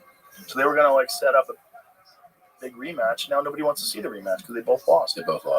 Well, actually, Devin didn't lose. He won a decision, but he lost public credibility because it was a very boring fight. Mm-hmm. Still, incredibly skillful boxer, world champion boxer, very good boxer. But even the commentary, Antonio Tarver was I don't like the way he's moving. His footwork seems erratic. Everything is he needs to settle down. Jose Ramirez. Yeah. But Haney won this fight. Yeah, he won a decision. Okay. But it was the fans lost. And this was this big event in Times Square. This is also a big event because Turki Al-Sheikh, the guy from Saudi Arabia, His Excellency, is the guy who's dumping incredible amounts of money into boxing so that he can get these guys to fight each other. Mm-hmm. So he's like, what do you need for the fight? How much to make this fight happen? I need $10 million. Done. And what? Fuck, I should ask for 20. Yeah. It's that kind of a situation because the Saudis have so much money. So Oscar De La Hoya was talking about this, and he was saying these guys are spoiled and they're afraid to risk anything. Right. Because the money's so much, which is so interesting. You need a guy who's willing to risk it all to really fucking go for it. And these guys aren't willing to do that. And I think the Devin Haney thing, it's one of those things where you see a guy who is an unbelievably skilled fighter but loses one fight, and they're just not the same. Not the same. And Gervonta's still killing it. Killing it. But he had that fight with Lamont Roach where it was a draw. And there was a legit draw. And, you could even make the argument that Roach won that fight, and they're going to fight again. And that should be very interesting. But I think it's also, for boxers, there's a situation where you can only keep up the RPMs for so long. all the greats. There's a certain amount of times that you can keep training, a certain amount of times you can keep competing. And like we're talking about, like your arm, it's kind of fucked up. Yeah. That happens with them too. Like the ankles are bad, something's bad. Like I can't do the same level of output. Yeah, it's not the same. They're not who they used to be. They might look the same, but they can't do what they could do 5 years ago, 6 years ago. Yeah. Yeah. It's hard. It's a hard sport, man. But it's also because the glory is so high if you're successful. So people are willing to do it. Yeah. Very crazy though. Yeah. Thank God that's not how we make a living. Thank God. Dude, if the UFC was around when I was competing, I 100% would have done it. And then imagine how dumb I would be now at 57 years old. Oh, I'd be a mess. A lot of staring. Oh, I'd be a lot of like drooling. And so, hey, you look good. You losing weight? You losing weight? What are you doing? You guys dieting? My brain would be like a 4-cylinder engine, like all fucked up, misfiring. It's good you didn't get into that, dude. It is, but I think I got the right amount of brain damage. Yeah, you said it to me before. I think so. I think there's just a certain amount that you get that makes you just a little reckless. Yeah, a little crazy. Just a touch. Yeah, just a touch. Yeah. I just got just a touch of brain damage that allows me to be. I enjoy risks. Yeah, like I like them. They're fun. Me too. Yeah. Did you ever fall on your head? Yeah, I had a couple devastating. Yeah, I bet it helped. A couple bad ones. I bet it helped. Like I think I have some frontal lobe damage, and I think it has something to do with it. I like calculated risks. Yes. I mean, I think if you take this career path, you enjoy risk. Clearly. Yeah. Yeah. But also, you don't have any choices. Yeah. Like my thought was when I was first started, I was like, I can't work. I can't do it. But I know I can do things. But I can't show up and do a job all day for the rest of my life. I don't have that in me. I'm allergic to it. Mm-hmm. I was a latchkey kid. So like I didn't get a lot of like, you got to do this, you got to do that. So the problem is like I developed not having people tell me what to do. So I can't listen. I think every comic has that thing too. Yeah. Where like I can't have a boss. Also, I was around enough bosses that were just total cunts and douchebags. Yeah. That I just like, in my mind, the boss is an asshole. Right. Always. Every time. He's unappreciative, fucking idiot who you got to listen to him because he's responsible for your paycheck and he knows it. Yeah. So he gets to act like a douchebag and you can't go, hey man, fuck you. Yeah. Who are you talking to? Why do you talk to people like that, you fucking idiot? Yeah. You can't because he's the boss. He's the boss. Yeah. No, it sets you up for like, I'll figure out a way. Mm-hmm. I think if I hadn't done this, I definitely think I would have started my own business of some kind. You know what I mean? I would have been an entrepreneur of some kind. Yeah, you would have had to. Yeah. But that's, how many people don't? Or they get roped in and then they have a bunch of responsibilities like family. No. But it's a fucking, I mean, now we're at the age too where you can look back on 25 years of people Oh my God. who are like miserable. Oh my God. People that are in hell. Yeah, in hell. In hell. Yeah. Meanwhile, we're fucking killing it. Yeah, but what's really doing crazy? Fun things. Yeah. Is when people get out of stand-up and then they see everybody doing real well and they want to jump back in. And it's been like, I've gotten some messages from some friends that I know they haven't been in stand-up in a decade. And I'm like, you can't just jump back in. No. Well, if you do, like, you gotta like start from the beginning.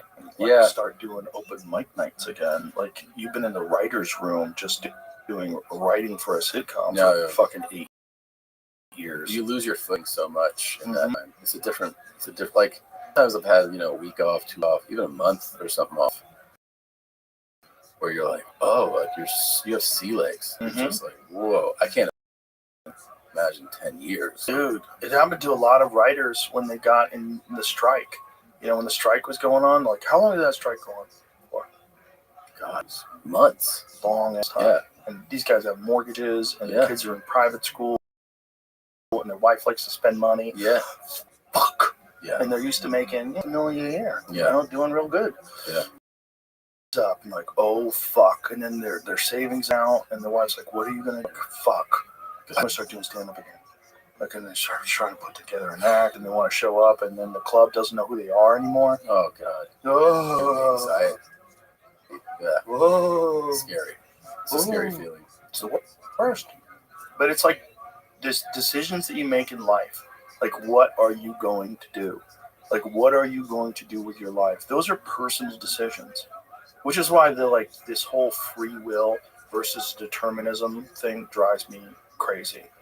Because these people that want to believe there is no such thing as free will, like, yeah, you can do that cute little thing, but you know that free will is real because you know that you decide to get up in the morning. Yeah. Like, you telling me Jelly Roll didn't have free will to lose that 200 pounds? No shit.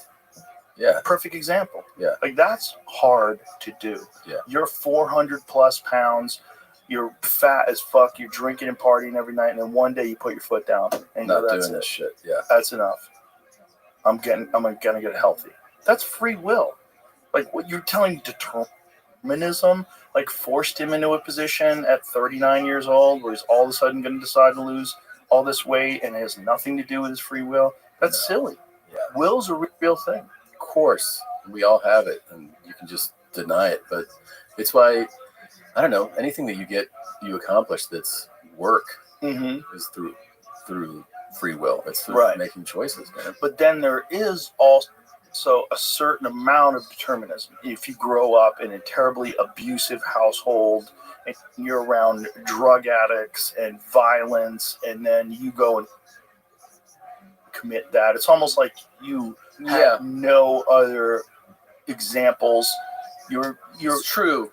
I get that, but you still make a choice. You do, but you don't even know what a good choice is. You've never even seen a good choice. That's a valuable analysis. That, like, you had a horrible modeling thing, so you're just following a path you think is the only path, right? And some of those guys get involved in athletics, right? Some of those guys get lucky and they become a fighter, or maybe they get lucky and they become a musician, or maybe they get lucky and they become something else, or a comic. Yeah. Yeah, but it's just the choices that you make in this life you don't know if it's the right choice while you're doing it, while you're making that choice. Well, I'm about to find out whether making this TV show was the right choice. The right choice. No, I'll find out. You have to piss? It seems like you're wiggling. I got to piss. I knew it. I knew it. Should we wrap it up? Sure. Listen, what you showed me is amazing. Thanks, I'm sure it's going to be fucking Bad Thoughts. When is it out? It's Tuesday, so tomorrow. Tomorrow. Yeah. Fuck yeah. It's the stuff that I saw is amazing. It's fucking hilarious. Thanks a lot, bro. I'm glad you're doing stuff, man. I'm glad you're out there. It's beautiful to see.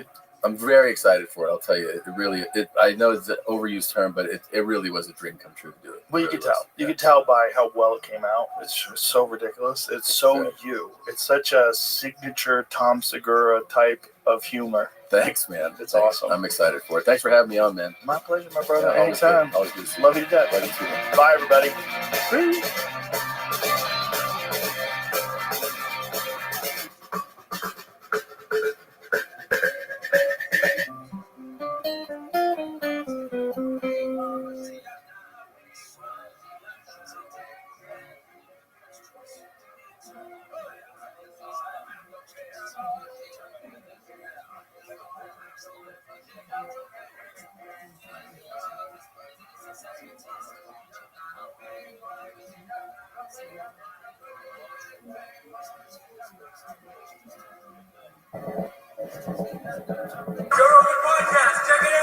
The Joe Rogan Experience. Train by day, Joe Rogan podcast by night, all day. Quick job, man. What a turning point. This is absolutely incredible, Joe. Absolutely. A series of unexpected things have led to this day. You were supposed to do Duncan's podcast, and then Duncan and I got on the phone, and he was saying, trying to move tickets for the psychedelic event. Yeah. And then Duncan said, hey, man, you can have him on your show. And I said, well, why don't you come on, too? It'd be really fun. And then this morning, Duncan has a root canal, like an unexpected emergency root canal. So it was just a crazy turn of events, and fortunately, you're here. Yeah, I just came in from Ukraine, actually. Oh, wow. Yeah. Ooh, what are we doing over there? Training therapists and psychiatrists. Wow. So Ukraine has enormous amounts of trauma. And so what I'm trying to do is to go to high trauma areas and try to talk about MDMA-assisted therapy and how that could be helpful. What is the legality of it over there? Well, right now it's illegal. They have these terrible laws left over from when Russia was in control, and you cannot even do research with Schedule 1 drugs. Wow. Not with psilocybin, not with MDMA. You can't even do research. But over the last couple of years, there's been a lot of efforts by their military, by other people to change that because they're aware that they have so much enormous trauma. So a couple months ago, the Ukrainian government put out draft legislation to change the law. And so the training that we did was for 55 psychiatrists and therapists from throughout Ukraine. We did it in the western part of Ukraine, Lviv, which is not really a dangerous area. But even while we were there were multiple air raid sirens. But then they look at their phone and they see the area that the air raid sirens are supposedly about, and they could be like 100 miles square, something like that. So nobody seemed to care. Nobody moved to shelters, and we just ignored these air raid sirens and heard nothing. But it was so emotionally moving because we went to the cemetery in Lviv, and they have these in cities all over Ukraine. And they have something that I've never seen before, is that they have just enormous numbers of graves. Terrible. They've lost about 250,000 people. But the graves all have flags for Ukraine, but they have the pictures of the person that's dead. That's the person that's buried there. And I've never seen that anywhere else. It has even more of an emotional impact because you're actually not just thinking all these people are dead, but you're seeing their pictures. And most of them are younger and, tragically interrupted their lives, a fair number of women. And they put them in the center of the cities. They're having to build new grave sites all over. And this was next to a really large, old historic cemetery. Yeah. And so it feels to me like what I'm trying to do is to really go to where people, I think, have lots of trauma but don't understand some of these new technologies, meaning psychedelic therapies. Hardly new. Well, new to them. Right. So they've been very much a conservative society. They don't have legal marijuana. They don't have marijuana. How dare you? Sorry. Sorry. Yeah, so it was very moving to be there for just the fact that we were there, that people felt that we were willing to come to the country and be there with them, even though it's in this more safe part of the country. And so the thought that we would, the next steps would all be philanthropy. So I should say that I'm here representing myself. I'm not talking on behalf of MAPS, and I'm not talking on behalf of Lykos, the pharmaceutical company that MAPS helped start a while ago. So I'm just talking for myself personally. But what we're trying to do is really respond to where the trauma is. And next week I'm going to Beirut, which is something I never thought I would be going to, but I've been invited to speak at the American University of Beirut and also a YPO sort of business group. And there's the possibility of potentially at least starting research with MDMA therapy in Lebanon as well. Do you ever get frustrated at the lack of progress with legalization? Because it seems like so much headway has been made on the therapeutic front. Like so many people have anecdotal stories of like a lot of soldiers with Ibogaine in particular, MDMA in particular. These people have had incredible experiences, turned their life around. I'm so baffled by the snail's pace of acceptance of these things. Well, I first tried MDMA in 1982. So we're talking about 43 years ago. And as soon as I experienced it, I thought this has incredible therapeutic potential. It was legal at the time. And when did it become illegal? 1985. And so MDMA had been legal, but it was sort of quietly used in therapy circles from around 1976 to the early 80s. And then it started leaking out of these therapy circles and started being used as a party drug, ecstasy. Wasn't a lot of that in Dallas? Yes, a lot of it was at the Stark Club in Dallas. Yeah, that is really where MDMA became ecstasy. Lorenzo from the Psychedelic Salon. I learned all of that about that from him. Yeah. There's a fellow named Michael Caine is working on a movie about the Star Club. Oh, wow. There's an incredible story because Larry Hagman, who is the star of Dallas, frequented this nightclub with a bunch of the people from the cast, and they had the police had decided to bust it because they knew that there was all these experiences. J.R. Ewing? No, that they had to, they were all prepared to bust the Star Club that night, and unexpectedly, J.R. Ewing, Larry Hagman showed up, and they canceled the bus because they thought it'd be too embarrassing to bust it, and they busted it another time. He was on CNN once, and he was talking about how he's not afraid of death because he had an incredible LSD experience. Yeah, did you ever see that? I did. Yeah, and the They reason, were like, what? well, he did LSD therapy in the 60s. The reason that I even knew that is my mother-in-law read his autobiography, and he talks about being doing LSD therapy in the 60s. And so my mother-in-law said, you might want to try to contact this guy because maybe he's got overlapping interests and he'll help out. And it took me a couple of years to get to him, but eventually I did.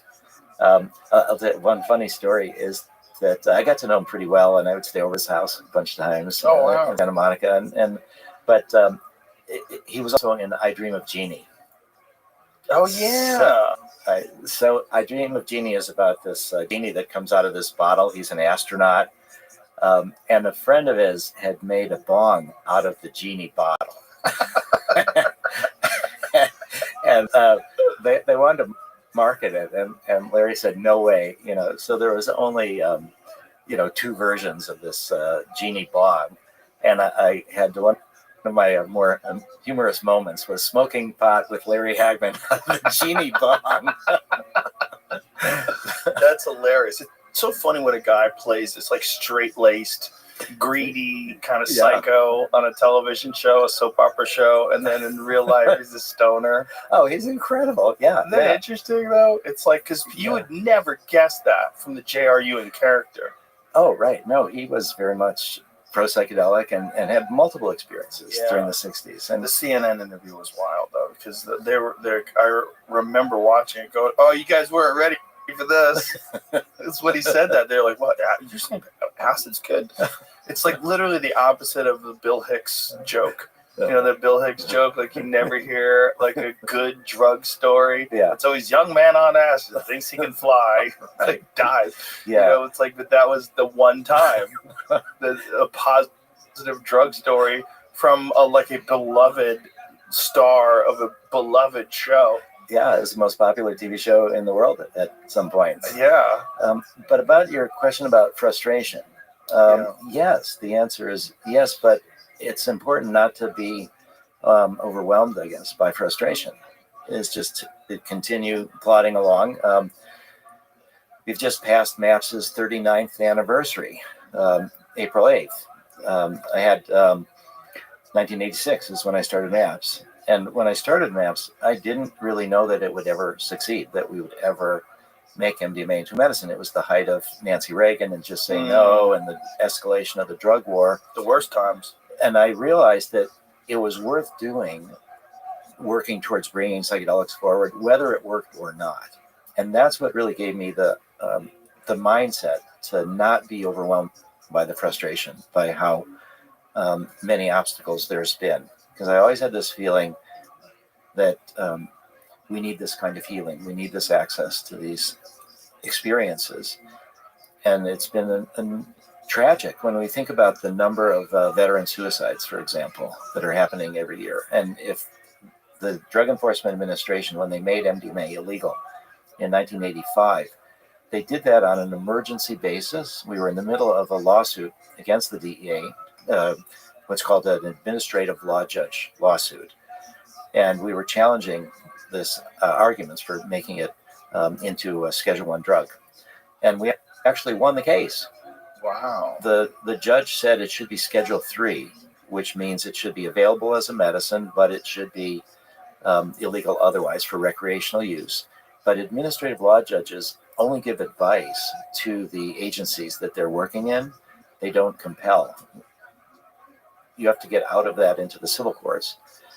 So the judge said Schedule 3, and the Drug Enforcement Administration said, no way, we're not going to do that.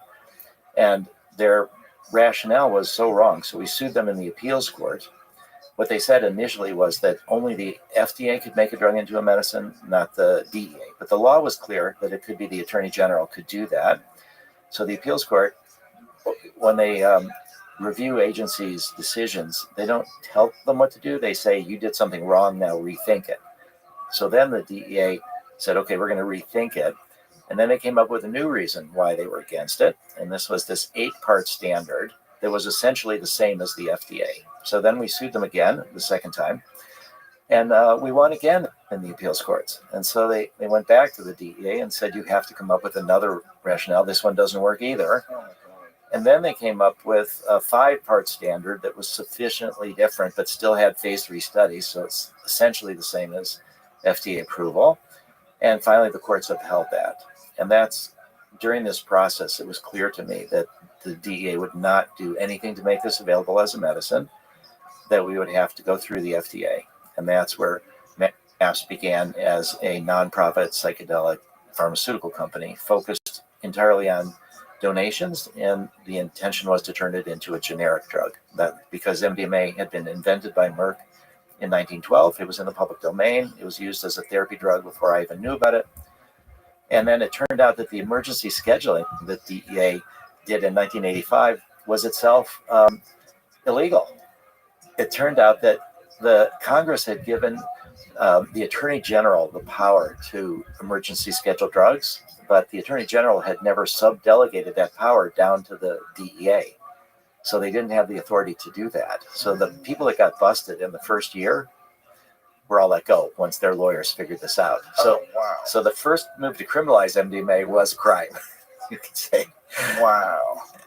But we're stuck. And so when we think about if MDMA had not been criminalized, how many people's lives would have been saved? How many people would have been able to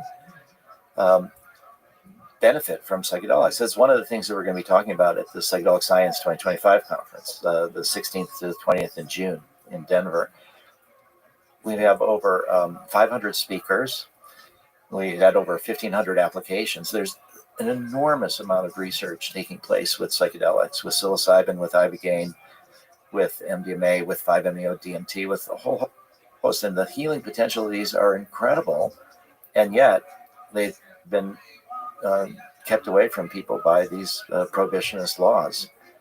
And so it's enormously frustrating and tragic.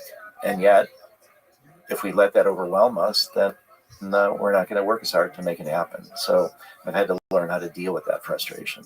It's just a gross distortion of the legal system. You know, there's no reason why this should be illegal. As long as you have whiskey and you can get Adderall easily on a prescription, and oxycodone is readily prescribed. This is crazy. Well, it's counterproductive. Yes. It's not even, stopping a lot of the benefits. It's actually creating more harms. Just as one example, my father was a pediatrician. He's no longer alive, but he worked on the first study with crack babies. He and his partners did the pediatric evaluation. And you remember this in the 80s, This idea was that there's going to be this whole generation of super predators, and these women that were pregnant with crack were having babies that were addicted, and they were going to be mentally deficient and prone to violence, and this whole scenario that Reagan amplified. Right. And what my father and his partners found out was that that really these kids could recover, that they could do better, that it was mostly malnutrition, poverty. It's not like fetal alcohol syndrome, that it was really not this direct connection between the crack cocaine and the problems with these kids. But what he found was that the women that were pregnant and were addicted were driven away from... phone was dinging again, man. Just put it on Do Not Disturb. Just turn it off. All you boomers and your goddamn gadgets. Boomers. But he found that these women were dissuaded from seeking treatment. Why? Because they were worried that they would have their babies taken away from them, because they were worried they were going to go to jail. So the drug war is counterproductive in that the people that need the help the most are driven away from seeking it because of the stigma and shame and criminality. Right. But then they screw up sometimes and do like what Portland did, where they just go, everybody just do whatever you want. And then, unfortunately, we set a culture where you've allowed people to do fentanyl in the street and meth and whatever else they want. And then the laws pass where you decriminalize everything. It's legal free for all. Yeah. And then, unfortunately, you have chaos. And then they pulled back the law because it was just too much. People were going there just so they could get high. Well, that's the important point, what you just said. People were going there. So what that means is that, and we saw this in Zurich. So there was a place in Zurich multiple decades ago called Needle Park, where they decided to provide access to healthcare, access to safe injection sites, things like this for heroin addicts and others in Zurich. And it was working. Because when you treat people as humans like that, they will often seek other treatment. And then if they're not necessarily criminals, but then people come from all over and overwhelm the capacity because it's this one humane site. And then it became an open air drug market. Just people from all over Europe started coming, and then they had the backlash. Yeah. So I think it's something somewhat similar in Portland, where you try some of these things on a local basis, but then it attracts people from all over. And then it turns into the opposite of what they had hoped. Right. Yeah, and I just think also they had gone through the whole defund the police thing. So they were just overwhelmed by cases. And the Portland's just out of control. It was a lovely place a few years ago. Just a lovely place. 10 years ago, Portland was amazing. It's all a bunch of sweethearts and hippies. They were like so calm.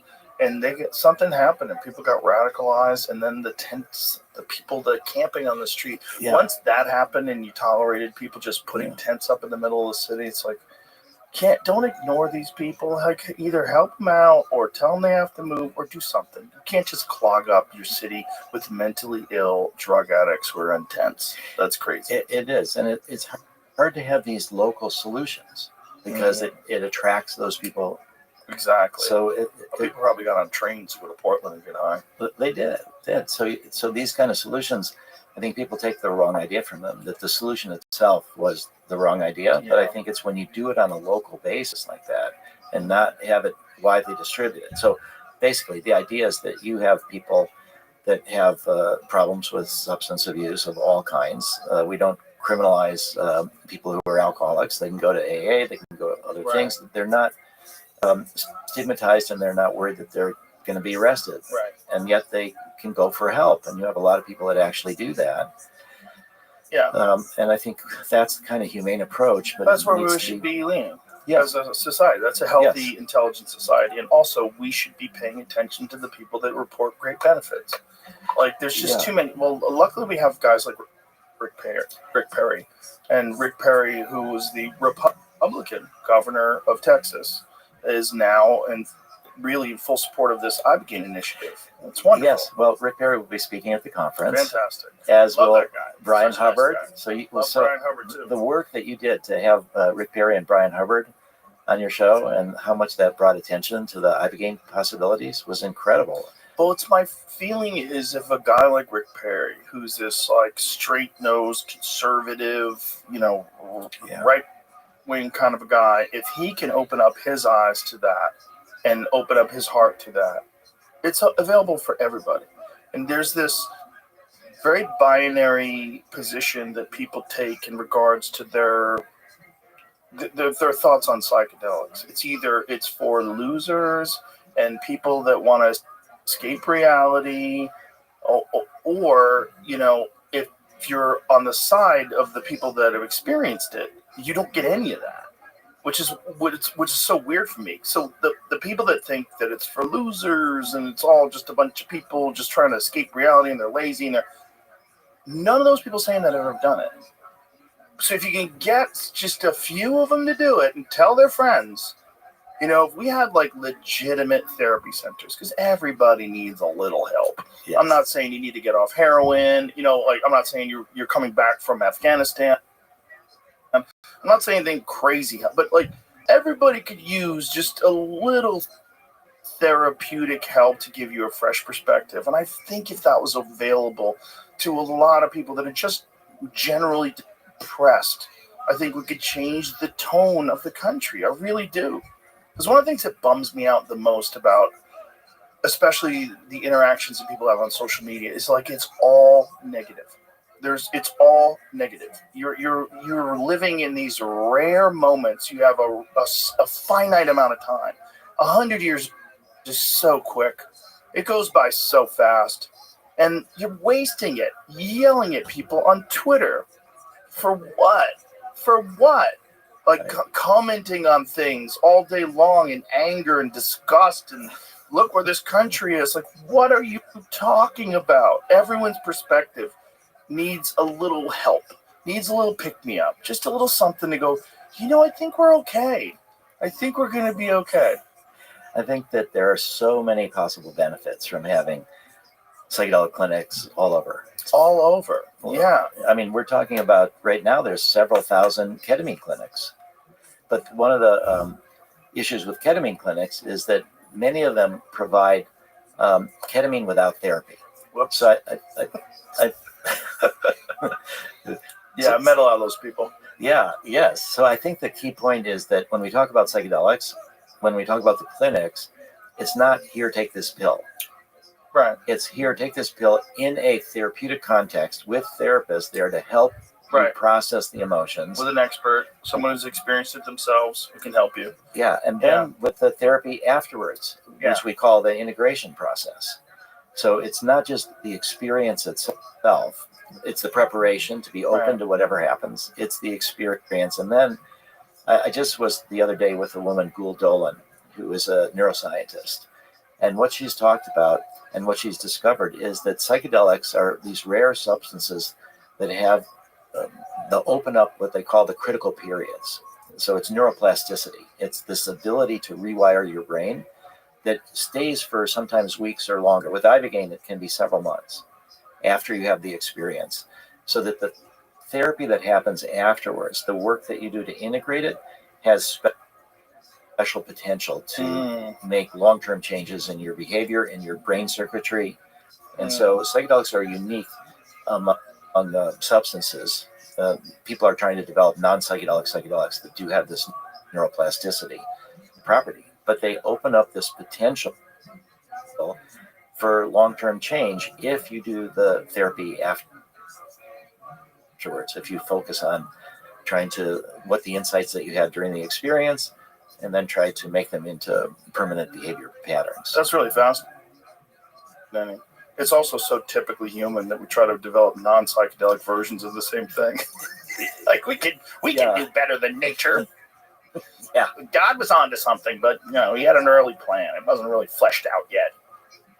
Right. Well, one of the things that was really impactful for Rick Perry was Morgan Luttrell, who's now a member of Congress. Right. And so Morgan had very terrible trauma from his military service, and eventually was able to experience Ibogaine.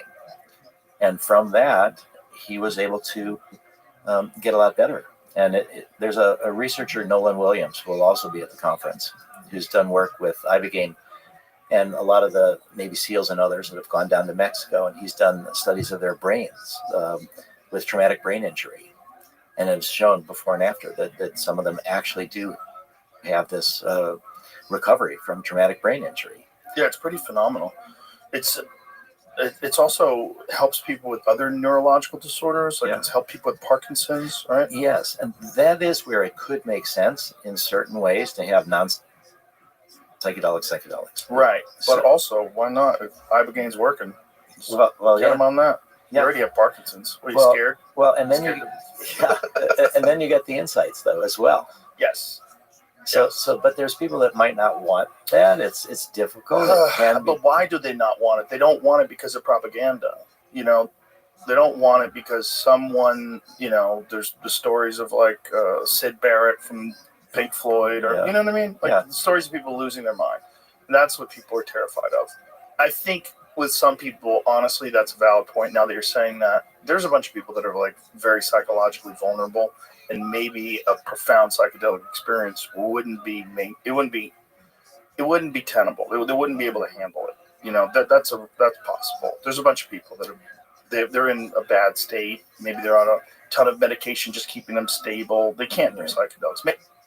Maybe them, a non-psychedelic version of that rewired their brain would be beneficial. Now that I think about it. Yeah, there is actually a situation with cluster headaches. So cluster headaches are like suicide headaches. They're worse than migraines. And there was, this is now back around 2003, a bunch of the people who had cluster headaches, one of them went to a party, did mushrooms, and found that it postponed the cycle and would interrupt the cycle of these cluster headaches, which are terrible. And so they contacted me, and they formed this group called Cluster Busters. And they said, we don't want to be criminals anymore. We would like to study this. Can you help us study this? And I live in Boston right next to McLean Hospital, which is a part of Harvard Medical School. And I approached them and I said, would you want to study these people with cluster headaches? And they said, sure, this is really interesting. So they brought in all these people and checked their medical records and determined this was really the case, that psilocybin and LSD blocked cluster headache cycle and postponed the next cycle. And so we did all this research, and then the next step would have been to actually give LSD or psilocybin to people with cluster headaches. And the people at Harvard, he was here, we don't want to do this, all of that. They ruined it for everybody. Well, we're trying to get over that, but they did. And but then the people at Harvard said, well, we will do this LSD or psilocybin, but only if it's the last resort, only if everything else fails. So the scientists, Torsten Passy and John Halpern, decided that they would use a non-psychedelic version of LSD called bromo LSD. And the plan was that they would give this LSD to a bunch of people with cluster headaches. It would not work. And then they would come back and say, hey, we need to do this LSD and psilocybin research. So I said, okay, that makes sense. We have no idea why LSD or psilocybin works, but it's probably connected to the psychedelic properties of it. Mm-hmm. And so they did this study at Hanover University in Germany, and I kept waiting for the results, and they wouldn't, I heard nothing. And then after months, they finally said, we didn't want to tell you, but the bromo LSD works even better than the LSD and the psilocybin, because with LSD, it's effective in micrograms. For psilocybin, you take 25 milligrams for a major trip.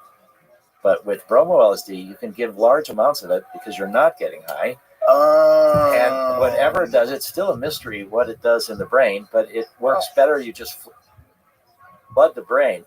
So that's actually a good example of a non-psychedelic psychedelic for a physiological problem that could make sense as a medicine. Yeah, that makes a lot of sense. Yeah. It makes a lot of sense with the dose, especially. Yeah. But that's great, though. At least that way, we found something out. Yeah. And actually, when they finally told me that it worked and that they didn't want to tell me, I said, I'm interested in psychedelic therapy. If I'm also what's best for patients, so that if this bromo LSD is best for patients, that's great. It's not upsetting me at all, because we're talking about it anyway for a physiological thing, and I'm interested in the therapy part of it. And so, unfortunately, talk about being frustrating. Kerry Turnbull is a philanthropist, and he's trying to make bromo LSD into a medicine, but he's been unable to raise all the funds that he needs to do that. And so this was a treatment for a terrible disorder that was identified over about 20 years ago, and it's still not been made into a medicine. God damn. And so those are the things that are frustrating, because it's not even psychedelic. Right. That's crazy. It's just too close to psychedelic. Yeah. It's too related by, So by association. Yeah. So Morgan Drell was a big example to educate Rick Perry. Morgan will be at the conference. Congressman Jack Bergman, who's leading an effort in Washington to have a group that's trying to collect a lot of support, bipartisan support, to make psychedelics into medicines. We'll be there. The military aspect of it is very important because they're generally very right-wing guys and women. You know, like they serve their country. They, you know, they're hard-nosed, disciplined people. Yeah. If they can't experience it, they can realize. You know, I've always said that, like, I try to act as a bridge between the meatheads and the potheads. You are a good bridge for that. I'm the bridge. Here I am. Because, you know what Timothy Leary said, which is phenomenal, and tell me if this is true for you. Okay. He said, if you want to be a bridge, you have to get used to being stepped on. Oh, that's for sure. Yeah, I'm pretty used to being stepped on. Yeah. But I mean, not necessarily for those positions, because the idea of pot and a lot of these other things is that it makes you lazy, and you'd have a really hard time convincing anybody that I'm lazy. That's very hard. I'm pretty disciplined. I don't believe that's the case. I don't think it's just, I don't think they're mutually exclusive. Like, you have to have either discipline or be able to enjoy expanding your consciousness. I think, in fact, it enhances your perspective, which enhances the understanding of the value of discipline and hard work, and of honesty, and of, like, doing things the right way. Like, you do things the right way, you genuinely feel better. And if you ever have trips, like whatever, even in the sensory deprivation tank, like sober, getting in there, they're better when you live the right way. You don't have any demons, or as many. You don't have any regrets. You don't do the right thing. You could be a good person. Like, it's not that hard to do. And the fact that it's been conflated with laziness and ne'er-do-wells and all that stuff, like, that's not. Some of the most ambitious people I know smoke weed. Some of the most hard-working, interesting, creative people I know smoke weed. They enjoy it. Well, one of the best examples is Carl Sagan. Yes, one of the best examples. And yes. he had to hide that, though, He for did. decades, because he was worried he would lose his security clearances. I was trying to tell that to someone who was a scientist once off air, and they didn't believe me. I'm like, how do you not know? How do you not know Carl Sagan was a huge pot smoker? Right. Well, Lester Grinspoon was a doctor at Harvard Medical School, who was one of my mentors, and he was close personal friends with Carl Sagan. And Lester was an expert on medical marijuana, and he had a book about experiences with marijuana. Carl Sagan had to tell his story under a pseudonym. Wow. Because he didn't really want to be known for that. But well, it's a different time period, and that's why guys like him are so brave. You know, just to talk about it at all, you could risk everything. He was the guy explaining science and astronomy to everybody and explaining the cosmos. We found out that guy's a stoner. Like, oh, it's all out the window now. Oh, yeah. And his wife, Andrea, was on the board of directors of the NORML, to legalize marijuana. Great. National Organization for the Reform of Marijuana Laws. It's very frustrating for me, because when I was a young man, I remember thinking that eventually all this will be worked out, and, you know, by the time I'm 35 or something like that, there won't be any more drug laws about things that are beneficial. I really did believe that. Now I'm 57. I'm like, oh my God, it's not changing. Oh my God, it's this shit's taken forever. It's been decades of everyone knowing, decades of the internet. Before the internet, you kind of propaganda was very effective. You know, the reefer madness stuff and all that craziness that they pumped into people's heads. Like, that was the 1930s, man, and that's still effective today. There's still people today that believe all that stuff. Well, you just shared with me before we started talking about the Texas law that's trying to, if you could maybe share a bit about that. Ken Paxton, who I've met, I like him, very nice guy. I don't know why he did this, but Austin had decriminalized marijuana. So apparently the Attorney General's office sued Austin. And what is the ruling on that? I don't know if they even have acted on this, or if they're going to appeal, or what it is, but, like, here's the thing about something that's not legal. and talked about this before, so I apologize to anybody who's heard this. John Norris, who's a friend of mine, who's on the podcast, who was a warden in California, and he found a diverted stream, and they were trying to figure out what's going on. They figured some farmer fucked up, and like, what's going on here, and like fish were dead, and so he's a game warden, so they have to track down what happened with this stream. Finds this huge grow up in the middle of the national forest, run by the cartel, and then his entire operation in the decades future becomes a tactical force with bulletproof vests and dogs and guns fighting the cartel in the forest, in national forest, because they were growing it all in America and then just selling it. Like 90%, I believe he said 90% of the marijuana that was sold in states where it's illegal was coming from California. And they were using very dangerous pesticides and herbicides, stuff that's completely illegal if you were growing it naturally, if you were growing it normally. And because it's illegal, you have organized crime that's providing it to people. Like if it was legal, we could only buy it from, like, you buy your fucking groceries, you buy organic fruit, right? You buy organic vegetables, you buy organic marijuana. You would know the people who are growing it. You could meet the farmers, just like you can meet people from White Oak Pastures. You'd meet people from fucking Happy Green Farm. And you would know where you're getting your stuff. You know there's no fentanyl in it, which is apparently they're talking about that now. Yeah. You're not helping anybody. You're only hurting people. Now, if your goal is just to hurt as many people as possible, yeah, make more laws. Yeah, keep locking people up. Lock people up for things that don't hurt anybody, even themselves. Well, the other part of it is the tax money. Yes. Too. When you're letting all this money go to the underground, to the cartels, to the criminal gangs,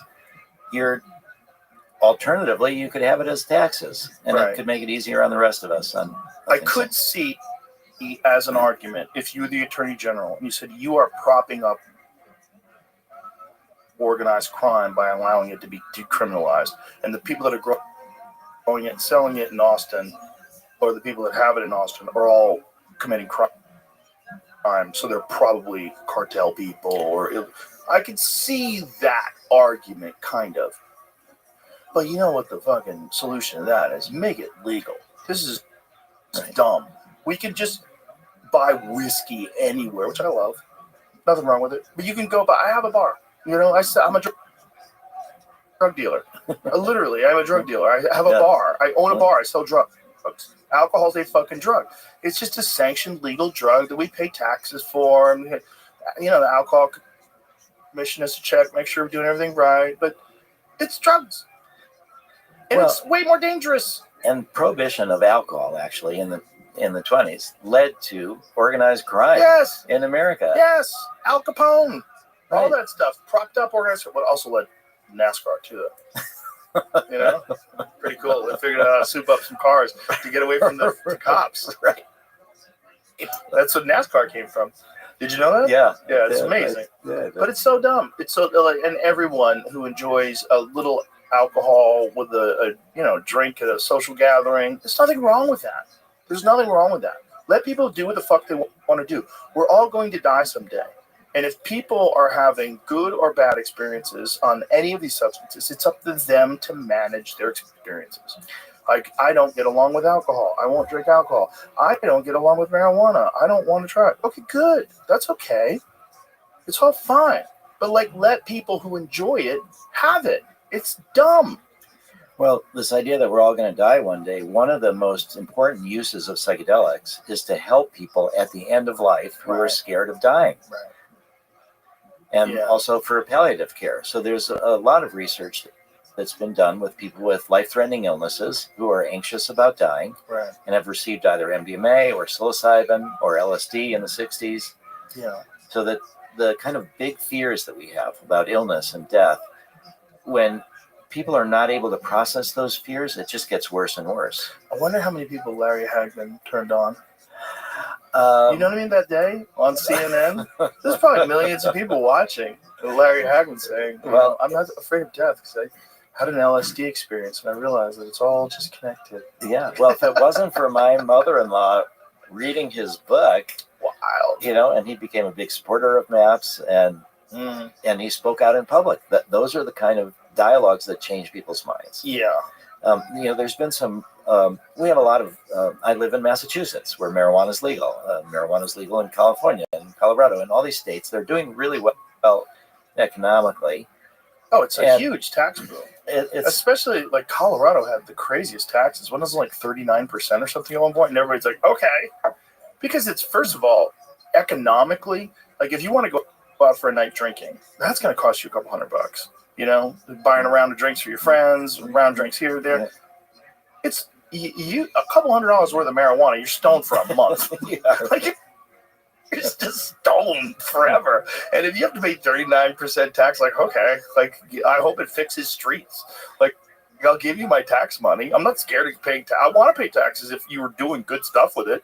Is it helping pay for the schools? Great. Let's get great schools and a lot of people smoking weed legally, but not kids.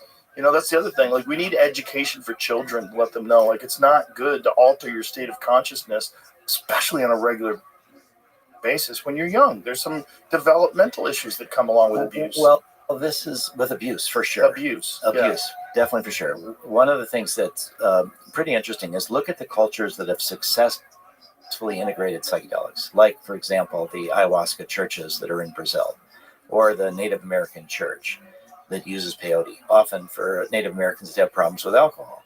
I was out on a Navajo reservation, this is about 20 years ago, and it was for a Native American church peyote ceremony, and one of the Navajo men brought his 9-year-old son to take peyote and spend the night with us. Whoa. And peyote's mescaline, right? Peyote's mescaline, yeah. And Wachuma is from San Pedro. Cactuses also that has mescaline in it. But this 9-year-old did not take the same amount of peyote as the rest of us, but he took more appropriate for his body weight. And it's within a cultural context, within a family context, within a religious supportive context, these cultures tend not to have age limits. Right. So I think when you talk about the developmental problems that come from abuse, that's totally the case. Well, but when you talk about occasional use for inspiration, particularly when in a ceremonial setting, which has been for centuries and centuries, they've refined it. There's no neurological damage that comes to your brain from mescaline. Right. Ceremonial settings are very important, and I used to think it was foolishness. I think ceremonies, like, get the fuck out of here with your ceremony. I was cynical, but I think that. And even rites of passages, like into adulthood, I used to think that was foolish too. But then I realized, like, wow, a lot of people have a hard time determining if they're an adult, and they stay kind of infantile for their entire life. And especially someone that's like really coddled by their parents and overprotected helicopter parents, and you never developed the ability to be solitary and just to be out there on your own and autonomous. And things that are important should be treated with respect, and that's where I think ceremony comes in. Yeah, one of the things that I think has led to my interest in lifetime use of psychedelics was been the failure of my bar mitzvah to actually turn me into a man. Oh, that's hilarious! Because I'm the oldest. Thought you were going to be a man. That's it. I'm going to be a man. I wanted to avoid all the awkwardness of adolescence. I'm the oldest of 4 kids. So I had no older siblings to tell me. And we did this rite of passage, and it's been used for thousands of years. And I just had this idea that there would be some visitation from God of some way, that I would be one thing the morning of my bar mitzvah, and I would be something different the next morning. And I remember waking up in bed the next morning after my bar mitzvah, and I'm like, I'm the same. This particular rite of passage didn't work, and you're 13, you're not so smart, and I was like, well, God must be busy. A lot of people got bar mitzvah. It's like Christmas, and you're eventually God's gonna get to me. Yeah, and so every day for a week, I would wake up and think, is today the day? Am I different? Oh, wow. Nothing happened. And then finally, another week and another bar mitzvah Saturday came along, and I realized that if I was on a list, I have now been dropped off the list completely because there's all these new people bar mitzvah. And the rites of passage that we do have, I believe, probably worked in the past for a lot of people.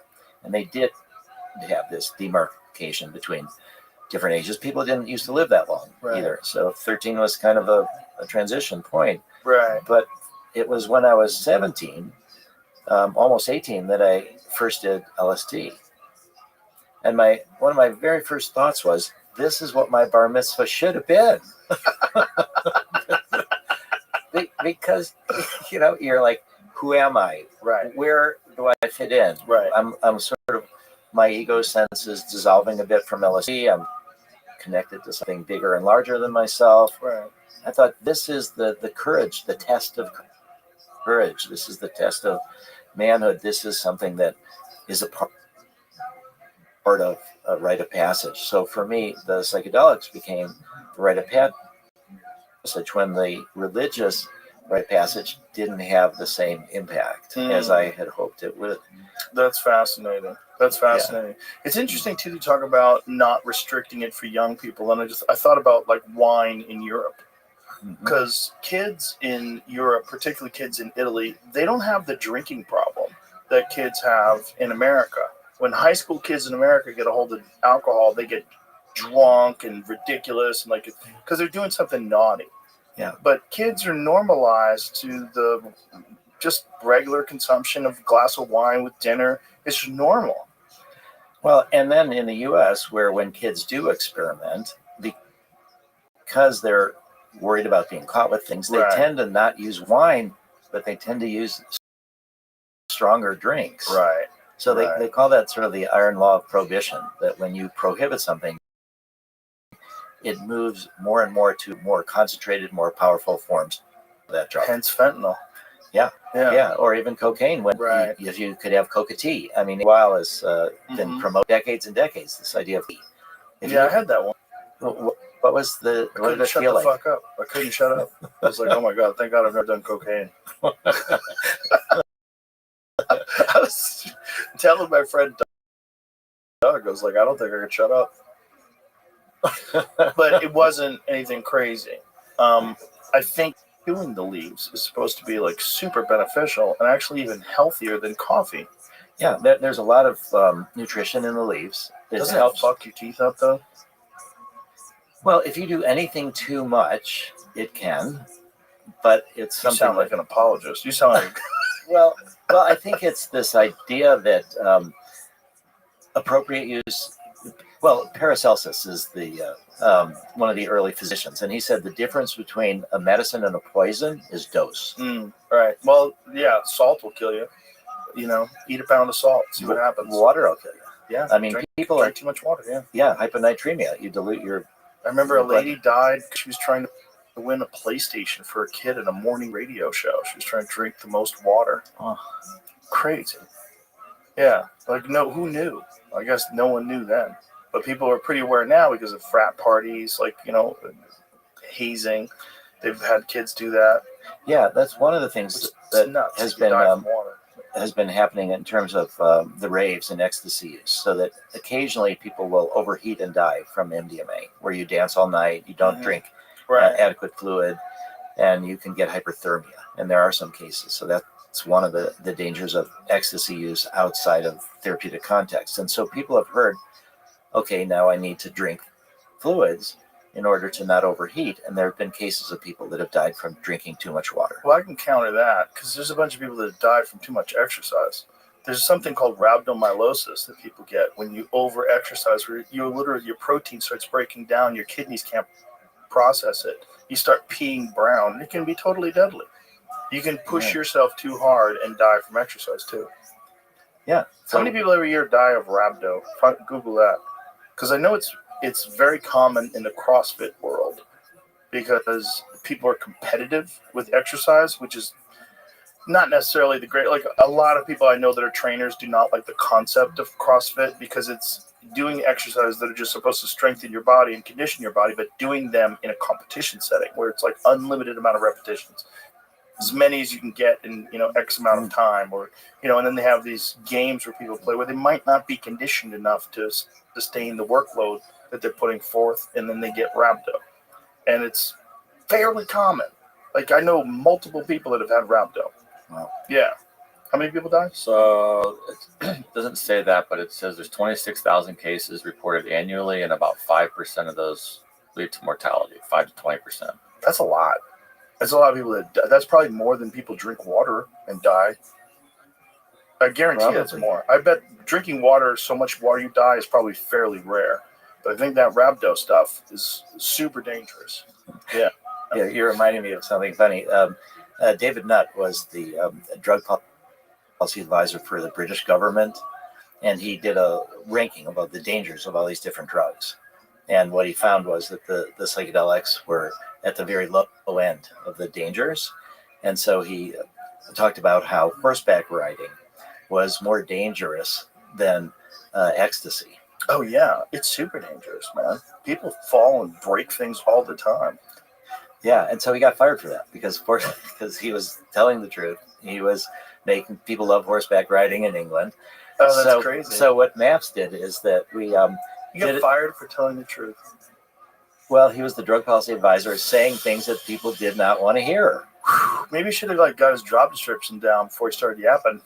Like, what am I trying to do here for real? Well, like, you really want to know my opinion, or do I have an angle that I'm supposed to be headed towards? Can you guide me? Yeah. So we did something similar. We looked at cheerleading. Oh, yeah. And we looked at the emergency room visits on a per person visit for the percentage of people that do cheerleading that go to the emergency room versus the percentage of people that do ecstasy.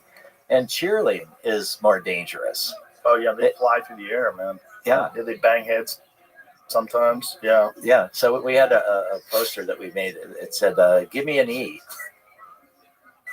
Oh, God, that's so silly.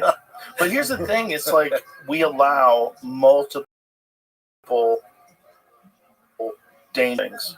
Like, horseback riding is one thing. How about bull riding? Totally legal. Super dangerous. Super duper dangerous. I mean, we allow BMX riding. You should, of course, allow that. I'm a martial artist. Like, I know how many people have accidentally died doing martial arts. A ton. It's real.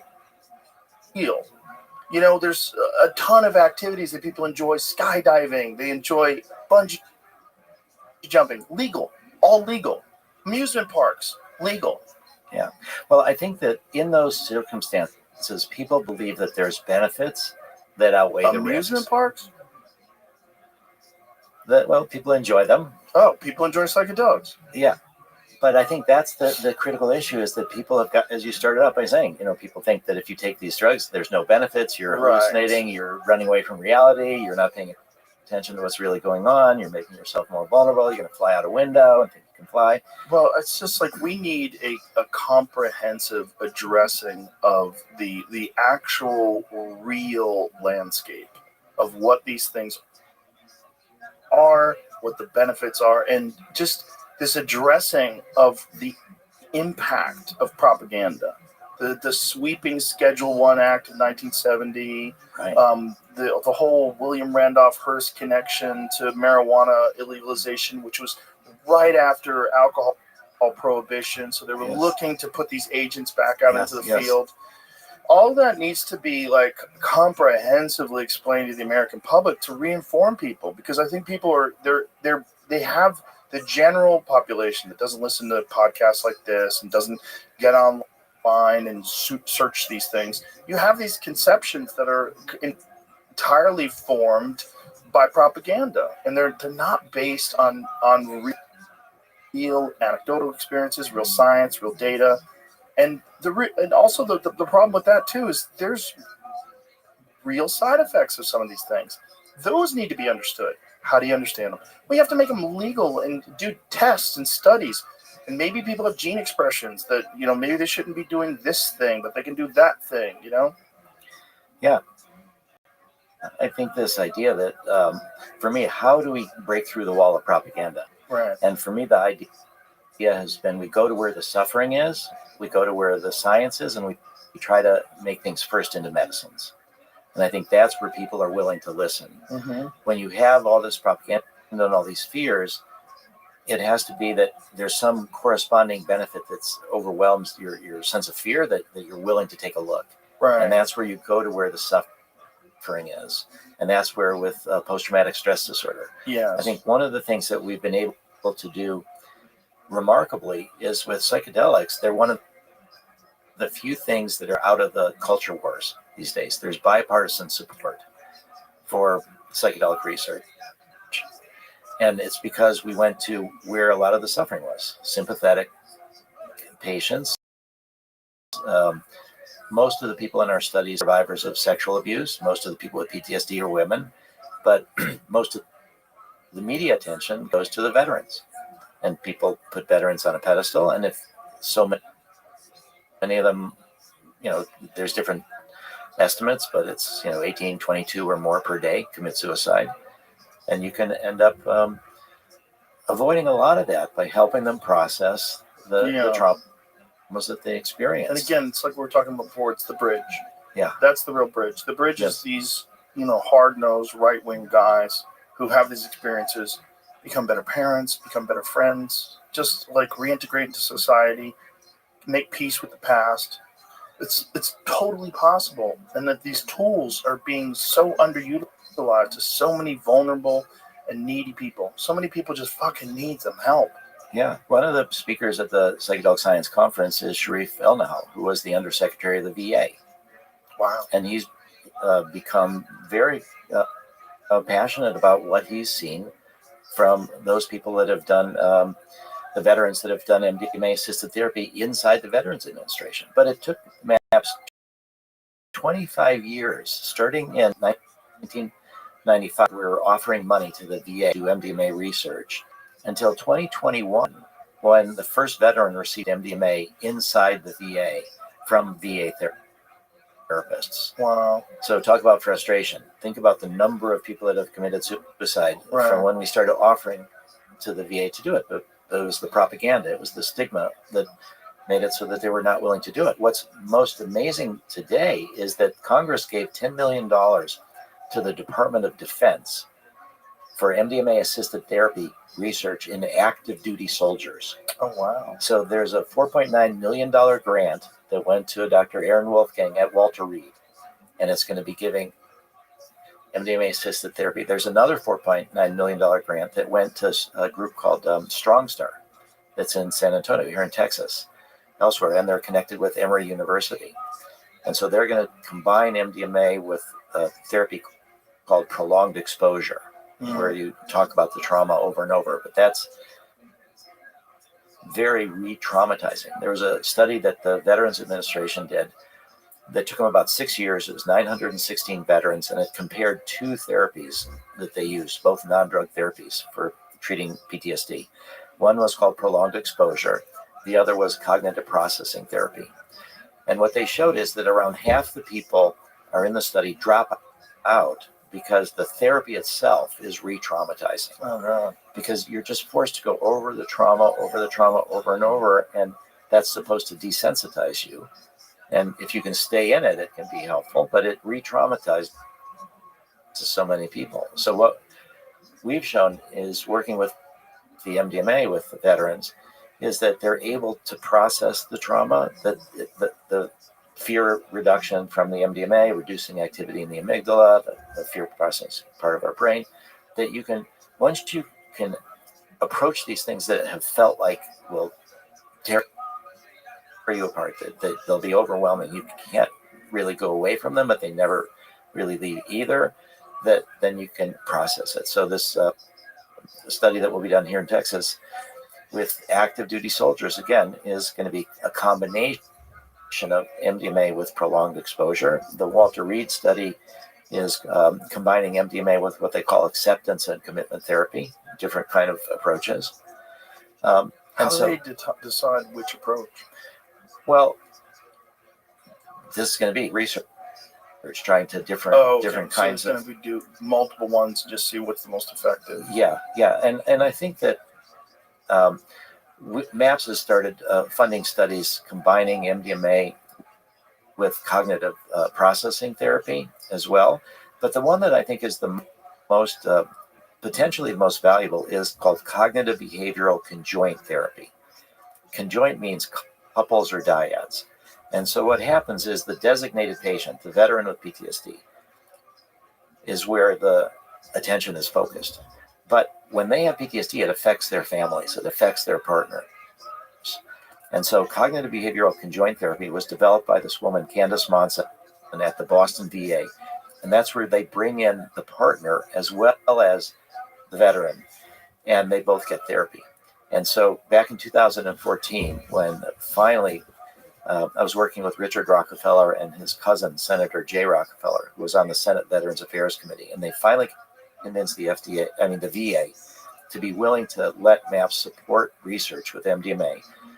They said that they would not let it, they wouldn't refer veterans, they couldn't do it inside the VA, we had to pay for it, but that the first thing they wanted us to do was combine MDMA with cognitive behavioral conjoint therapy, where both people now get MDMA. And the results were better than anything they've ever got before in studying this therapy, both in reduction of PTSD, but also in strength of the relationship. Do they combine it with 5-HTP or anything like that to sort of bring back your levels? The answer is no. People do use 5-HTP, and it can be helpful. But can you explain what that does? Yeah, so 5-HTP is your precursor for serotonin. So when we started research with the FDA, this was now 1992. The very first time that they permitted MDMA research was 1992. And as I said, MDMA had been used as a therapy drug since the middle 70s through the 80s, criminalized in 85. And people have felt that sometimes, and I think it's very much the case, that you're tired after MDMA, that people talk about as serotonin depletion. Right. And so when you take 5-HTP, that can be helpful. But when we started with the FDA, they said, all this information that you've got from before, from underground use or from before when it was still legal, doesn't matter to us. Really, everything has to be done under direct supervision of FDA-approved studies. And they said, don't assume that you're going to have problems and you're going to use MDMA plus 5-HTP or something. Just start with the MDMA, see what problems you get, and then you can start. So the way we think, makes sense. The way we think about MDMA therapy is that it's really not a one-day thing, it's a 2-day, in the sense that the second day is for rest, it's for having no obligations, no appointments, and the therapists come back and do more integrative therapy the next day. And also, so we do the therapy during the day. It starts at 10 in the morning. It's an 8-hour session, so often people can get sleep that night. And we don't see more low mood or more tiredness in the people that get MDMA than in the people that got therapy without MDMA. So we were never felt that the need to introduce 5-HTP. We didn't have evidence of symptoms that required this. But I think it's because we talk about it as a 2-day experience. The other part is that when people take MDMA at raves or parties and things like that, often they're drinking, they do it at night, they don't get full sleep. Right. The next day, they don't just take the day off. Often they go into activities. Right. And so exhausted. And they're exhausted. Yeah. And so sense. I think that this concept that we've developed is this really thinking about it as a 2-day experience where there is this low energy, but it can be productive in terms of trying to work on the issues that came up during the MDMA experience or the PTSD or depression or whatever it is. Now, there's a project at a place called Sunstone, which is a therapy center outside in Rockville, Maryland. And they've worked with cancer patients who are anxious about dying, and they have brought in their partners to the therapy, and both of them get MDMA as well. So these are all under FDA-approved studies. And they found that that was tremendously effective as well, because when your partner's got a life-threatening illness, it doesn't just affect them, it affects you as well. And often the therapy is focused again on the designated patient. So this kind of broadening the sense of who it is that is going to be treated and bringing in people's partners, I think is going to be very important. One of the works, Marcus and Amber Capone, who've done work with vets, they've brought probably by now about 1,000 veterans down to Mexico for Ibogaine. And they have also started bringing their partners as well. They realize that you need to think about this as a family setting and to try to treat the entire family context. This raises another issue, which is to talk about group therapy. So the scale of the trauma in America, there's 13 million PTSD patients. This is the estimate by the Veterans Administration. You know, in Ukraine, we've got an entire country. When I was there, practically every family knows someone or has someone that has been injured or killed. And so you've got massive population-based trauma. And to think about treating people as individuals is really important, but it's going to be hard to scale because of the limited number of therapists and psychiatrists and the cost of doing that. So the FDA has wanted all the research with LSD, psilocybin, MDMA, 5-MeO-DMT to start on an individual basis. But there's new studies now that are going to be working on group therapy. So one of the first in America was at the Portland, Oregon VA. And it was 4 therapists for 6 veterans. And it started out where each one got an individual session first, and then they got a group session. And there's 2 basic kinds of trauma in the military. One is war-related or accident training related. And the other is what they call military sexual trauma. There's a lot of sexual abuse by veterans or by military active duty people of other people in the military. And they call that military sexual trauma. And so what they've learned is they have to separate those groups when they do the group therapy. Because if you're a military person who's been abused by other people in the military, that you might not feel safe if you're in a context of group therapy. So they've done separate the groups, but they found that the groups do terrific with supporting each other afterwards in this integration process. And so what they've done is they've realized, though, that the design they had initially was an individual session and then a group session. And after they did 2 cohorts of the 6, they realized that the people felt they needed a 3rd MDMA session, and they wanted that also as a group, not as an individual. There's a project in Australia that's going to be climate-related PTSD from floods that they've had related to climate, and so they're going to be doing group therapy there. And there's an incredible project that's developing in Israel that's for people traumatized on October 7th. And there's going to be groups of 7 with 2 therapists, 2 assistants. But the Ministry of Health has taken a while to review this application. It's funded by charitable donations. The MDMA is coming from Canada. But what the Ministry of Health in Israel has wanted is, and this is the first study ever, where it's going to be direct comparison of individual therapy versus group therapy. So everybody is ready to have one or the other. You get randomized to either individual or group, and it will be a direct comparison. And so I think, like, when we think about AA and we think about peer support, I think you can go deeper when it's individual therapy because you have more focus. You're not thinking about other people. You can go deeper. But when you're in a group setting, you can kind of bond with the other people. You can kind of hear their other stories, but then you can support each other in this integration process. So I think at the end of it, it could be that the groups do just as well as the individuals. And then that will dramatically reduce the cost of the treatment and help it scale.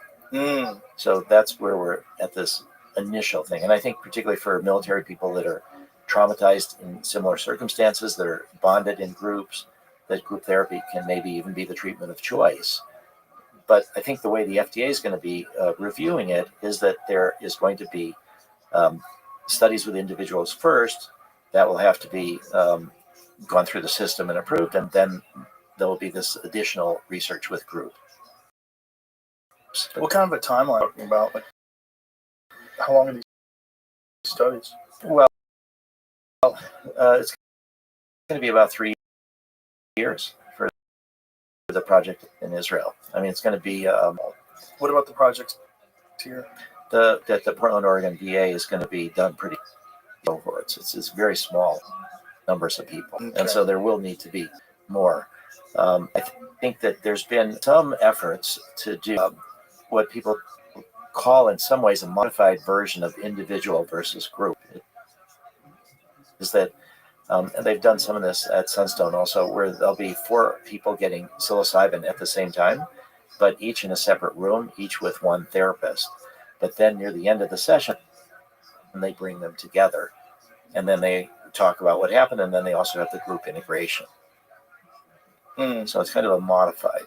So I think in terms of time frame, it's probably 4 or 5 years before FDA will approve group therapy, maybe longer. The other issue is that the last time that we spoke, it was before the FDA advisory committee and before the FDA meeting to decide whether to approve MDMA-assisted therapy for PTSD. And the advisory committee recommended against it, and the FDA voted against it. This was August of last year. And so that was heartbreaking, because I thought that the data really did justify approval, and it did demonstrate safety and efficacy. But there was enough doubts that were raised. One of the big problems to do research with psychedelics is, how do you do a double-blind study? Right. You know, when you take a powerful drug, you know you've taken it.